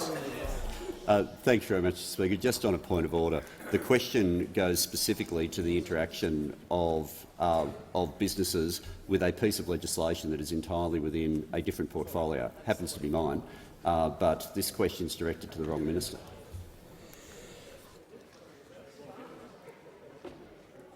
I'll hear from the manager. On the point of order, Mr Speaker, it's very clear that what this goes to is the impact on businesses within the sector for which the minister representing the Minister for Agriculture is responsible, and that is why she is the appropriate minister to be asked this question and to answer it. This issue has come up a couple of times this week. Practice makes it clear where a question may involve, on page 549, may involve the responsibility of more than one minister, should be directed to the minister most responsible. However, a minister may direct the question without question, may direct her answer or his answer without question. So I'll allow the minister to give. I'll allow the minister under the standing orders to answer the question, and then another minister may respond as well. Thanks very much. I'm very proud that in Albanese's government's first budget, $1 billion has been put into the agriculture sector to make sure that we're actually growing that sector and making sure that we're protecting it from the biosecurity threats that we've seen with foot and mouth disease and lumpy skin disease. Of course, the specific question that the minister asks, as he knows full well, is an industrial relations question, so I will refer that question to the Industrial Relations Minister to answer. And the Minister for Employment and Workplace Relations and the Minister for the Arts has the call. Thanks, Speaker. Trying to get questions. First of all, the example that they've asked, that they've given, the example that they've given, as I heard it, refers to a single employer making an application with respect to the single interest stream. A single employer can't make an application to the single interest stream. It starts with multiple employers. That's the way it works. But I have to say, if the question is wanting to go to the broader point of are these rules meant to be able to reach agriculture, yeah, absolutely. Because those opposite presided over a time when horticulture workers were being paid $4 an hour. those members on my left. presided over a time when some of the worst Nationals. examples of wage theft were coming from that exact sector, not because of the farmers themselves, but because of the labour hire The Leader of the companies that Nationals were will going cease through, interjecting. rorting the systems where the farmers thought Member they for were paying Patterson for will decent cease wages, interjecting. they were being charged for them, but there was a rort happening that was never meeting the worker. Now, I met with workers. I remember meeting Kate on a visa here from Taiwan, who was fishing out of the bins beside the supermarkets to get food, and she had a full-time job because that's what was happening under the laws of those opposite. So when the Prime Minister before gave the example that this Act that's being proposed by the government, the amendments to the Fair Work Act, will make it that you can no longer advertise work for less than the legal minimum rate of pay, you bet we're in favour of that. And you bet that'll get in the way of some of the rorts that have been happening. You should be representing all the people in your electorate, including the workers who've been underpaid. Has the Minister concluded his answer? Has the Minister concluded his answer? Order. The Leader of the Nationals will resume his seat and remain silent for the rest of question time. He will not be here for question time. Order. Members on my right, the Treasurer is not helping. The Treasurer will cease interjecting. As I'd like to hear from the member for Hume, so I can hear the member for Newcastle and her question. Thank you, Mr Speaker. My question is to the Minister for Environment and Water. What is the government's response to the— Order. The member for Newcastle will resume her seat. I have made it Member for Hume, you're warned. I've made it crystal clear I want to hear questions in silence. You're refusing to follow my direction and you keep constantly interjecting. Has everyone got the message? Give the call to the member for Newcastle. Thank you, Mr Speaker. My question is to the Minister for Environment and Water. And what's the government's response to the terrible destruction of the Juukan Gorge, and how will the government make sure that this never happens again? Give the call to the Minister for the Environment and Water. Thank you, Mr Speaker, and I want to thank the member for Newcastle, who I know has spent a lot of time over the years in remote communities, for her question. Today, the government formally tabled our response to the interim and final reports by the Joint Select Committee on Northern Australia into the destruction of Juukan Gorge. We are so fortunate to share this continent with the world's oldest continuous culture and most successful environmental custodians, and Juukan Gorge is one of the oldest sites of human occupation in Australia, with 46,000 years of continuous culture, tradition, practices and stories. As I said this morning, it is unthinkable that any culture would knowingly destroy Stonehenge or the Egyptian pyramids or the Lascaux caves in France. And when the Bamiyan Buddhas were destroyed in Afghanistan, the world was rightly outraged. But that's precisely what occurred in Juukan Gorge. I want to thank all members of parliament who participated in the 2 inquiries across the political spectrum and produced 2 very thoughtful reports. A particular debt of gratitude is owed to the Butu, Gunti, Guruma and Binigura people, who are the traditional owners of Juukan Gorge, and I am truly sorry about the loss you have experienced and the way the parliamentary inquiries and government response have added to your distress. What's clear from these reports is that our system is not working, which is why at the election the Labor Party promised to reform the system with a standalone piece of Indigenous cultural heritage legislation co-designed with First Nations people. That was our commitment, and today, in signing an agreement with the First Nations Heritage Protection Alliance, we took the first step in that journey. Mr Speaker, the final committee report identified 8 recommendations for reforming Australia's cultural heritage protections, and we have accepted 7 of them, and we are continuing to work through one recommendation, which is whether the ultimate responsibility for cultural heritage should sit with the Indigenous Affairs Minister or the Environment Minister. Mr Speaker, these are serious reports, and the recommendations speak to the principles and priorities that will shape our response. Free, prior and informed consent, truth-telling and open dialogue, genuine partnership, the kind that can only be entered into by equals. This morning, our government signed an agreement with the First Nations Heritage Protection Alliance. The alliance will work closely with Minister Burney and Senator Dodson and the rest of us to make sure that we get these laws right. We are always a better country, more unified, more confident, more secure in ourselves when we give everyone a seat at the table, when we listen to all voices. We are committed to doing better in true partnership with First Nations Australians. Give the call to the member for order. Members on my right. Well, I haven't given you the call yet. I haven't given you the call. Order. The House will come. You don't have the call. So just when the House comes to order, you'll get the call, and I give the member order. Member for Bruce is warned. Give the call. I give the call to the member for Hume.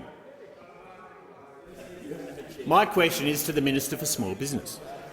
A Canberra small business owner has told 9 News he's worried that the government's industrial relations changes will mean he has to increase prices. He said it just means that the prices of your schooner, your pints and your palmies are going to go up. Will the minister guarantee that small businesses will not have to increase prices as a result of Labor's extreme industrial relations changes? Order. I give the call to the Minister for Small Business, Homelessness and Housing.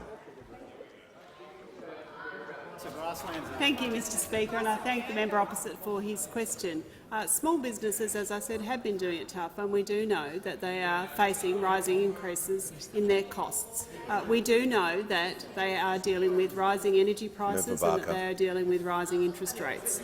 We also know, of course, that they are having trouble attracting staff. We know that there are massive staff shortages, which is why we're also moving in terms of increasing skilled migration, in terms of increasing fee-free TAFE places, to make sure that we have the workforce available for small businesses, Mr Speaker.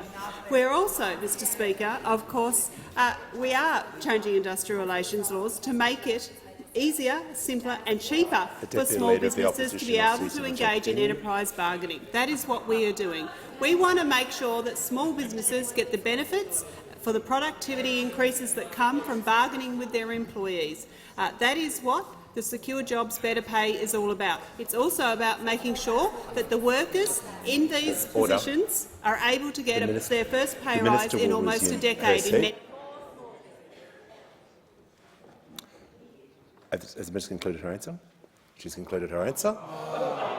The order. The member for Wills has the call. Thank you, Mr Speaker. My question is to the Minister for International Development and the Pacific. How is the Albanese Labor government changing Australia's approach to engagement with Pacific nations on climate change, and what previous approaches are being changed? The call to the Minister for Defence Industry and the Minister for International Development and the Pacific. Thank you, Mr Speaker, and I thank the member for Wills for his question and his ongoing commitment to fighting climate change and his deep commitment to national security. Mr Speaker, nothing is more central to the security and well-being of the Pacific than taking action on climate change. And that's because the Pacific is bearing the brunt of climate change. In Australia, we've seen bushfires, droughts and the current massive floods. In Pacific Island countries, we're seeing inundation, water contamination and threats to food security. And that's why the 2018 Boyd Declaration said that climate change remains the single greatest threat to the livelihood, security and well-being of the peoples of the Pacific. For example, Kiribatis' main island, Tarawa, will lose 50% of its land mass by 2100 under current projections. And at COP27, Australia's response was really well received. I met with 10 Pacific leaders and ministers, including the Prime Ministers of Cook Islands and Tonga and the President of Palau. And the Secretary-General of the PIF said Australia is taking a new, refreshed approach to its relationship with the Pacific, and it's reinforcing that not just with words but also with some solid, real action. We're working with the Pacific to deliver outcomes that reflect Pacific interests. We supported Pacific climate negotiators to be there and to progress a bid for climate COP in the Pacific. And after a decade of inaction, Australia is taking action at home and abroad. We're supporting the Pacific Climate Facility. We're providing $900 million worth of extra ODA to the Pacific with a real focus on climate change. And I was also asked, Mr Speaker, how that approach has changed from the last government. Well, the Albanese government has delivered more in 6 months than the last government did in 10 years. For example, we're not making jokes about climate change destroying Pacific Island countries. We're taking this existential threat seriously. We're not blowing up regional security and unity like the member for Cook did by blocking action on climate change at the 2019 PIF. The Minister will resume his seat, and I'll hear from the Manager of Opposition Business. Well, Mr Speaker, Minister for the Environment. The minister's answer offends against several provisions of the standing orders, but in particular on relevance. You have previously directed a minister back to the question when he strayed and got into the record of the previous government. Will resume his seat, and I'll hear from the Leader of the House. Just to the point of order, in terms of the way the minister is answering this question, he's been quite specific about what the government's doing and what the government's not doing. Every part of it has been framed in terms of decisions being taken by the government and that he's taken as minister. The question involved what is being changed. I'm going to ask the minister to make sure he is comparing and contrast to those changes to be relevant. I'll give him the call.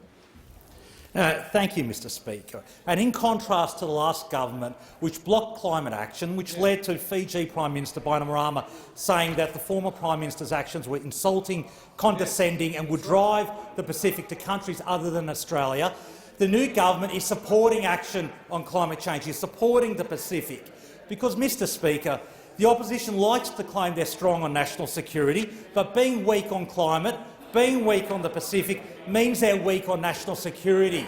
And unfortunately, the opposition leader's attacks on climate action, his dog whistling on COP, in particular on damage and loss, demonstrates that the opposition leader doesn't understand national security, isn't fit to lead this party and is definitely not fit to lead this nation. I give the call to the member for North Sydney. Thank you, Mr Speaker. My question is to the Minister for Climate Change and Energy. It is currently estimated there are over 20 million motor vehicles in Australia that are powered by internal combustion engines. These engines are running on some of the dirtiest petrol in the world. Given these petrol cars will still be on our roads for an average of 10 more years, please tell us when the Australian government will take action to ensure the quality of our petrol will meet international best standards. Give the call to the Minister for Climate Change and Energy. Well, thank you very much, Mr Speaker. I'm very pleased to confirm to the honourable member that the government is currently, as we speak, consulting on fuel quality standards, particularly in relation to Euro 6. That process has begun. And that is a matter for the climate change portfolio, for those opposite who don't understand government arrangements. And the Minister for Transport and I are also working very closely together on the related matter of fuel efficiency standards, two separate programs, very closely related but quite separate in terms of their implementation. Fuel efficiency standards are those which encourage and require manufacturers to send electric vehicles to Australia and other low-emissions vehicles. Perhaps low-emissions vehicles and electric vehicles like utes, which do exist around the world, Mr Speaker, and are available in many countries around the world, not currently available in Australia because we lack fuel efficiency standards, Mr Speaker. As somebody who's driven an electric ute, I can confirm they do exist. They do exist and they are available elsewhere, but because of 10 years of policy indolence, they're not available in Australia. Order. But the honourable member for North Sydney is quite right.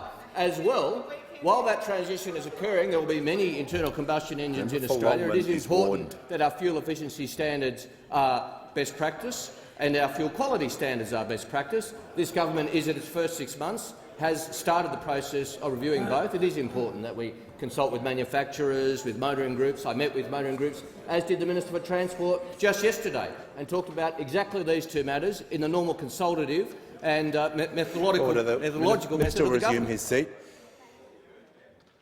I hear the member for North Sydney on a point of order. Mr Speaker, it's to the point of relevance. Sorry. I specifically asked about petrol quality, and with 3 out of 4 car sales in this country, second-hand vehicles, I'd really appreciate if the minister could give me an answer on petrol, please. The minister is being relevant. He's about halfway through the answer, and I'll ask him to return to that part of the question before he is concluded, and I'll give him the call. And in relation to the honourable member's exact question, I only began the consultation process a couple of weeks ago. It is important to allow people to have their say. That process is nearing its end. As soon as I've read through all the submissions and assessed all the evidence, I'll make a decision and announce it. Call to the member for Reid. My question is to the Minister for Employment and Workplace Relations. How will the Secure Jobs, Better Pay Bill get wages moving for low-paid workers and help close the gender pay gap?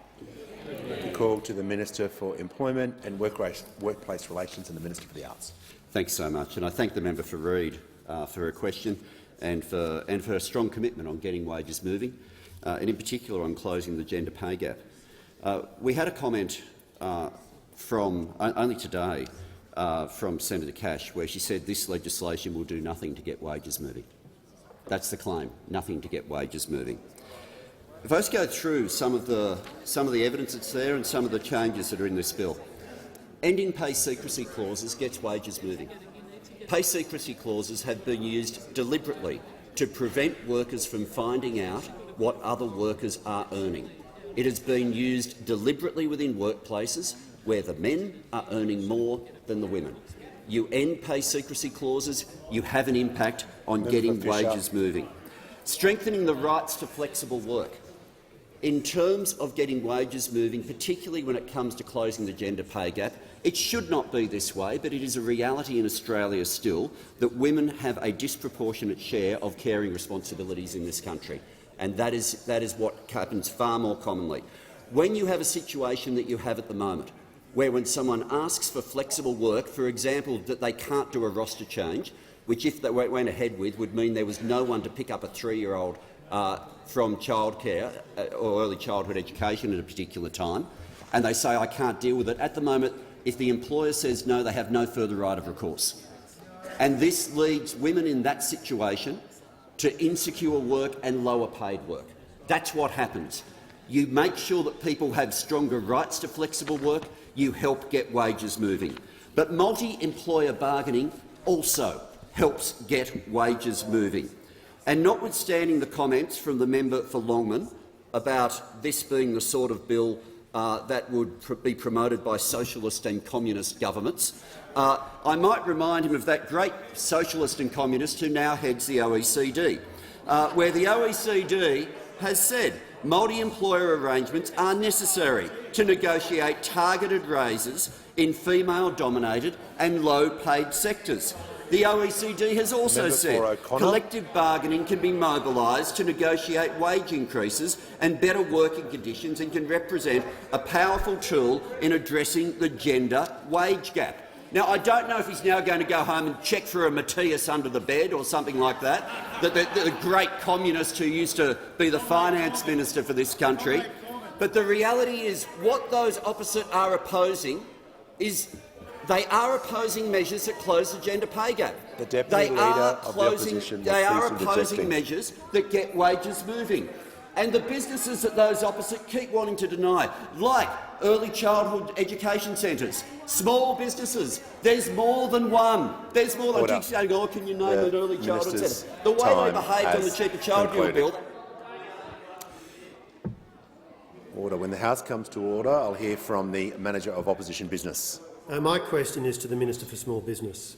Can the Minister confirm that a small business specialising in importing and exporting, whose workforce includes 12 Australian-based employees and 8 workers overseas in an associated entity of that business, could be compelled into multi-employer bargaining under Labor's extreme industrial relations changes?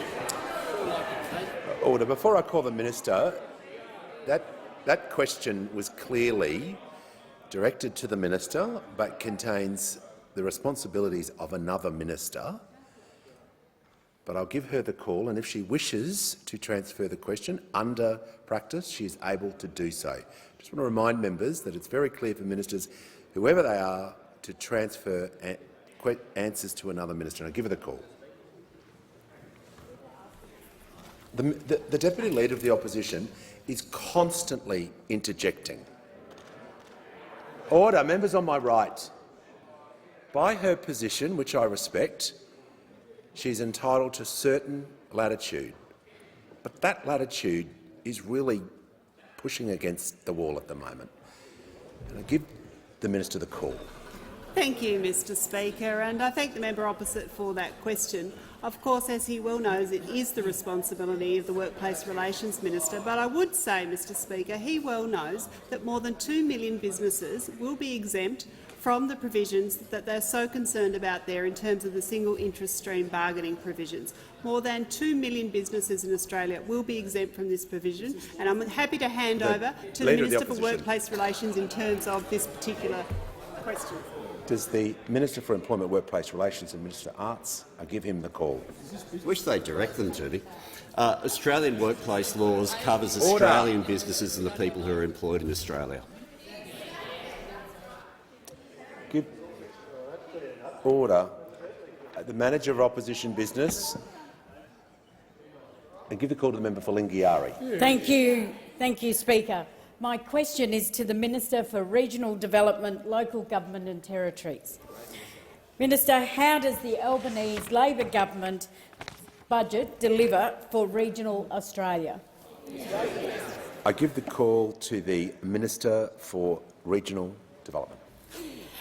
Thank you very much, and I thank the member for Lingiari for the question. One of the largest electorates in the country, and her strong advocacy for Territorians is well noted across this parliament. Like 30% of all of this country, I live in the regions, and I love talking about the importance of the regions to our economy and to our nation. Our budget is delivering for regional Australia. In fact, there are 760 budget initiatives to boost our regional communities and industries. Unlike those opposite, we believe that our policies will increase jobs in the renewable energy sector across the regions. The regions will be able to access more secure housing, better connectivity and investment in local ideas. Those opposite thought all regional Australia needed was grant spending, but for 10 long years they shortchanged our regions. Because our regional programs need transparency, they need fairness and they need a level playing field. Because we all know that the North Sydney pool should not have received regional funding via a closed, invitation-only grant process. We know regional Australians deserve better than that, which is why we committed $1 billion towards 2 major regional programs which will be delivered in a fair and transparent way. In every country town I go to, students and families tell me that they need connectivity, which is why we are delivering $2.4 billion to the NBN, $656 million to improve mobile coverage in rural and remote areas. But we also know that regional Australia is hamstrung by housing.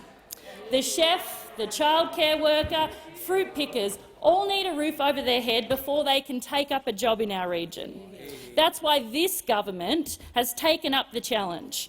Through our $10 billion Future Housing Fund, we know will make a huge difference. Over 1,000 regional Australians have already taken advantage of the regional first home buyer guarantee. We are also giving regional Australians priority access to 20,000 additional Commonwealth-supported university places, $158.5 million worth of measures to address teacher shortages in our regions. But good regional development isn't just about investing in our roads and our infrastructure. It's about investing in our people through skills and training. It's about investing in our services like NDIS, like Medicare and early childhood education. And we know regional Australia has borne the brunt of natural disasters, which is why we are investing $200 million per year through the Disaster Ready Fund. Our communities need our help, which is why regional Australia is at the centre of the nation's growth and at the forefront of our agenda. We are committed to delivering a better future for all Australia, no matter where you live, no matter your postcode, leaving no one behind, and only the Albanese government will deliver that. Before I call the member for Kennedy, and he will get the call, I'd just like to acknowledge in the gallery also we have the Honourable Dave Kelly, the Minister for Water, Forestry and Youth from the West Australian Parliament, and the Honourable Consul-General of Italy for Queensland and the Northern Territory, Ms Luna Angelini Matarucci. A very well welcome to you all. And can I call the member for Kennedy? Resources in Northern Australia. Minister, would you agree that 92% of Australia, which is only 1.2 million people, is an area bleeding? 3/4 of Australia's water is in North Queensland's inland not its coast. HIPCO's Hughenden Dam templates 13 schemes, each worth $300 million a year. Why not HIPCO Dam now, Minister? Can we call to the Minister for Resources? Thank you very much, Mr Speaker, and I thank the member for Kennedy for his question. I do note the question goes to water infrastructure, which is a shared. No, I will get to your. I know what you're getting at, Member for Kennedy. It also has intersections with the Minister for Infrastructure, particularly the Minister for the Environment and Water. But also, of course, as you pointed out, this is a lot to do with northern development in Northern Australia, so I'm more than happy to answer that question as best I can. As for the statistics you mentioned in the question, I am not sure about that, but I'm really happy to take that away and look at it and get back to your office. But you have mentioned HIPCO and the Hughenden Dam, and I note your long-standing concern around water securities right across Queensland, and especially in your seat of Kennedy. And it is appropriate there is water security for that region. I entirely agree with the member in that regard. You have had a long interest in the Hughenden irrigation scheme, and so have many members in this place. As you'd be aware, funding for that scheme does remain in the budget. However, there are a number of steps to be taken. A sufficient water allocation must be obtained from the Queensland Government, and I understand this is a process that Government is undertaking right now and with vigour. Also, Infrastructure Australia, which of course is the Minister for Infrastructure's responsibility, will be assessing the business case in relation to the Hughenden Dam.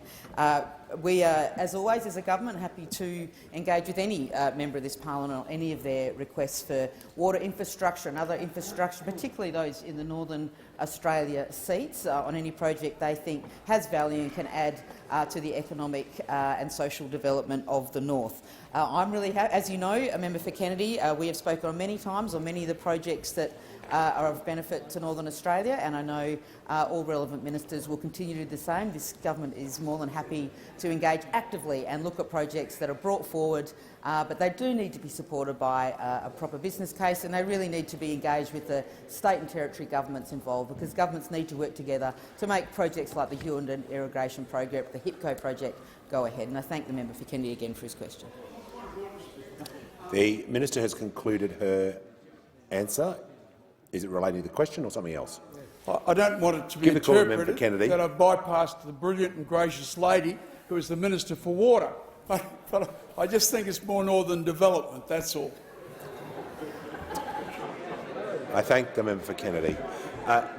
Order. I give the call to the member for Blair. Thank you, Mr Speaker. My question is to the Minister for Financial Services.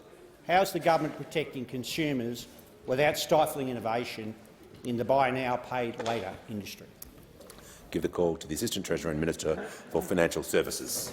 Thanks, Speaker. And I want to thank the member for Blair for his question. There is not a harder working or more decent member of parliament in this place. I want to acknowledge his long, hard-working commitment as a lawyer and as a member of parliament to providing rights and dignity for Australian Members people. on my left will cease interjecting. He asks about buy now, pay later. Now, buy now, pay later credit products are providing enormous innovation and competition in our credit markets. Over the last 12 months, you have seen a massive increase in the number of buy now, pay later accounts. 7 million accounts in Australia as of today. About $16 billion worth of payments flowing through the buy now, pay later sector. And as most Australians, if they walk into a shop today, they can see on the counter that you can pay for a product by cash, by Visa card, by MasterCard, and you'll also see a sign saying Zip Pay or Afterpay or a number of other buy now, pay later products. And therein lies the issue. Some of those products are regulated as credit products under the National Consumer Credit Act, and some of them are not. Some of them have rights for consumers, some of them do not. Now, we take the view that if something looks like a duck, walks like a duck and sounds like a duck, then it's probably a duck. And buy now, pay later is looking pretty ducky. We want to ensure that we can continue to have innovation and competition in the credit market, but we also want to ensure that credit and credit users and consumers are well protected. we will ensure that we have the right sort of consumer protections in place. It's why we have released this week a consultation paper inviting feedback from stakeholders to look at how we can better regulate buy now, pay later products in Australia. We're concerned about ensuring that the products are properly marketed to consumers, concerned to ensure that we aren't encouraging unaffordable lending practices, concerned to ensure that we have the appropriate levels of credit checks in place. We will receive consultation input from the market and from consumers and from stakeholders by December this year, with a view to ensuring that we can have regulation in place at some stage next year. Now, of course, Deputy Speaker, it is not just in buy now, pay later. There are many members in this place, including yourself, who have put a lot of effort into ensure that we can have appropriate regulation for payday lending. We have laws before this parliament to ensure that we can be regulating those areas of credit to ensure proper protection for consumers as well. Give the call to the member for Monash. Thank you for the call, Mr Speaker. My question is to the Minister for Small Business. Can the minister confirm to the House that under Labor's extreme industrial relations changes, small businesses such as a hardware store, a hairdresser, a cafe, a butcher, could be compelled to bargain together with a large supermarket if they are located in the same shopping centre as that large supermarket? Look,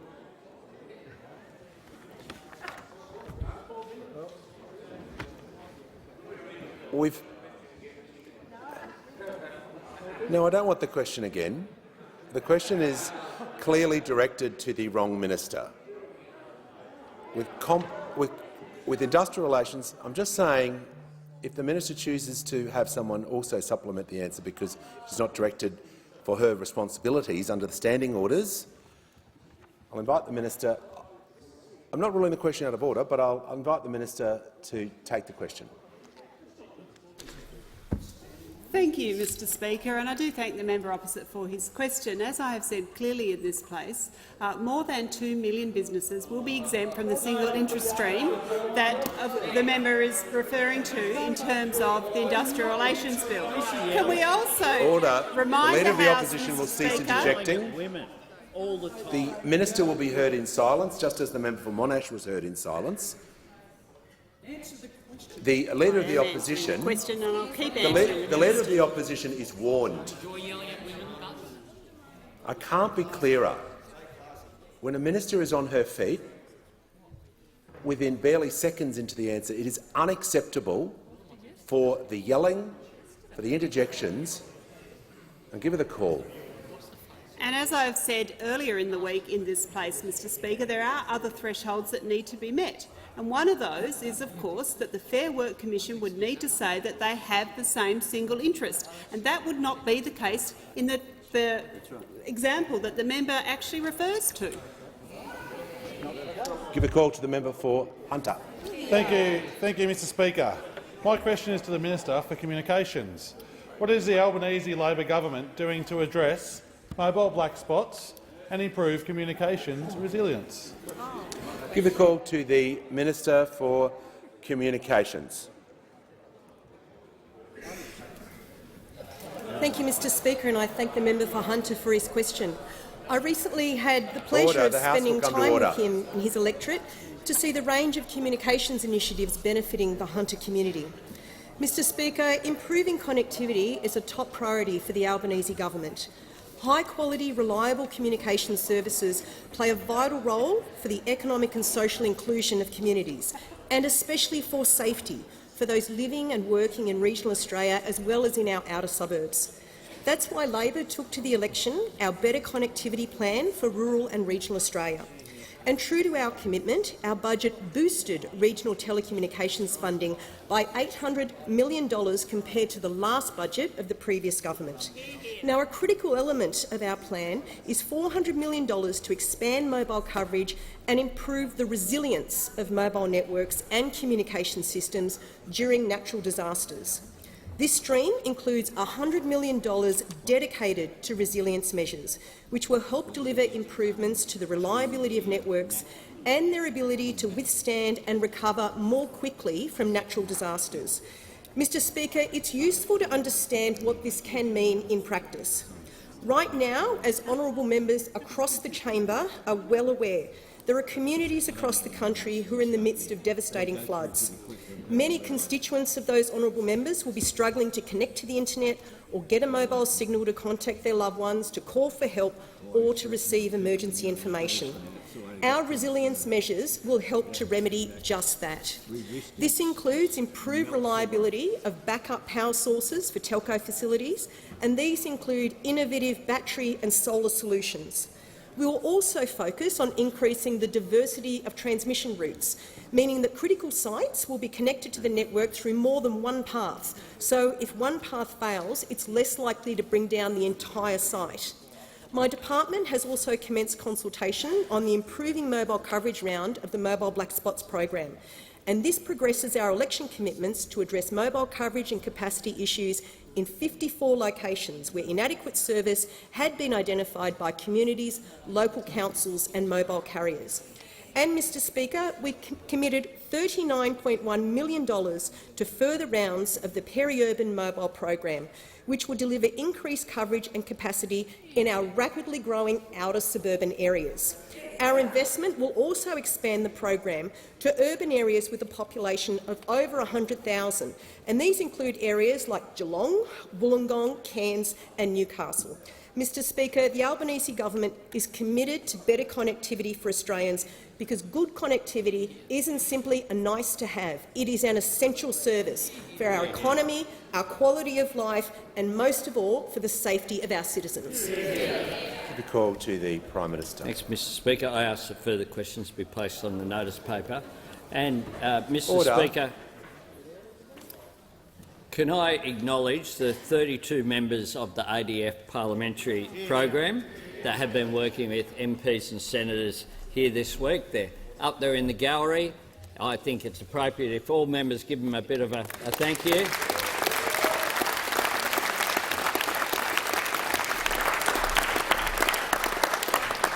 I thank you for your service this week, but more importantly, I thank you for your service in defence of our nation. The member for Herbert has asked for the call. Thanks, Speaker. Mr Speaker, on a matter of indulgence, I seek leave to make a personal explanation. Does the member claim to be misrepresented? Or are you seeking to correct the record? Correct the record. Not misrepresented, correct the record, Speaker. Mr Speaker, during the MPI yesterday, I quoted an article from a think tank which cited statistics from Save the Children regarding the number of children living in Syrian camps. While the figure of 7,300 children was correctly quoted, I have since been informed that Save the Children their position is not that these children are under the guardianship of their ISIS-affiliated mothers who are indoctrinating them with ISIS ideology and instilling in them the desire to avenge their fathers who were killed or taken prisoner in battle. It was indicated in the think tank article, and this is a matter between the think tank and Save the Children. For transparency, I'm preempting the outcome and I'd like to correct the record. Thank the member. The member for Hume has indicated that he wishes to do a personal explanation. Then I'll call the member for Fadden on a similar order. On my right, I call the member for Hume. I seek leave to make a personal explanation, Mr. Do you Speaker. claim to be misrepresented? Most grievously. You may proceed. In question time yesterday, the Minister for Employment and Workplace Relations misrepresented me, suggesting that I don't support wage increases when I do. The Minister for Employment and Workplace Relations has made similar comments in this place on the 26th of... You resume your seat. You don't have the call. You've made the point where you've been misrepresented. Yeah. Order. Members on my right, the Treasurer. The House will come to order. Order. Members on my right will cease interjecting and I will hear the member for Fadden in silence. I give the call to the member for Fadden. I seek leave to make a personal explanation. Do you claim to be misrepresented? Oh, most egregiously, Mr. Speaker. You may most proceed. egregiously. With respect to the article in The Age and the Sydney Morning Herald, when I was on the backbench 6 years ago, I reject outright the accusations and the innuendo, as I do those the member for Maribyrnong raised today. With respect to when I was a minister years later, all ministers know the process for procurement, all understand how procurement's run by the public service and how procurement is run. Having said that, the member for Maribyrnong and I are on Q&A tonight, which may well have informed his motivations, and I look forward to taking the stage. You may resume your seat. Order. Order. I appreciate members are entitled under the standing orders to claim whether misrepresented.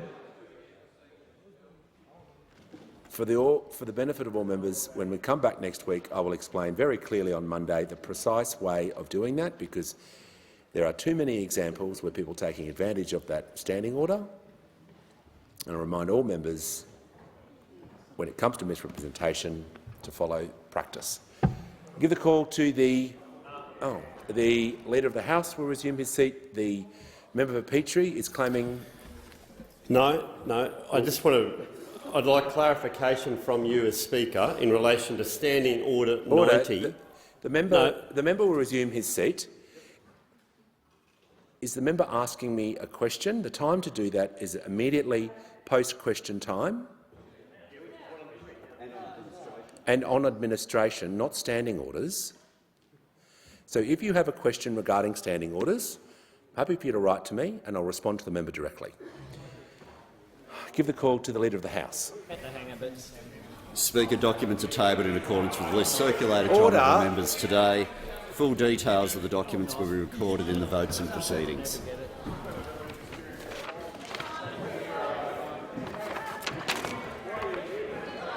Order. I've received a letter from the honourable member for Bradfield proposing that a definite matter of public importance be submitted to the House for discussion, namely the government's determination to impose union controls upon small businesses. I call upon those honourable members who approve of the proposed discussion to rise in their places. And I give the call to the Manager of Opposition Business. Thank you, Mr Speaker. Mr Speaker, Australian small and family businesses are the backbone of our economy. Small business makes up over 97% of all businesses. They employ over 4.7 million people and 41% of the business workforce, making them collectively Australia's biggest employer. The data shows an upward trend in the proportion of women small business owners and managers over the last 20 years, and an increase in the number of both full-time and part-time women small business owner managers. Indeed, as of July 2020, there were almost 715,000 women who were business owners or managers, including 381,000 part-time, almost 334,000 full-time. On this side of the House, we are consistent friends of and supporters of small business. We don't just say it, we back it with action. In government, we reduced small business taxes. We introduced tax concessions to help small businesses generate investment. We backed small businesses to get through the pandemic, and we helped small businesses as they recovered. By contrast, Mr Speaker, and the contrast could not be more stark, the Labor government, the Albanese government, is taking a sledgehammer to small business. We are seeing the biggest changes proposed to industrial relations law in decades. And in this government of union officials now at the second stage of their career, this government is recklessly imposing union control and inviting, indeed encouraging, militant union officials to come into the offices and premises of hard-working Australian small and family businesses all across the country. And how are they doing that? Through damaging union-driven imposts on businesses, such as imposing compulsory multi-employer bargaining, enabling businesses to be covered under bargaining without their consent, giving unions new powers including forcing an employer to bargain for a replacement agreement, even if the employer and the majority of its employees do not wish to bargain, and vetoing an agreement reached by an employer and a majority of its employees to remove themselves from coverage by an agreement. These are powers this bill gives to the unions, the Labor government's paymasters, and a consequence of this bill that is extraordinarily troubling for small businesses all around Australia, Mr Speaker, is that this bill, should it pass into law, will require small business owners, and let's remember they almost always work in the business themselves, they will be required to spend substantial amounts of time away from their work, away from serving customers, so that they can negotiate a joint bargaining position with other employers, many of which will have fundamentally different businesses, and then they need to negotiate with employees and union representatives who will have significantly more time to dedicate to this process than will those small business proprietors. And at the end of all that, exercise and provision of time and money and effort and stress, all taking that small business owner away from dealing with their customers, serving their customers, at the end of all of that, that small business will be forced into a multi-employer agreement which will undoubtedly take on a one-size-fits-all approach and which will not be relevant to the specific conditions of that business. I look at my colleagues on this side of the House, many of whom have worked in small businesses for years, have built up small businesses, have provided employment, have served their community, have served their customers, and they and the small business people they have worked with around Australia know what a serious threat this presents to small business. This bill, introduced by this government, dancing to the tune of their union paymasters, marching and inviting unionists through the doors of small businesses all around this country. This is a not-so-subtle effort by this government to increase trade union membership under the guise of sustainable wage growth. This is a bill which implements a union agenda to increase the powers and the reach of unions, including into small businesses across the country. What did the Franchise Council of Australia say to the Senate inquiry? It said, quotes, "We would suggest that union involvement in small businesses may ultimately undermine the sustainability and viability of many small businesses, which undermines the viability of jobs." And that is the consequence of a bill which is going to give unions a foothold in small businesses, as those small businesses are compulsorily roped into a bargaining process they have not asked for, that they did not seek, and face the consequence of adverse terms and conditions being imposed upon them. We've seen a very limited exemption from this government in this bill. A small business is one with less than 15 employees, but when you look at the details, if you are a cafe that has a significant number of people, often young people, working several shifts a week or maybe working one shift on a Saturday or a Sunday, you can very readily get to 15, because it's not 15 full-time equivalents, it's 15. We proposed an amendment to deal with this. We proposed an increase to 100 full-time equivalent employees, rejected out of hand by the government. They were quickly on the phone to the ACTU to check out what their instructions were, and the instructions were no, we're not having it. The modern equivalent of the faceless men of the 1960s. That's the way this Albanese Labor government is working. It is implementing the agenda of the union movement. The thugs and the criminals in the CFMEU, they're now on the speed dial. They're now on the speed dial of ministers in this government. Manager of Opposition Businesses, a point of order I'm taking from the minister. The Shadow Minister should withdraw those comments. They're unparliamentary. Excuse me, I am listening very carefully to this debate. And you are sailing close, so I'm listening carefully to you. Well, Deputy Speaker, I'm simply making reference to the numerous federal court judges who have made very similar comments about the many members of the CFMEU who appeared before them because they appear to be regarded that as simply a part of their professional duties, Mr. Speaker, Deputy Speaker.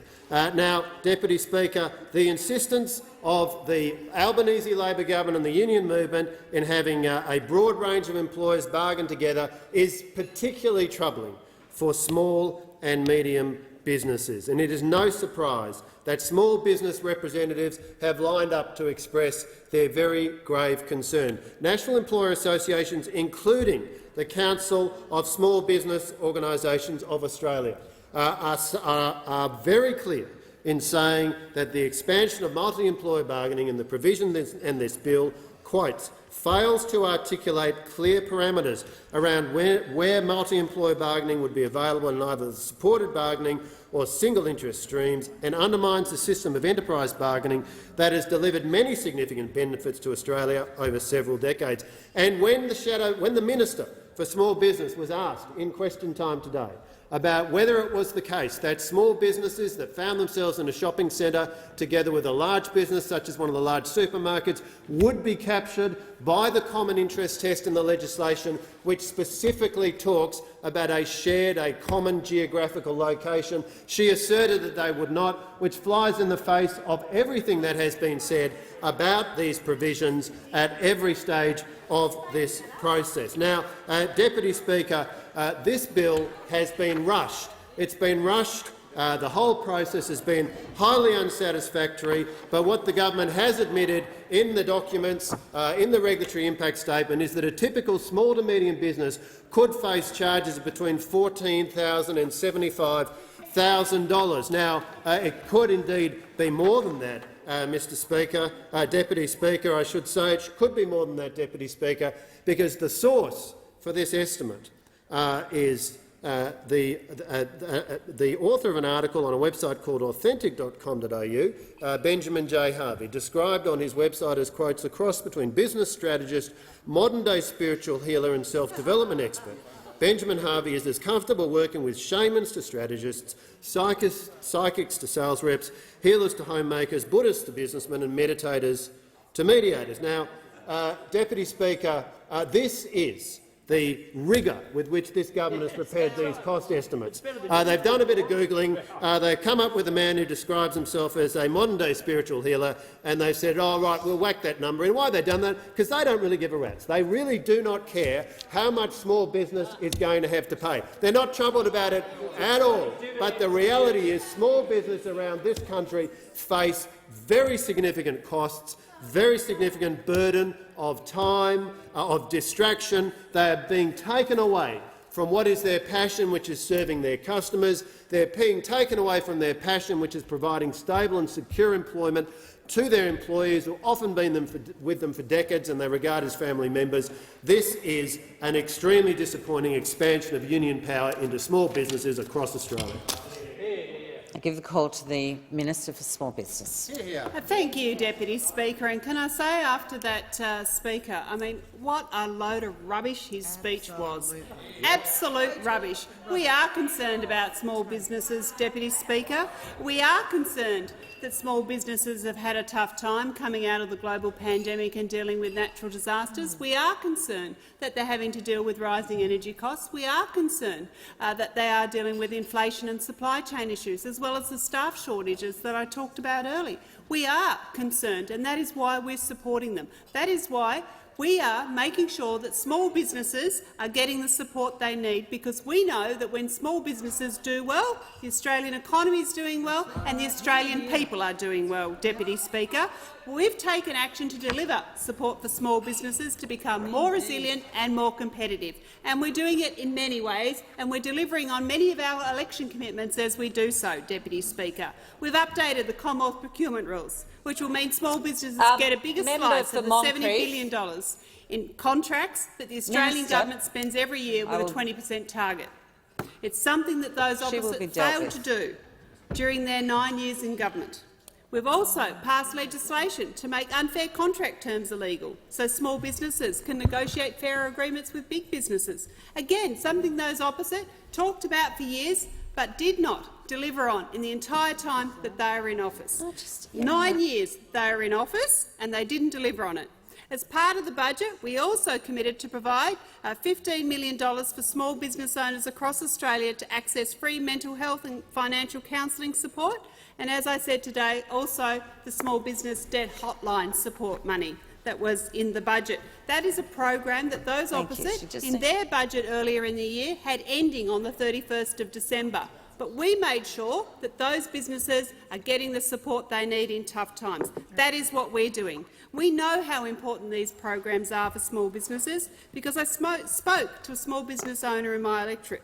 Claire, she told me how important it was. She told me about how difficult it was for her when her pharmacy flooded. She told me how important that type of critical support can be when you are waiting for supply chains and having to deal with trying to get your business back up off the ground. She's actually a pharmacist, Deputy Speaker, and she was at that particular time doing mass immunisations to try and support the local community, and she had to close her pharmacy. And then she made sure that those immunisations that were scheduled did take place.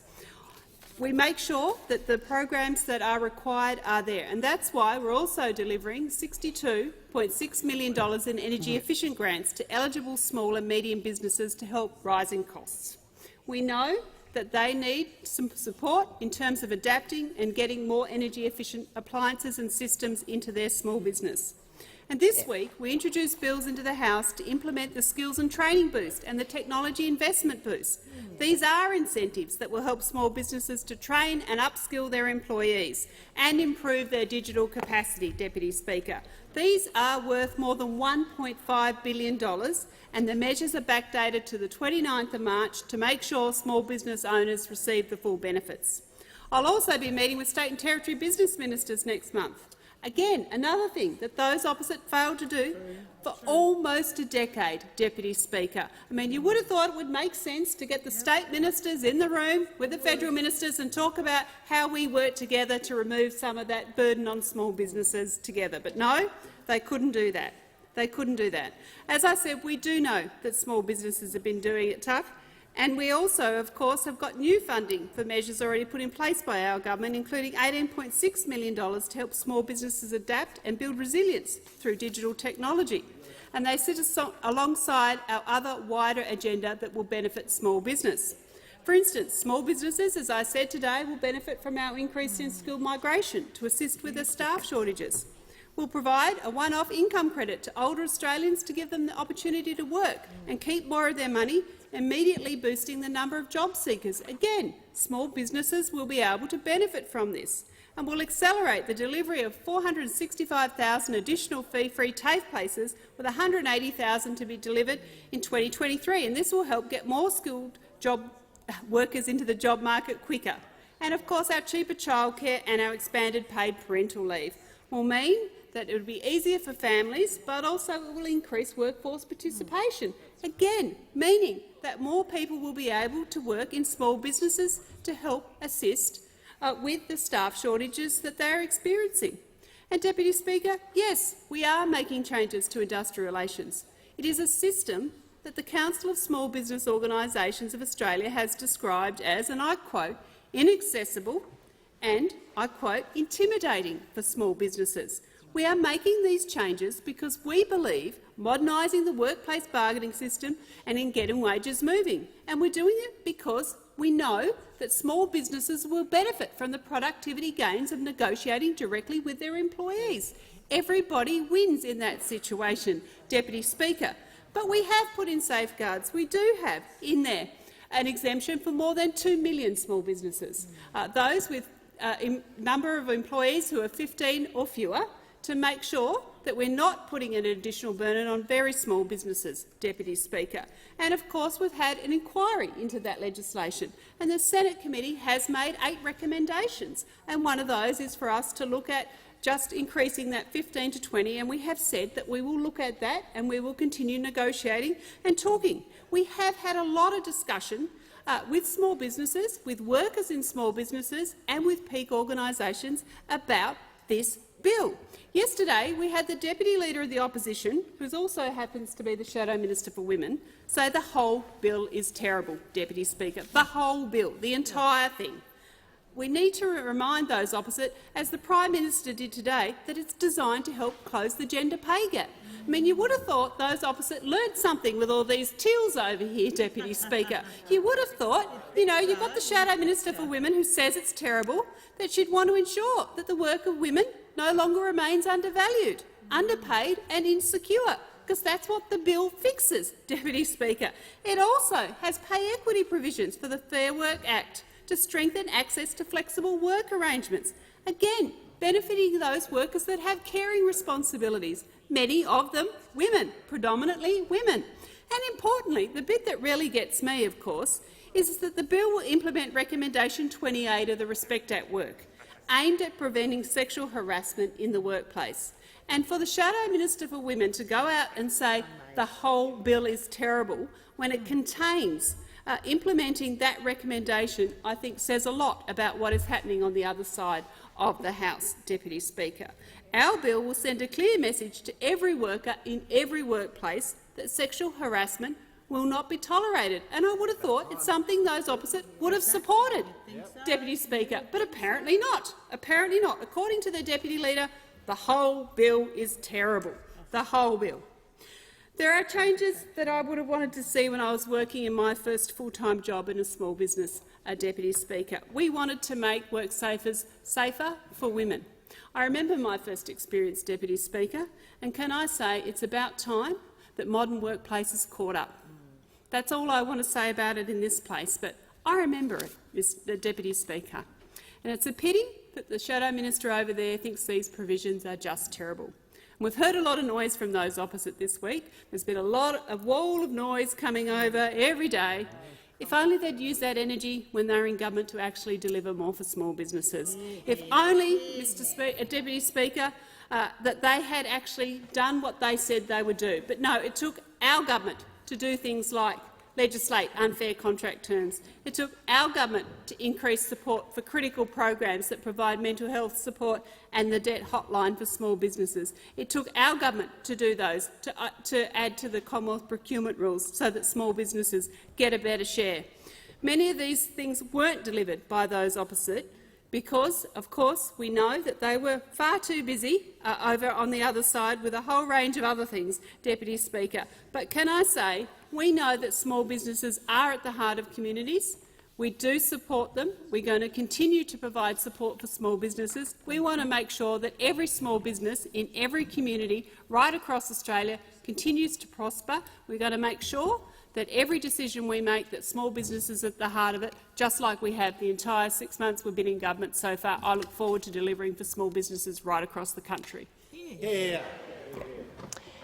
Thank you. Member for Moncrieff, I just wanted to advise how disorderly it is for you to make an interjection when you're leaving the House, as you just did. I'd like to give you the call and an opportunity to respond. Thank you, Deputy Speaker. I'll withdraw the comment. Thank you very much. I appreciate it. It assists the House greatly, you doing that. And I give the call to the member for Riverina. Thank you, Deputy Speaker, and I'm glad my good friends, the member for Macquarie and the member for Richmond, are in the chamber, because when I was the Small Business Minister, I visited the member for Macquarie's seat, I visited the member for Richmond's seat, conducting small business roundtables, and they were very productive. And indeed, there were other Labor members too. The member for Braddon, when the seat was held by a Labor member, member for McEwen, member for Batman, member when it was called Batman, member for Lindsay, and there were many, many others. And I didn't just. I would have visited others too, but you weren't in the parliament at that time. But indeed, I made sure that all of the seats that I represented, the businesses that we represented in this place, that others represented in this place, certainly could use me as a conduit to what needed to happen for small business. And indeed, the Small Business Minister currently asks, what did we do in 10 years for small business? Well, I'll give her a hint. It's about tax relief. It's about lowering the tax rate to the lowest point since around World War II. It dropped to 27.5%, now 25%. It's the lowest rate for small business. And you know what that enables small business people to do? It enables them to employ more. Thank you. I heard workers. It means that they can employ more. Employ more workers. And isn't that fantastic? They can employ more workers. They can give more people the opportunity. Now, those opposite talk a big game when it talks about small business. Sometimes the definition of a small business was a large business when a coalition government was in, and now it's been turned into a small business under those opposite. They've never seen a small business they wouldn't want to run a picket line out the front of. They've never seen a small business they wouldn't want to tax more, and that's what we stand for, lower taxes. And that is why the small business rate is the lowest it's been, the tax rate, lowest it's been for more than 3/4 of a century, because of the policies of the coalition government, because of how we operate when we're in government. And I come to this argument, I come to this debate with a bit of experience, with a bit of knowledge, because I've run a small business, just like the member for New England here, just like the members behind me. The member for Forest run a dairy farm for many, many years with a husband. This is what the small business community is all about. It's about having the experience of people who've taken that risk, who've put their life savings on the line, who've mortgaged their house, who've mortgaged themselves and put themselves into debt up to their eyeballs to make sure, and worked day and night to make that small business succeed and to get that small bit of advantage so that they can employ more people. Because when a small business person gets a little bit of tax relief, they don't put it in their own pockets. They don't take the holiday they deserve or want.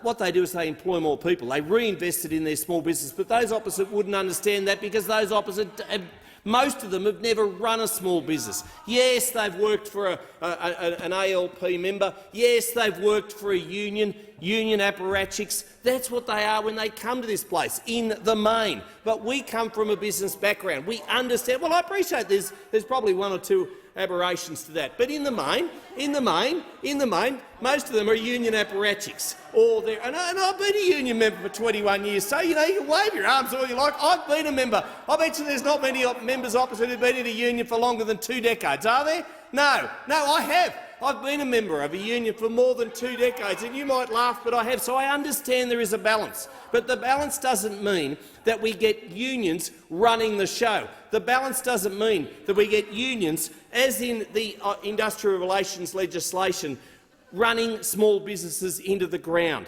But don't just take my word for it. The Australian Chamber of Commerce and Industries, Andrew McKellar, he said the revelations from the particular hearing into the IR laws, confirm what we've known all along. This bill has been rushed and is at best half-baked. I think he's probably underselling it. It has been rushed. It has been half-baked. And there are many, many others.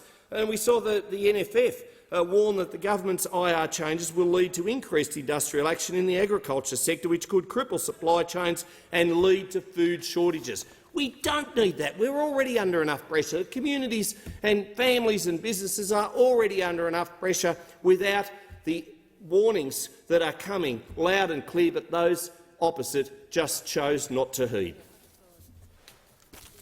Thank you. I give the call to the member for Perth. Thank you, Deputy Speaker. Assistant Minister. 2 big things happened in 1987. The first was that Western Australia in Fremantle hosted the America's Cup. That was a wonderful thing for Western Australia and this whole nation. The second thing that happened in 1987 was that Labor appointed a minister for small business. Didn't happen under the great hero Menzies, didn't happen under Fraser, didn't happen under Treasurer Howard. It was Labor that appointed the First Minister for small business, because we have been an ongoing supporter of small business across this country, and we have acted time and time again. And then we get to the great lie of the Liberal Party. I'm not talking about the great lie of Back in Black, the other great lie that that side say that they always back small business. Well, let's look at what the so-called friends of small business actually do when they're in government. Firstly, they lie to small business about who is actually the treasurer of the nation.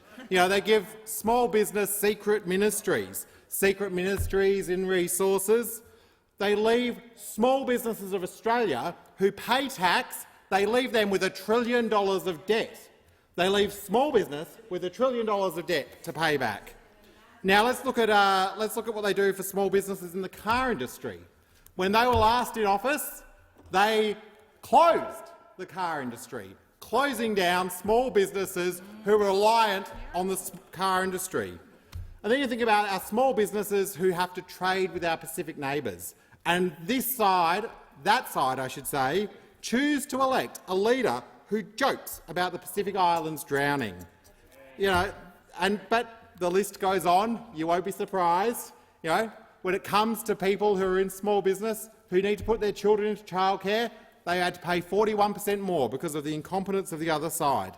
When it comes to wasting money and restricting the way that people can actually spend their money, they forced thousands of people onto cashless welfare, meaning that they couldn't spend their money in small businesses, wasted $170 million. But the waste goes on. Small business, many of them digital in this day and age, not the fax machine side over there, but those digital businesses we're trying to build. What sort of an NBN do they get from those opposite? They got miles and miles, tens of thousands of miles of copper, $128 billion wasted on the NBN. Small businesses waiting to get more workers. They left 1 million people on the visa backlog. They left small businesses with a secret 20% energy price increase, and they changed the law to keep it secret till after the election. They wasted $100 million on sports rorts, shifting money from small businesses who could have been building sports infrastructure to marginal Liberal seats on colour-coded spreadsheets. They wasted $20 billion on JobKeeper. And then when it comes to the choice, when they were faced with a choice in Western Australia, do they back Western Australian small businesses or do they back Clive Palmer? Who did they choose? They chose Clive Palmer. And then, after they gave up on supporting Clive Palmer, what did they choose to do? They chose to write $1 million cheque. Again, not $1 million cheque to the small businesses of Western Australia. Nope, $1 million cheque to Clive Palmer to pay Clive Palmer's legal bills. But I shouldn't be that surprised. This is the same WA Liberal Party who had tried to privatise Western Power, sending up power bills. Minister, point of order from the member for New England. I think it's one on relevance and one on misleading the House. There was no cheque written by the Coalition to Clive Palmer. Look, I do not believe that the issue of relevance is a matter here, and I'm not sure of the detail if cheques were or not exchanged, but I am happy to ask the Assistant Minister, if he needs to withdraw the word cheque in that conversation. I'm always happy to take a lecture from the member for New England on accuracy and relevance, and in this case, I will say that however the money was passed to Clive Palmer to cover his legal bills from the Australian government when it was led by those opposite, they did it, and that was money they could have given to small businesses and instead chose to pay Clive Palmer's legal bills. I'll leave it there, even though I lost some time. Time has expired, indeed, and I give the call to the member for Forrest. Speaker, and like my colleagues on this side of the House, I am genuinely and personally concerned for the thousands of small businesses that will be affected by Labor's industrial relations laws. We are genuinely concerned. They are our heart and soul. And it's absolutely clear to us on this side that the Albanese Labor government will hit those same small businesses hard. They will be dragged into this by the sheer scale and scope of these laws, the impacts on small businesses and those small manufacturers. I'll tell you what concerned me today, and two members in this House right now, I think. We heard that from the minister himself that farmers are the key targets. You heard that in a response to a question today in question time, that farmers are a key target of the industrial relations laws.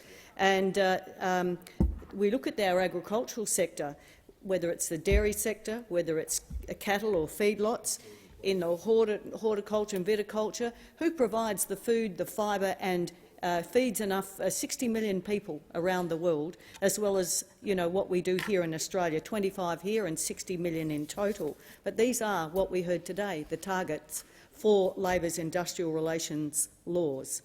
And so many of those same businesses, I recall, Deputy Speaker, are the same ones who started farming at the same time that my husband and I bought our property, first property on the day we got married. And in those days, over the time, interest rates went from 17% to 23%. And it was tough going. And these are the same businesses now that Labor is targeting. So I am very seriously concerned for those businesses, and including those that are really focused day in and day out on their bottom line. That is what they do, and often those same small businesses can't afford to take a wage themselves. They pay the people that work for them first, and they value those people, and they have a really great relationship with those same people. So these are often small mum and dad businesses working their hearts out. They're rural, regional and remote businesses, really diverse, that could be swept up in this, no matter where they are in Australia. So, it does provide, in spite of what we hear from the other side, it does provide the unions an open door into those small businesses for the first time. So those that will be roped into a bargaining process that they don't want to have, they may have terms and conditions forced on them, whether they can afford it or not. That's the harsh reality, whether they can afford it or not. And Jennifer Westacott has said that compliance costs for small and medium businesses is set to explode. So how do you go when you're looking at your bottom line and this is what you're facing? And so the Albanese Labor government's own regional impact statement has said that this will cost small businesses $14,600 in bargaining costs, including consultancy fees. Well, they actually don't have their own HR department, so yes, they are going to have to pay. And for small to, medium-sized businesses— Excuse me, member. Sorry, I've taken point of order, I assume, from the Assistant Minister. Point of order, Deputy Speaker. There is no such document attached to this bill called a regional impact statement that the member just referred to. Speaker, I will correct that. So the regulation impact statement there is, that's what I'm referring to. The costs, though, haven't changed, member opposite. So the medium-sized business, the cost could be more than $75,000.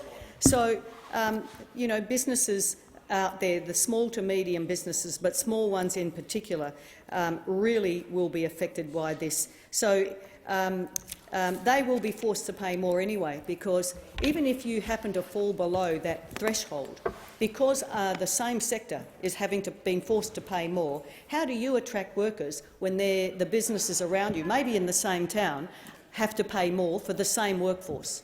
Okay? That is what is going to happen. If you've got 40 electricians or 20 electricians and there's one in the same town employing 2 people, how will they attract those same workers and keep them when someone around them has been forced to pay more than they can afford to pay? So this is the harsh reality of what's going to happen through the changes that we see. Whether you're an electrician, a restaurant, a cafe, that's what's ahead. And it ignores as well the great complexities and differences. The difference between a business in the same field that is in perhaps a small town like Nannup or Augusta and one that is in a major centre or a major city. The relationship concerns me, the relationship between businesses and their employees that will be affected. Thanks, Member for Forrest. I give the call to the member for Macquarie. Thank you, Deputy Speaker. I listened to this debate as a small business owner, someone who for 25 years ran my own business. And what's more, I'm one of those people who grew up in small business, in a mum and dad small business that those opposite so often like to talk about. But what they're not saying is that what they are saying and what they're doing is simply raising fear amongst businesses, which is the last thing those businesses deserve right now. We know that they're coping with increased costs like everybody is. They know their workers are coping with increased costs of living. You know, we all recognise it, and it's no time to sit there and say, let's do nothing. That's what those opposite did for a decade nearly. They said, let's just not do anything. Let's just kind of see what happens. Let's just make sure that big businesses continue to roll in big profits by not paying their workers what is so justly deserved. And let's just kind of ignore small business and keep telling them that we're their friends, because, you know, small business, quite frankly, is so busy they don't have time really to listen to anyone saying anything. What they do is they live their businesses. And I just think it's really underhand of those opposite. They should be ashamed of the fear-mongering that they're doing, and I recognise they're scrabbling for relevance, but please do not use small business as to try and score some sort of political point.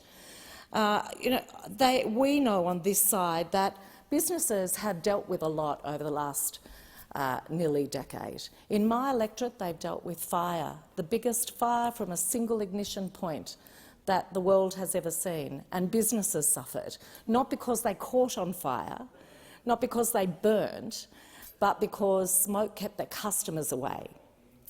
We then faced floods, flood after flood after flood. You know, some people call it 6 floods, but in essence we've had 3 natural disasters declared for our flooding. So in 2.5 years, 4 natural disasters. So, you know, you can bet that small businesses are not saying, hey, these are the best days of our lives. So as someone who grew up in business, as someone who ran a business for 25 years, and I admit I didn't get close to the threshold that those opposite often want to ascribe to small business, which is $50 million turnover a year. I didn't quite get to that. I got to a few $1 million turnover a year, but I didn't quite make it to 50. And you know, and I employed women who then went on to set up their own businesses, and I supported them and helped them to build their own businesses. And there are incredible small businesses out there now who've been able to, once I've moved out of it, take over where I left off. And these are the people that this side opposite are scaring. It's completely unnecessary.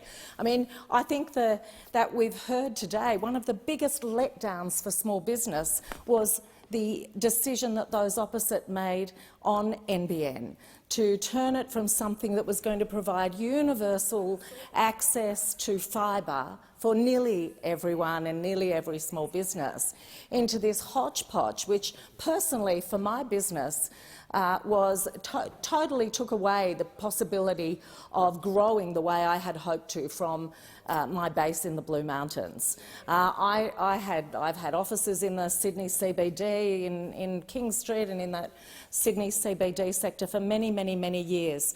But I thought, OK, this is going to allow my business to have the power of being in a city, but with the ability to work from a peri-urban area. And quite frankly, those opposite, had I still been in business, those opposite would have taken away that opportunity for me because of their appalling rollout of NBN. So, you know, when those opposite talk about us and, you know, some sort of thinking that we don't respect small businesses, we've never been small businesses, you're completely uninformed. Deputy Speaker, their understanding of those of us who represent our communities here is completely uninformed. And what I'd say is that we know that COSBOA has said the system is too complex. The major problem we have in IR is complexity. What we want to do is give small business access to the things that big business has already got access to. We want to make their lives easier. We want to give them the power to determine their future. Thank you. Give the call to member for Menzies. Thank you, Deputy Speaker. I often get asked at schools, by friends, by family and even members opposite when we've chatted, why did you join the Liberal Party? And it's a question I enjoy answering because, like most of us— why did I? Yeah, I'm going to tell you the answer. Yeah, I'm going to tell you the answer. I joined the Liberal Party because the first reason was small business. My father ran a small business that did well and then was driven into the ground by policies enforced by a Labor government. I saw what Labor do to small business firsthand. We saw what it did to families, particularly in my state in Victoria. Victoria was devastated in the 1990s. So when I spoke on this bill before, I went to a fable, because sometimes fables are quite instructive. And I spoke about the scorpion and the frog. And the scorpion, wanting to cross the river, thought they would do a bargain with the frog. And the frog, not trusting the scorpion, said, "Why would I give you a lift? You'll sting me and kill us both halfway across the river." But the scorpion, quite clever, said, "Well, why would I do that? We would both die, and that doesn't make any sense." Accepting that logic, the frog said, "Well, jump on board and let's go." Halfway across, the scorpion stings, and they both sink and they both die. And as he's dying, the frog said, "Why did you do that?" And the scorpion said, "I can't help myself. It's in my nature." And I made the point that the Labor Party, when it comes to attacking small business, this is in your nature. You cannot help yourselves. But I didn't get the fable. I didn't get the fable quite right, because there's another way to tell it. There's a better way to tell it. It wasn't a frog. There's another way, where an elephant is crossing the river. And the elephant also gets offered by a scorpion. An elephant gets offered for the lift. And the elephant says the same question. "Why would I trust you? Why would I trust you? You would sting me and we would both die and we would both be doomed." Again, the scorpion says, "Of course I won't do that. That doesn't make any sense." Scorpion jumps on board, moves from the back to the trunk, because the elephant's quite heavy, and sinks through the water. And at the tip of the trunk, halfway across, the elephant flicks the scorpion off. And the scorpion says, "Why did you do that?" And the elephant says, "Because I heard about you and the frog." Well, we remember what the Labor Party do to small business, and small business won't forget. And it doesn't matter how far back you have to go, we will judge you on what you do, not what you say. And small business are ready to give you the flick. And you have given them every reason to do that, because just like the scorpion, they won't trust you not to act in your instincts, not to act in your nature. And the member for Perth spoke about the 1980s. And we all know lots of cultural icons for the 1980s, and members opposite might like to say you've got experience in small business and maybe even channel Margaret Thatcher or Ronald Reagan. But we're not talking about the 1980s. We're talking about taking us back to the 1970s. It's not Thatcher or Ronald Reagan, it's Ron Burgundy. That's where you want to take this country, to big cars, big flares, big unions and big inflation. That's the country you want to see. It's not a progressive, modern country that's flexible and looking to the future, interested in science and data. It's an old country, decades old, and we can do so much better than that. So in this bill, or in this act, the unions want to introduce bargaining fees for union members when negotiating enterprise agreements. They even call workers who aren't union members free riders. Free riders, despite the fact that union membership is now less than 10% of the private sector workforce. So at a time when unions are less than 10% of the private sector workforce, we're seeing a case where they're putting pressure on the Albanese government to legislate their relevance, and that is what is happening here. But don't just trust me. Trust so many others who are critical of this bill, including the Reserve Bank Governor, who earlier this week said we need at this time more than ever to put flexibility back into our workplace agreements. So if you don't want to listen to us, please listen to the Reserve Bank Governor, because he knows something about managing inflation in this country. more than happy to do that. So I conclude on this. Instead of focusing on delivering cost of relief to Australians before Christmas, the government is only focused on giving unions. I give the call to the member for Blair. Thank you, Deputy Speaker. Let me give a bit of a lecture to the previous speaker. During Senate estimates on the 29th of May 2006, this is when right-wing rubbish was rampant under John Howard and Peter Costello. The head of the Office of the Employment Advocate detailed that a sample of 4% or 250 of the 6,263 Australian workplace agreements lodged during April 2006 after work choices was introduced, 100% removed at least one protected award condition. 64% removed annual leave loading, 63% stripped out penalty rates, 52% cut shift loadings, 40% dropped gazetted public holidays and 16% slashed award conditions. That's what happened when it was a free-for-all under the coalition. That's their Tory commitment to the market. Don't give us lectures here about saying they're going to increase wages, and it might have happened in the 10th year of that government under Abbott and Turnbull and the member for Cook. Don't give us lectures about that, because when you get a chance to get control of the Senate and you bring in work choices, and if you ever get that chance you'll do it again, that's the facts. That's your unlimited, unbridled Adam Smith-type market. So don't give us lectures and don't give the workers of this country lectures, because this is an opposition that brought in the Australian Building and Construction Commission to prosecute and persecute workers in the workplace, to drive down wages, as the former finance minister said. It was their design feature. They're about keeping wages low. Wages as a percentage of GDP have never been lower than they are now. We need to improve wages outcomes for workers. Those opposite are Chicken Little. They're seriously the ridiculous, nonsensical, rubbish attitudes we've seen. You think that somehow Vladimir Lenin sits over this side. That's the way they go on. The member for Longman, some of the statements he's made about communism and socialism, it's just rubbish. Look, I'll tell you what we did. We supported people in the aged care sector. We put in a submission to the Fair Work Commission to actually make sure that people who worked in the feminised industries, low-paid workers in aged care, got a pay rise. 15% increase. I'll tell you what those opposite did when they were in here, when they sat over here. $1.2 million taken out of workforce supplements. A wage cut, effectively, for those in the aged care sector. So Labor governments support wage increases. Those opposite mouth platitudes.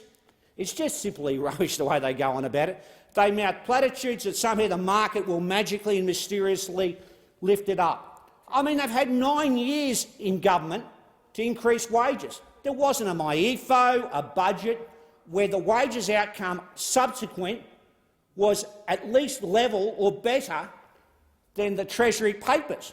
Wages were always lower, always lower. And those opposite come in here and do matters of public importance like this today, when they've got no answers and had no answers for 9 years. It's the unbridled market. Now, I ran a business for 20 years. I ran a business, built it up from virtually nothing, and had dozens and dozens of workers with me, working with me and for me. I know in small business and medium-sized businesses, like I ran and had as a shareholder in and a director in, I know they work in a cooperative, collegiate way, and they work together. Many times with their workers' representatives, with the unions who represent those workers. And I hate to tell you that, union members are Australians too. I've heard those opposite disparage them. They're Australians as well, and they're entitled to be represented by the people they choose to. We live in a democracy. We believe in democracy here. How about democracy also in the workplace, where people have a right to decide how they bargain and deal with their employers? So there's plenty of people on this side of the chamber who have been employers and have dealt with unions and dealt with employees in the workplace to get good outcomes.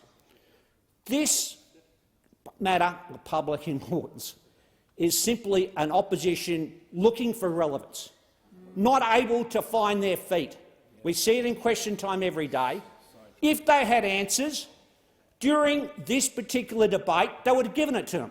Not one person here from those opposite gave us one answer except the unbridled market. They failed in government, they're failing in opposition. I give the call to Minister Sturt. Thank you, Deputy Speaker. Today was an excellent day. We passed the legislation through this chamber for the National Anti-Corruption Commission, and I'm sure the Senate will pass it next week. And that means there will be a body to look at corruption and the way in which money is used potentially to influence inappropriately our political system. And one of the worst examples that I hope they look at their first opportunity is the correlation between union movement financial donations to the Labor Party and then decisions that are brought from a policy point of view in exchange for that financial interference and that financial support. Now, the bill that's gone through this chamber without my support or the support of the opposition that goes to the Senate and may or may not pass, and we don't speculate on what could happen up there, to reform our industrial relations system is something that was never ever spoken about within its detail in the recent election campaign. This is such a great reform that will be so popular and that the people of this country want, apparently, that the fundamentals of it were never campaigned on in the election 6 months ago by the Labor Party. That's how great this policy is. That's how popular it is. That's how good it is for workers, apparently. That's how good it is for small business. It's so fantastic that the Labor Party didn't talk about it once. Not once in the recent election campaign. Why would that be? Why would it be that upon coming into government, upon winning an election, the priority of the new government was to do something that had nothing to do with the election commitments they took to the election in May? Why would that be? Could it have something to do with $100 million of donations over the previous decade or so from the union movement? And could it be the need for the new government to pay the piper, to give them a return on that investment, that $100 million of political donations? Because if it had any political benefit, if it was a good thing for the people of Australia, you'd proudly campaign on it and you'd take it to the election. And you'd say, vote for us, and these are the great things we're going to do to the industrial relations system in Australia. If it was something that you thought the people wanted, you'd take it to an election. If it was something that you had to do in exchange for tens of millions of dollars of donations from the union movement that wasn't good for the people of Australia, then yes, you wouldn't mention it in an election campaign. You wouldn't go to the election and say we're going to change the Fair Work Act and put all these new measures in place. Instead, you would take the union movement's money.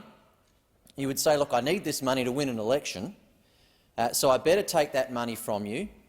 And then when we get in, you'll be very, very, very happy with the things that we're going to do that are going to be good for the union movement in the changes that we'll make to the industrial relations system. Now, we can't campaign on this, and we can't talk about it before the election because it's not going to be popular. Small businesses will be frightened by these sorts of changes. The economic leaders will be frightened by these sorts of changes because they're not about the interests of workers, they're not about the interests of businesses, they're about the union movement, they're about propping up a dying concept. 14.1%, the ABS statistics recently showed, membership amongst the workforce. In the private sector, I think it's below 10%. Below 1 in 10 workers are a member of the union movement. So they need to use the funds they've got, and they need to support people into power to dramatically fix this existential crisis they've got, which is their very existence. So what you could do to help the union movement is make massive changes to our industrial relations system to reignite warfare within the workplaces of this nation, and in doing so, in the view of the union movement, increase their membership, and in doing so, dramatically increase industrial disputes in our economy, increase unemployment at the same time, and cause dramatic economic carnage. But all those things are not good for Australia, but they are good for the union movement. And if they give you $100 million in donations, then there's got to be a fair return on that investment. I give the call to the member for Bennelong. Thank you, Deputy Speaker. You know, there's a great myth in Australian politics, Deputy Speaker. We on this side of the House know it, the people of Bennelong know it, and the people of Australia know it. And that's, of course, the claim by those opposite that the Liberals are better economic managers. What a joke. They've left office with $1 trillion worth of debt and nothing to show for it, yet they claim to be better economic managers. They've wasted billions of dollars, famously $5 billion on submarines that didn't even buy a canoe, yet they claim to be economic managers. And now, Deputy Speaker, we have a second great emerging myth in Australian politics. And that second great myth is that those opposite believe that they're the party for small business. Those corporate wannabes over there, they feign that they understand small business, they feign outrage about small business, and they feign that they care about small business. But just like their attempts to claim that they're better economic managers, the Australian public are seeing straight through them. Where were they when the small businesses in Bennelong were crying out for help in the early days of the pandemic? Months passed before the former Prime Minister was dragged kicking and screaming to provide a wage subsidy to support small businesses and our economy. And then, of course, when they finally got the message, their design JobKeeper deliberately left out industries dominated by small businesses and sole traders, all while funnelling our money, $20 billion of it, into businesses that had rising revenue. Small businesses excluded, big businesses over-subsidised, and they claim to be a party of small businesses. What a joke. And where were they when small businesses were screaming for staff? Where were they? Where were their investments in skills and training when all businesses were saying we had a skilled shortage? Where was their determination to fix our broken immigration system, to process visas for skilled workers? Where was their plan to increase skill migration numbers once borders opened? Deputy Speaker, there was no plan in the former government to address these issues, and they have no plan now. They are not better economic managers, and they are no party for small business. And I know this because this is the feedback I've been receiving by small businesses in my electorate and employees in my 10 years in representative politics. I know this because I've run a small business my entire life. The one that my father started, the one that I grew, the one that's still employing 10 Australians today. And I know that my dad's business is exempt from the provisions under this bill, as it should be. Labor understands that small businesses need flexibility, which is why 2 million small businesses will be exempt under the current definition within this legislation. And we know that these provisions, as many others, are up for negotiation, and I welcome that news. But back to those opposite, whipping out their tired lines about unionism and Labor being anti-business. My electorate knows that those opposite aren't the party for small business. What the government are trying to do with these laws is promote job security, help close the gender pay gap, modernise the workplace bargaining system and get wages moving. And that is exactly what we were elected to do. They know that since our election in May, we have provided and will continue to provide small business with the support they need to grow and to navigate the challenges that exist in our economy. And here's a list of what we've done and what we're doing in just 6 months. Free access to mental health and financial counselling for small business, $4 million for a small business debt helpline, energy efficiency grants to eligible small business. We're going to help small businesses adapt and build resilience through digital technology, a 20% bonus tax deduction for employers who incur costs training and upskilling their employees, a bonus tax deduction for small businesses who invest in technology and digital operation. That's a $1 billion investment into small businesses, Deputy Speaker, backdated to the 29th of March and available to June. They're no economic managers. They're not the party for small business. Hear, hear. Thank you, the member for Bennelong, and the time for that discussion has now concluded. I have to report that the Appropriations Bill No. 1, 2022 and 2023 has been fully considered by the Federation Chamber and has been agreed to without amendment. I present a certified copy of the bill. Thank you. And so the question I wish to put now is that the bill be agreed to. All those of that opinion say aye. To the contrary, no. I think the ayes have it. Thank you. This bill has been agreed to. I give the call to the Minister. I ask leave of the House to move the third reading immediately. Is leave granted? Leave is granted. Thank you. Minister. Thank the opposition. I move that this bill be now read a third time. I put that this bill be now read a third time. All those of that opinion say aye. To the contrary, no. I think the ayes have it, and I call on the clerk.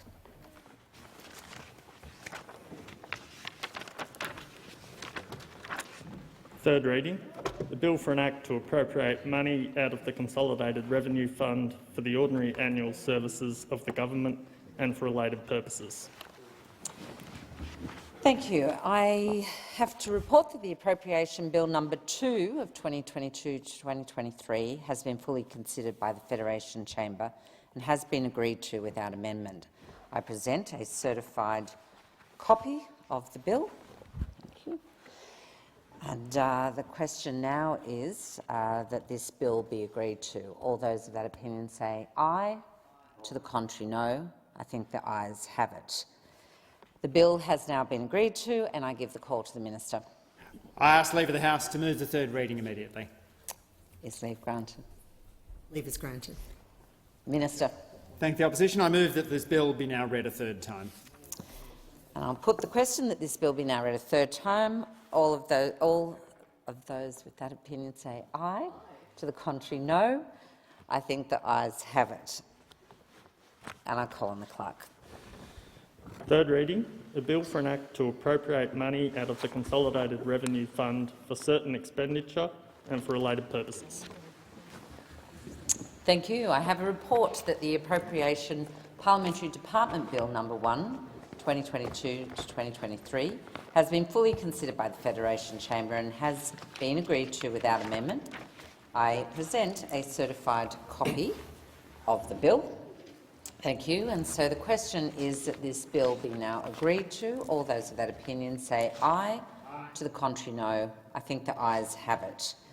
This bill has now been agreed to, and I give the call to the Minister. I ask leave of the House to move to the third reading immediately. Is leave granted? Leave is granted. Thank you. Minister. I thank the opposition. I move this bill be now read a third time. I put the question that this bill be now read a third time. All those of that opinion say aye. To the contrary, no.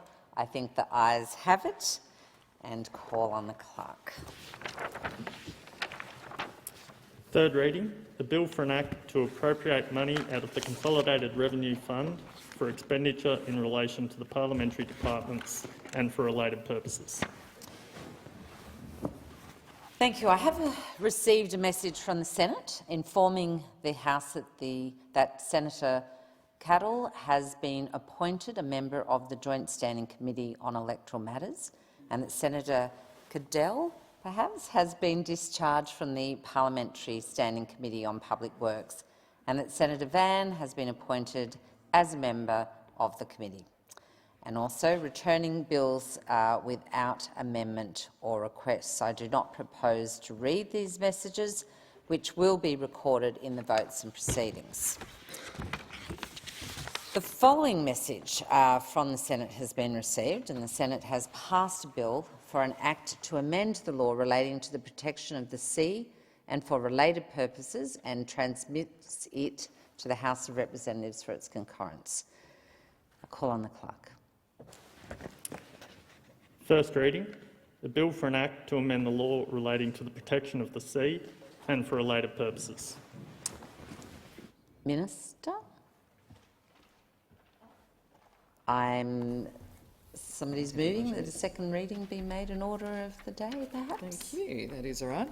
I move that the second reading be made in order of the day for the next sitting.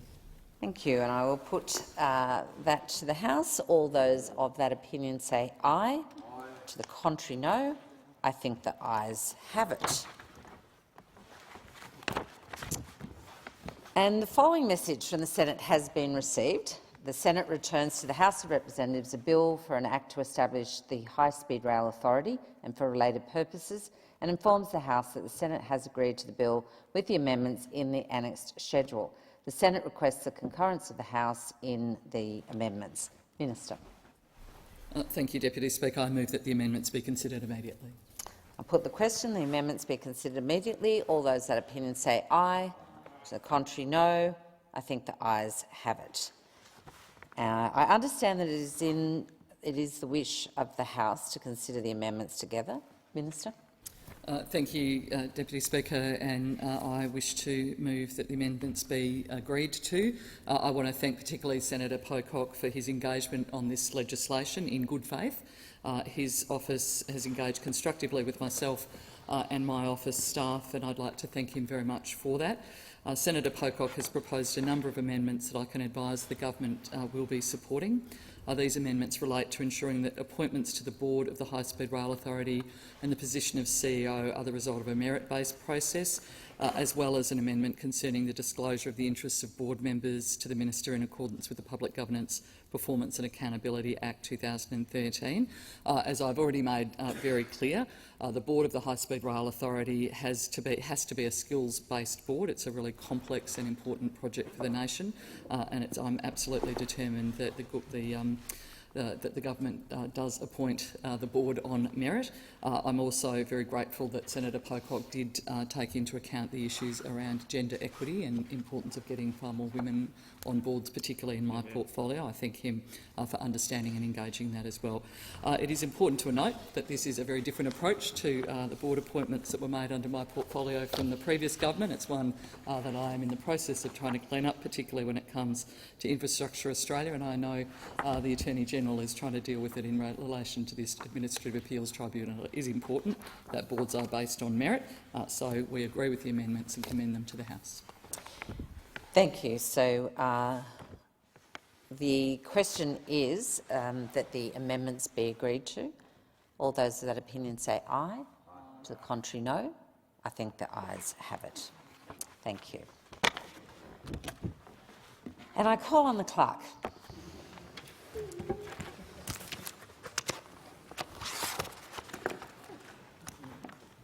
Government business.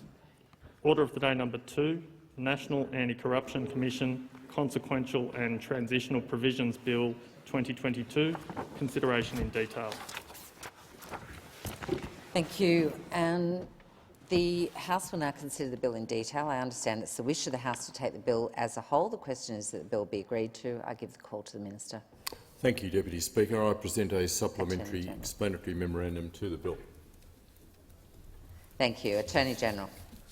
I ask leave of the House to move government amendments 1 to 10 as circulated together. Is leave granted? Leave is granted. Thank you, Attorney-General. I move government amendments 1 to 10 as circulated together. Amendments 1 to 10 amend the National Anti-Corruption Commission Bill Consequential and Transitional Provisions Bill to ensure that warrants and authorisations under the Telecommunications Interception and Access Act 1979, the TIA Act, and the Surveillance Devices Act 2004 can only be issued to the National Anti-Corruption Commission by eligible judges of federal superior courts, being judges appointed to the Federal Court of Australia or Division 1 of the Federal Circuit and Family Court of Australia. I commend the amendments to the House. Attorney-General, I'll give the call to the member for Berowra. Deputy Speaker, we support the amendments. They mirror the Coalition's position on this issue. Thank you. Member for Griffith. Thanks, Deputy Speaker. I will be supporting these amendments, but I also just wanted to take a moment to put on the record that the member for Melbourne isn't able to be here this week as he is sick with COVID, but he wanted to make it very clear that he fully supports this bill. Thank you. The question is that the amendments be agreed to. All those of that opinion say aye. Aye. To the contrary, no. I think the ayes have it. And member for Berowra, Shadow Attorney General. Deputy Speaker, I move the amendment circulated in my name. This commission has broad powers, and we believe the Administrative Decisions Judicial Review Act should be available for all decisions. That position is consistent with the position put by the Law Council in their submissions to the Joint Committee on these matters. We think that the ADJR Act is particularly useful in that it provides a more streamlined process to bring review of decisions. We acknowledge that there is review under 75(5) of the Constitution and under the Judiciary Act, but we believe the ADJR Act processes provide additional safeguards, particularly as the Commission has such broad powers. We know that ADJR Act applies to large parts of this bill, but we don't agree with the carve-outs that have been put in place, and that's what our amendment seeks to address. Thank you. Attorney General. Thank you, Deputy Speaker. I thank the member for Berowra for his amendment. The consequential bill provides that decisions relating to the commencement of an investigation or inquiry and intermediary or procedural steps by the Commission on the way to reaching its findings would not be subject to review under the ADJR Act. This is appropriate to ensure that the Commission's statutory functions are not undermined and delayed as a result of lengthy litigation at each interlocutory stage of an investigation, and that investigations and inquiries can be conducted in a timely manner.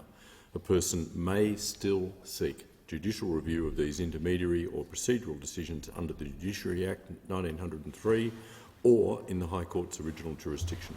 The government does not support this amendment. The question is that the amendment be disagreed to. I'm going to put the question. All those of that opinion say aye. To the contrary, no. I think the ayes have it. The question is now that this bill as amended be agreed to. I'm going to put that question. All those of that opinion say aye. To the contrary, no. I think the ayes have it. This bill as amended has been agreed to, and I give the call to the member for the Attorney General. Thank you, Deputy Speaker. I ask leave of the House to move the third reading immediately. Is leave granted? Attorney General. I move that this bill be now read a third time. And I put that this bill be now read a third time. All those of that opinion say aye. To the contrary, no. The ayes have it. I call on the clerk for the next item of business.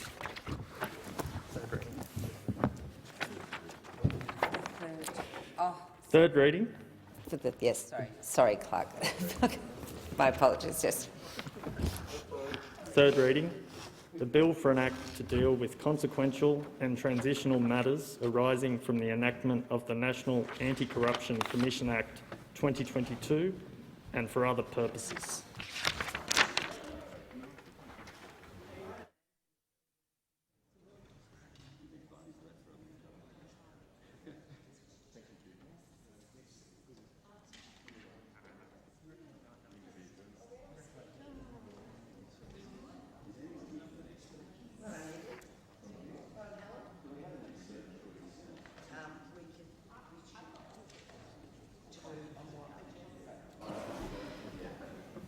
Thank you. I'm going to declare that it being almost 4:30 p.m, I propose the question that the House do now adjourn and give the call to the member for Goldstein. Much is made in public commentary of the disenchantment and disengagement of younger Australians in the political process. But I have to say that as I was campaigning for Goldstein, it became clear that this was not the whole truth. Many young people may have been disenchanted with the way the major parties do politics, but they were enthused by the opportunities provided by the rise of the community independents, of which I am one. Young people enrolled in record numbers to vote in the postal ballot on marriage equality, and they liked the result. They saw that they could have an impact, and I suspect it was one of the reasons they enrolled in large numbers for the last election. Raise Our Voice aims to increase the number of young female and non-binary voices to lead conversations in policy and politics. Its Youth Voice in Parliament campaign is a national, non-partisan initiative to increase the political literacy of all our young voters and voters-to-be by connecting them with their local Member of Parliament. I'd like to take the opportunity to read into the record a couple of speeches from my young constituents. This one from Sophia Smith. Sophia writes, "I am a 16-year-old living with type 1 diabetes and I am a JDRF advocate. I live in the seat of Goldstein in Victoria and I was diagnosed with type 1 diabetes 12 years ago when I was just 4. I'm writing to you today as part of the Raise Your Voice campaign. I believe Australia's new parliament should accomplish progress in the support of the people and the planet. In 2022, a great movement was made towards the rights of diabetic people through the Access for All campaign.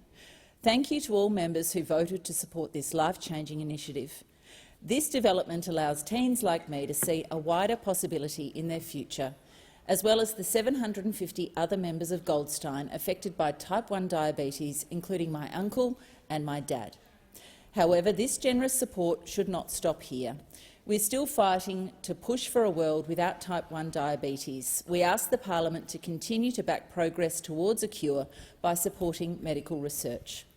Type 1 diabetes is not just an individual issue, but one that's nationwide, with 125,000 Australians struggling every day through this disease. With just your support, my future can become one without needles and tubes, but instead one with a taste of normality. We've started such a great movement towards bettering people's futures, so let's continue to strengthen them and reach that final goal of eliminating type 1 diabetes for me, my family, Australia and the world. To which I would say, hear, hear. And now this from 16-year-old Rose Pearson.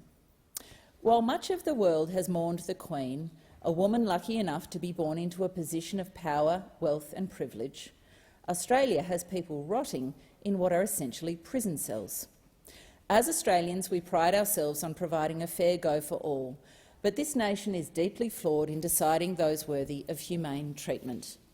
Current policies are upheld by xenophobia, by racism, by a fear of the other that pervades the Australian consciousness even in a land populated by migrants.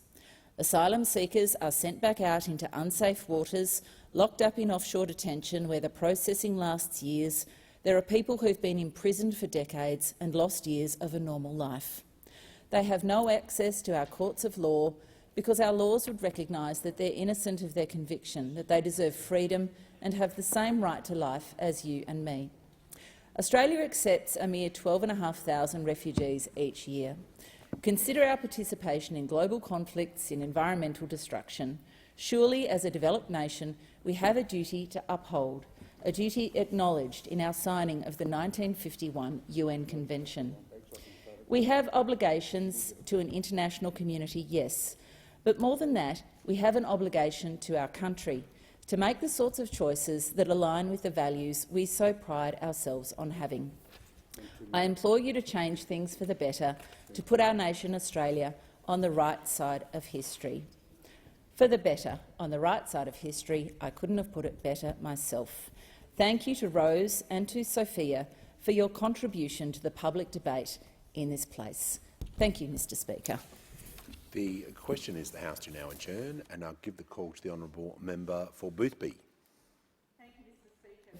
I rise today to speak about the important issue of climate change and specifically the action this government is taking to address the climate crisis.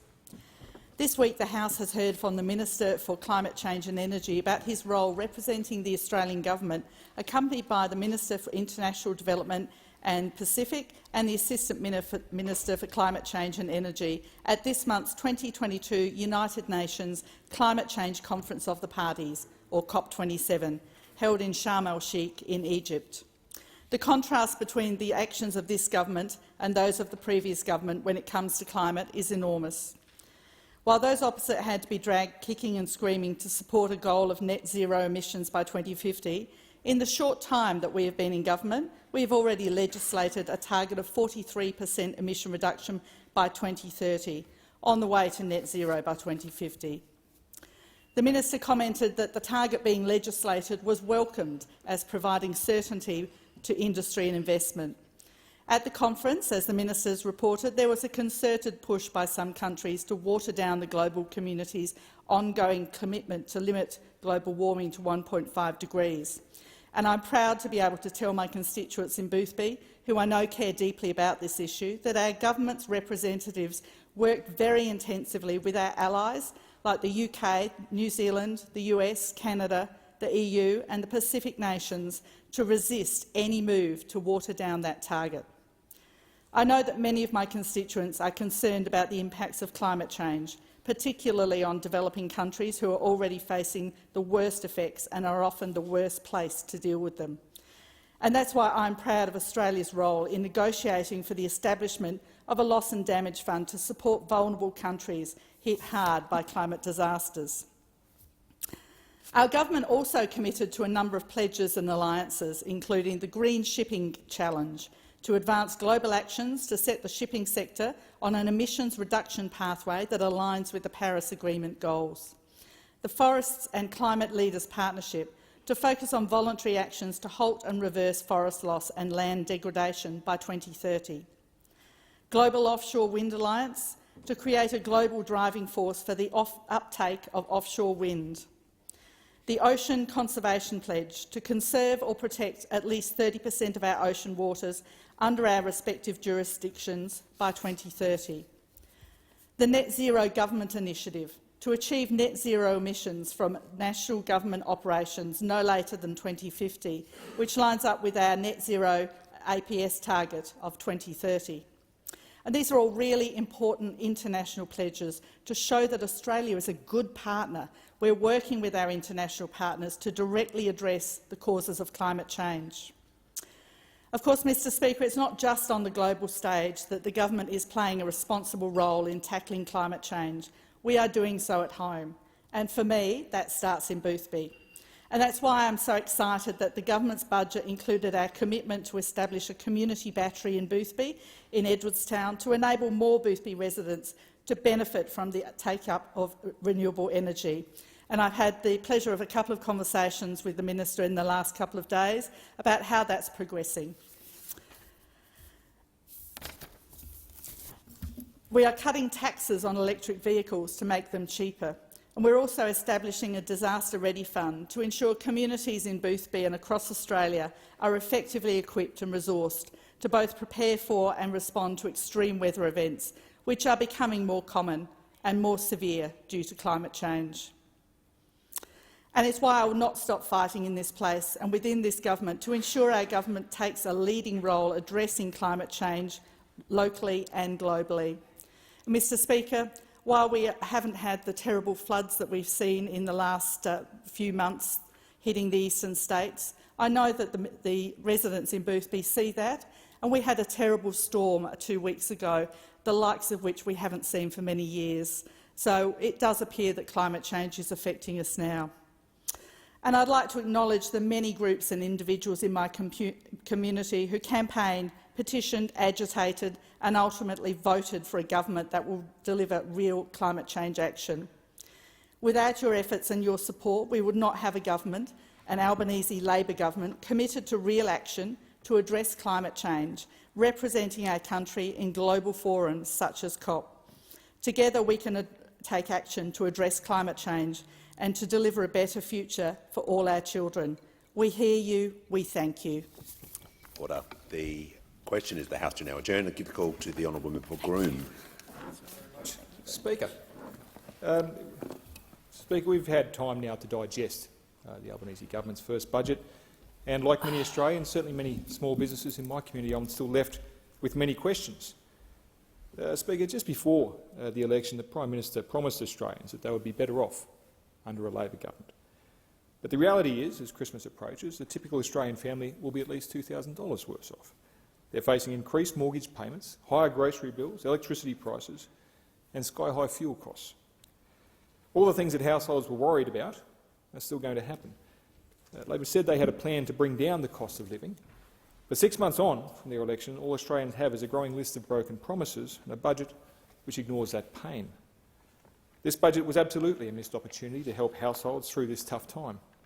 It also failed to outline a plan to contain the ballooning interest rates and inflation that are currently crippling our nation.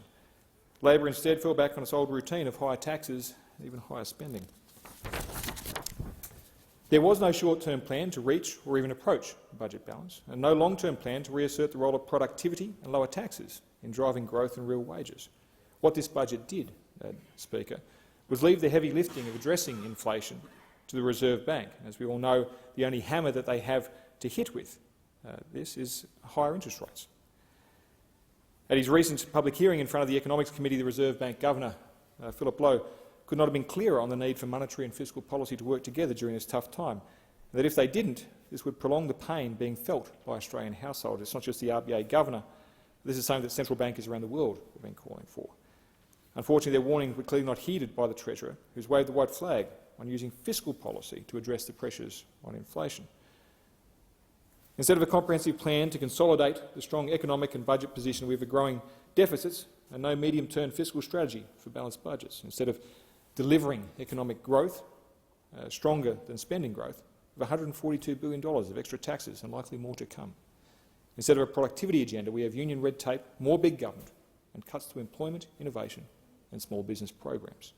This failure has been acknowledged in the media, with economist Warren Hogan quoted in the AFR on the 14th of November saying, "Our federal fiscal policy has failed to join the fight against inflation, preferring to sit on the sidelines and cheer on the independent Reserve Bank as it takes up the task."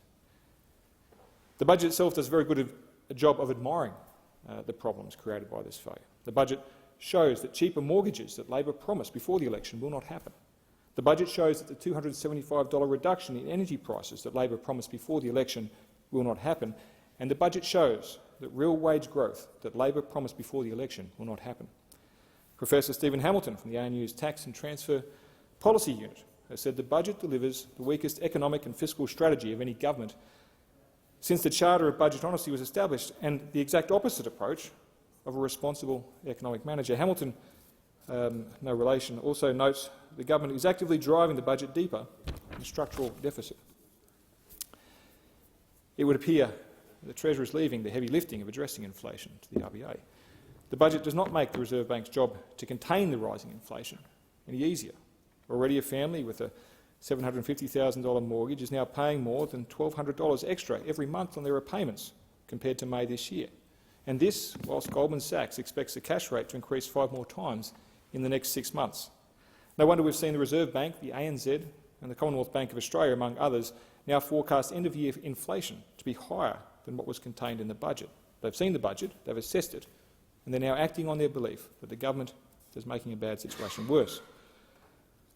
But why, despite multiple promises from both the Prime Minister and the Treasurer that franking credits wouldn't be touched, does this budget make changes to franking credits with a $550 million tax?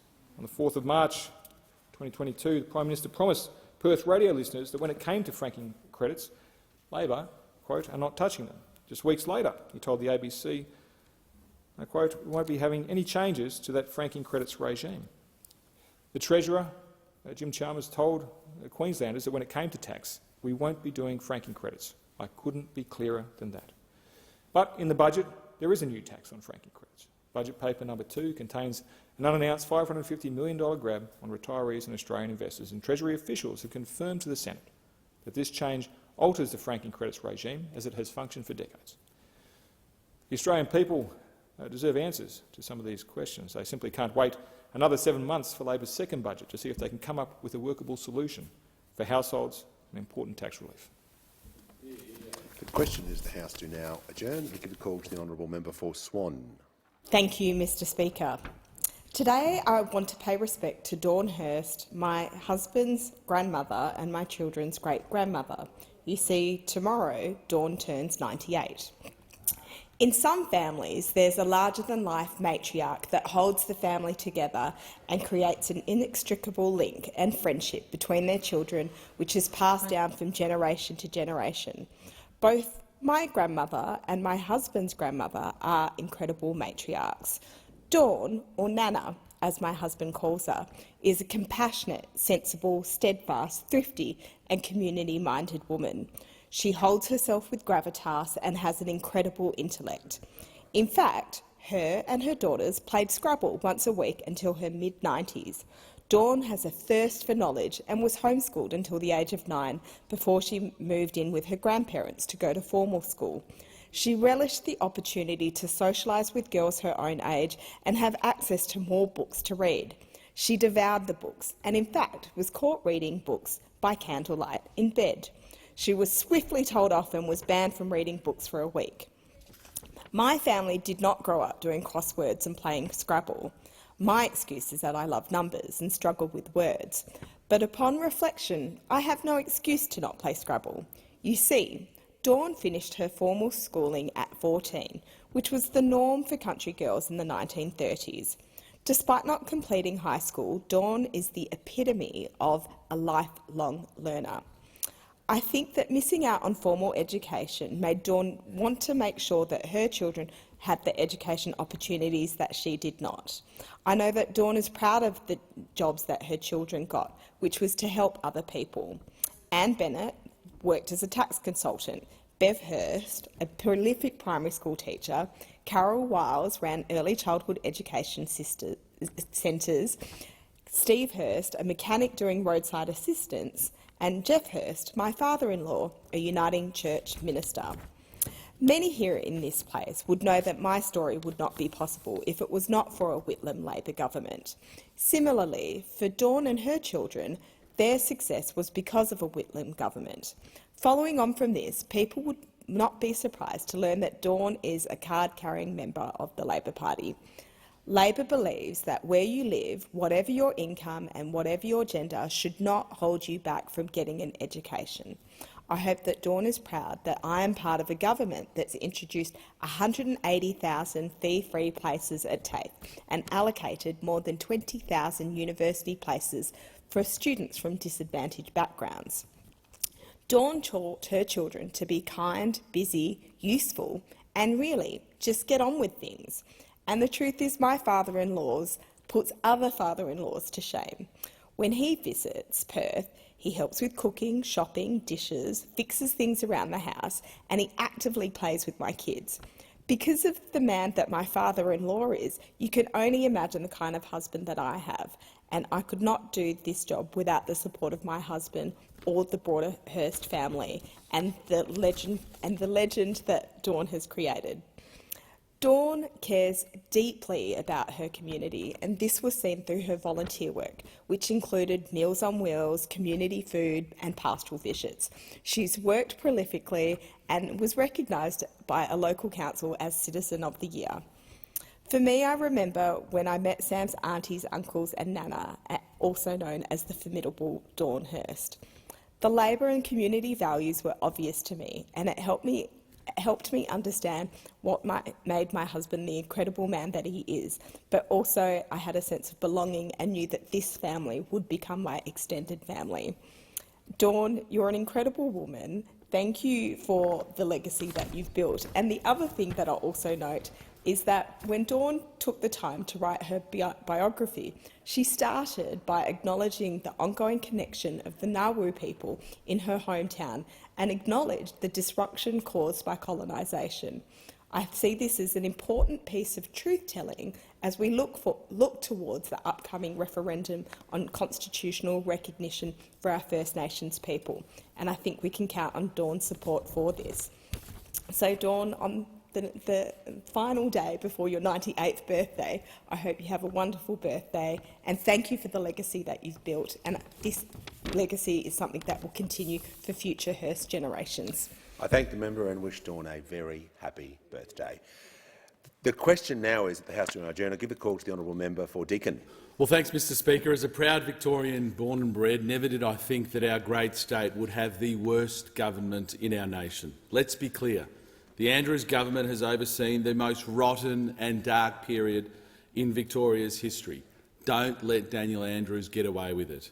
Daniel Andrews is the man who locked Victoria down for a record of 262 days. He was responsible for the hotel quarantine catastrophe that directly led to 801 deaths. He unleashed tear gas and rubber bullets onto the streets of Melbourne. He dismisses, belittles and sneers at anyone who doesn't agree with his extreme views. Daniel Andrews has his fingerprints all over the health crisis Victorians are facing. Under Daniel Andrews, getting treatment in a hospital is harder than ever to get, And when you can get treatment, it might be at a tent outside a hospital. Ambulance wait times are blowing out. That's if you can get through to an ambulance via 000. People are dying because they cannot get an ambulance, including a constituent in my electorate in Mitcham who died 3 hours after calling for an ambulance. And more sick Victorians are spending more than 24 hours in emergency departments. The Victorian economy and its weakness of its budget is impacting the cost of living for all Victorians as well. Our debt as Victorians of $167 billion is higher than New South Wales, Queensland and Tasmania combined. Andrews blames COVID, but the rest of Australia faced COVID as well and is in a far better position. Small businesses have been smashed and Andrews just doesn't care about them. Having never worked in the private sector in his life, it's no wonder he has no knowledge or concern for the ongoing pressures that small businesses are facing. And who can forget the lies? In 2014, Daniel Andrews looked down the barrel of a camera and promised he wouldn't introduce any new or increased taxes. Well, after 8 years, we instead have 43 new and increased taxes. 43 after promising there'd be none. A blatant and bold-faced lie. How can you introduce 43 new taxes and still have the highest debt in the country, you might ask?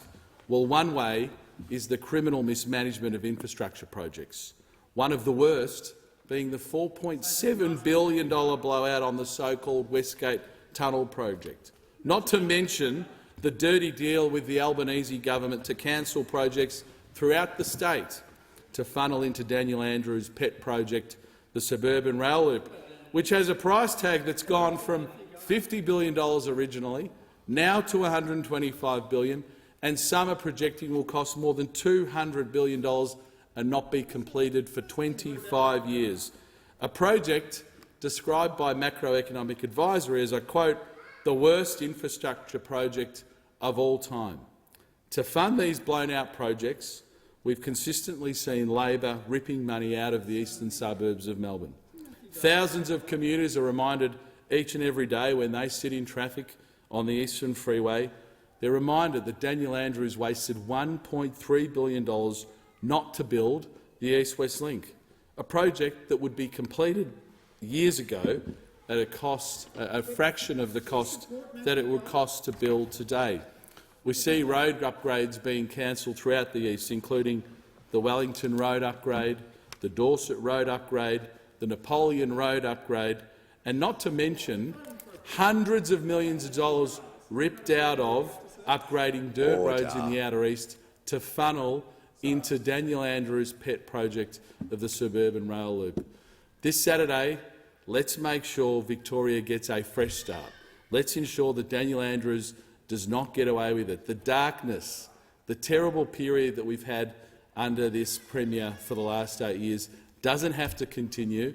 Victoria can reclaim its position as the greatest state in this country, but it will not happen with Daniel Andrews and the way in which he has mismanaged every aspect of our healthcare system, our economy, our major projects, and the way in which he sneers and look-downs on Victorians. So I would say to all Victorians, don't let Daniel Andrews get away with it.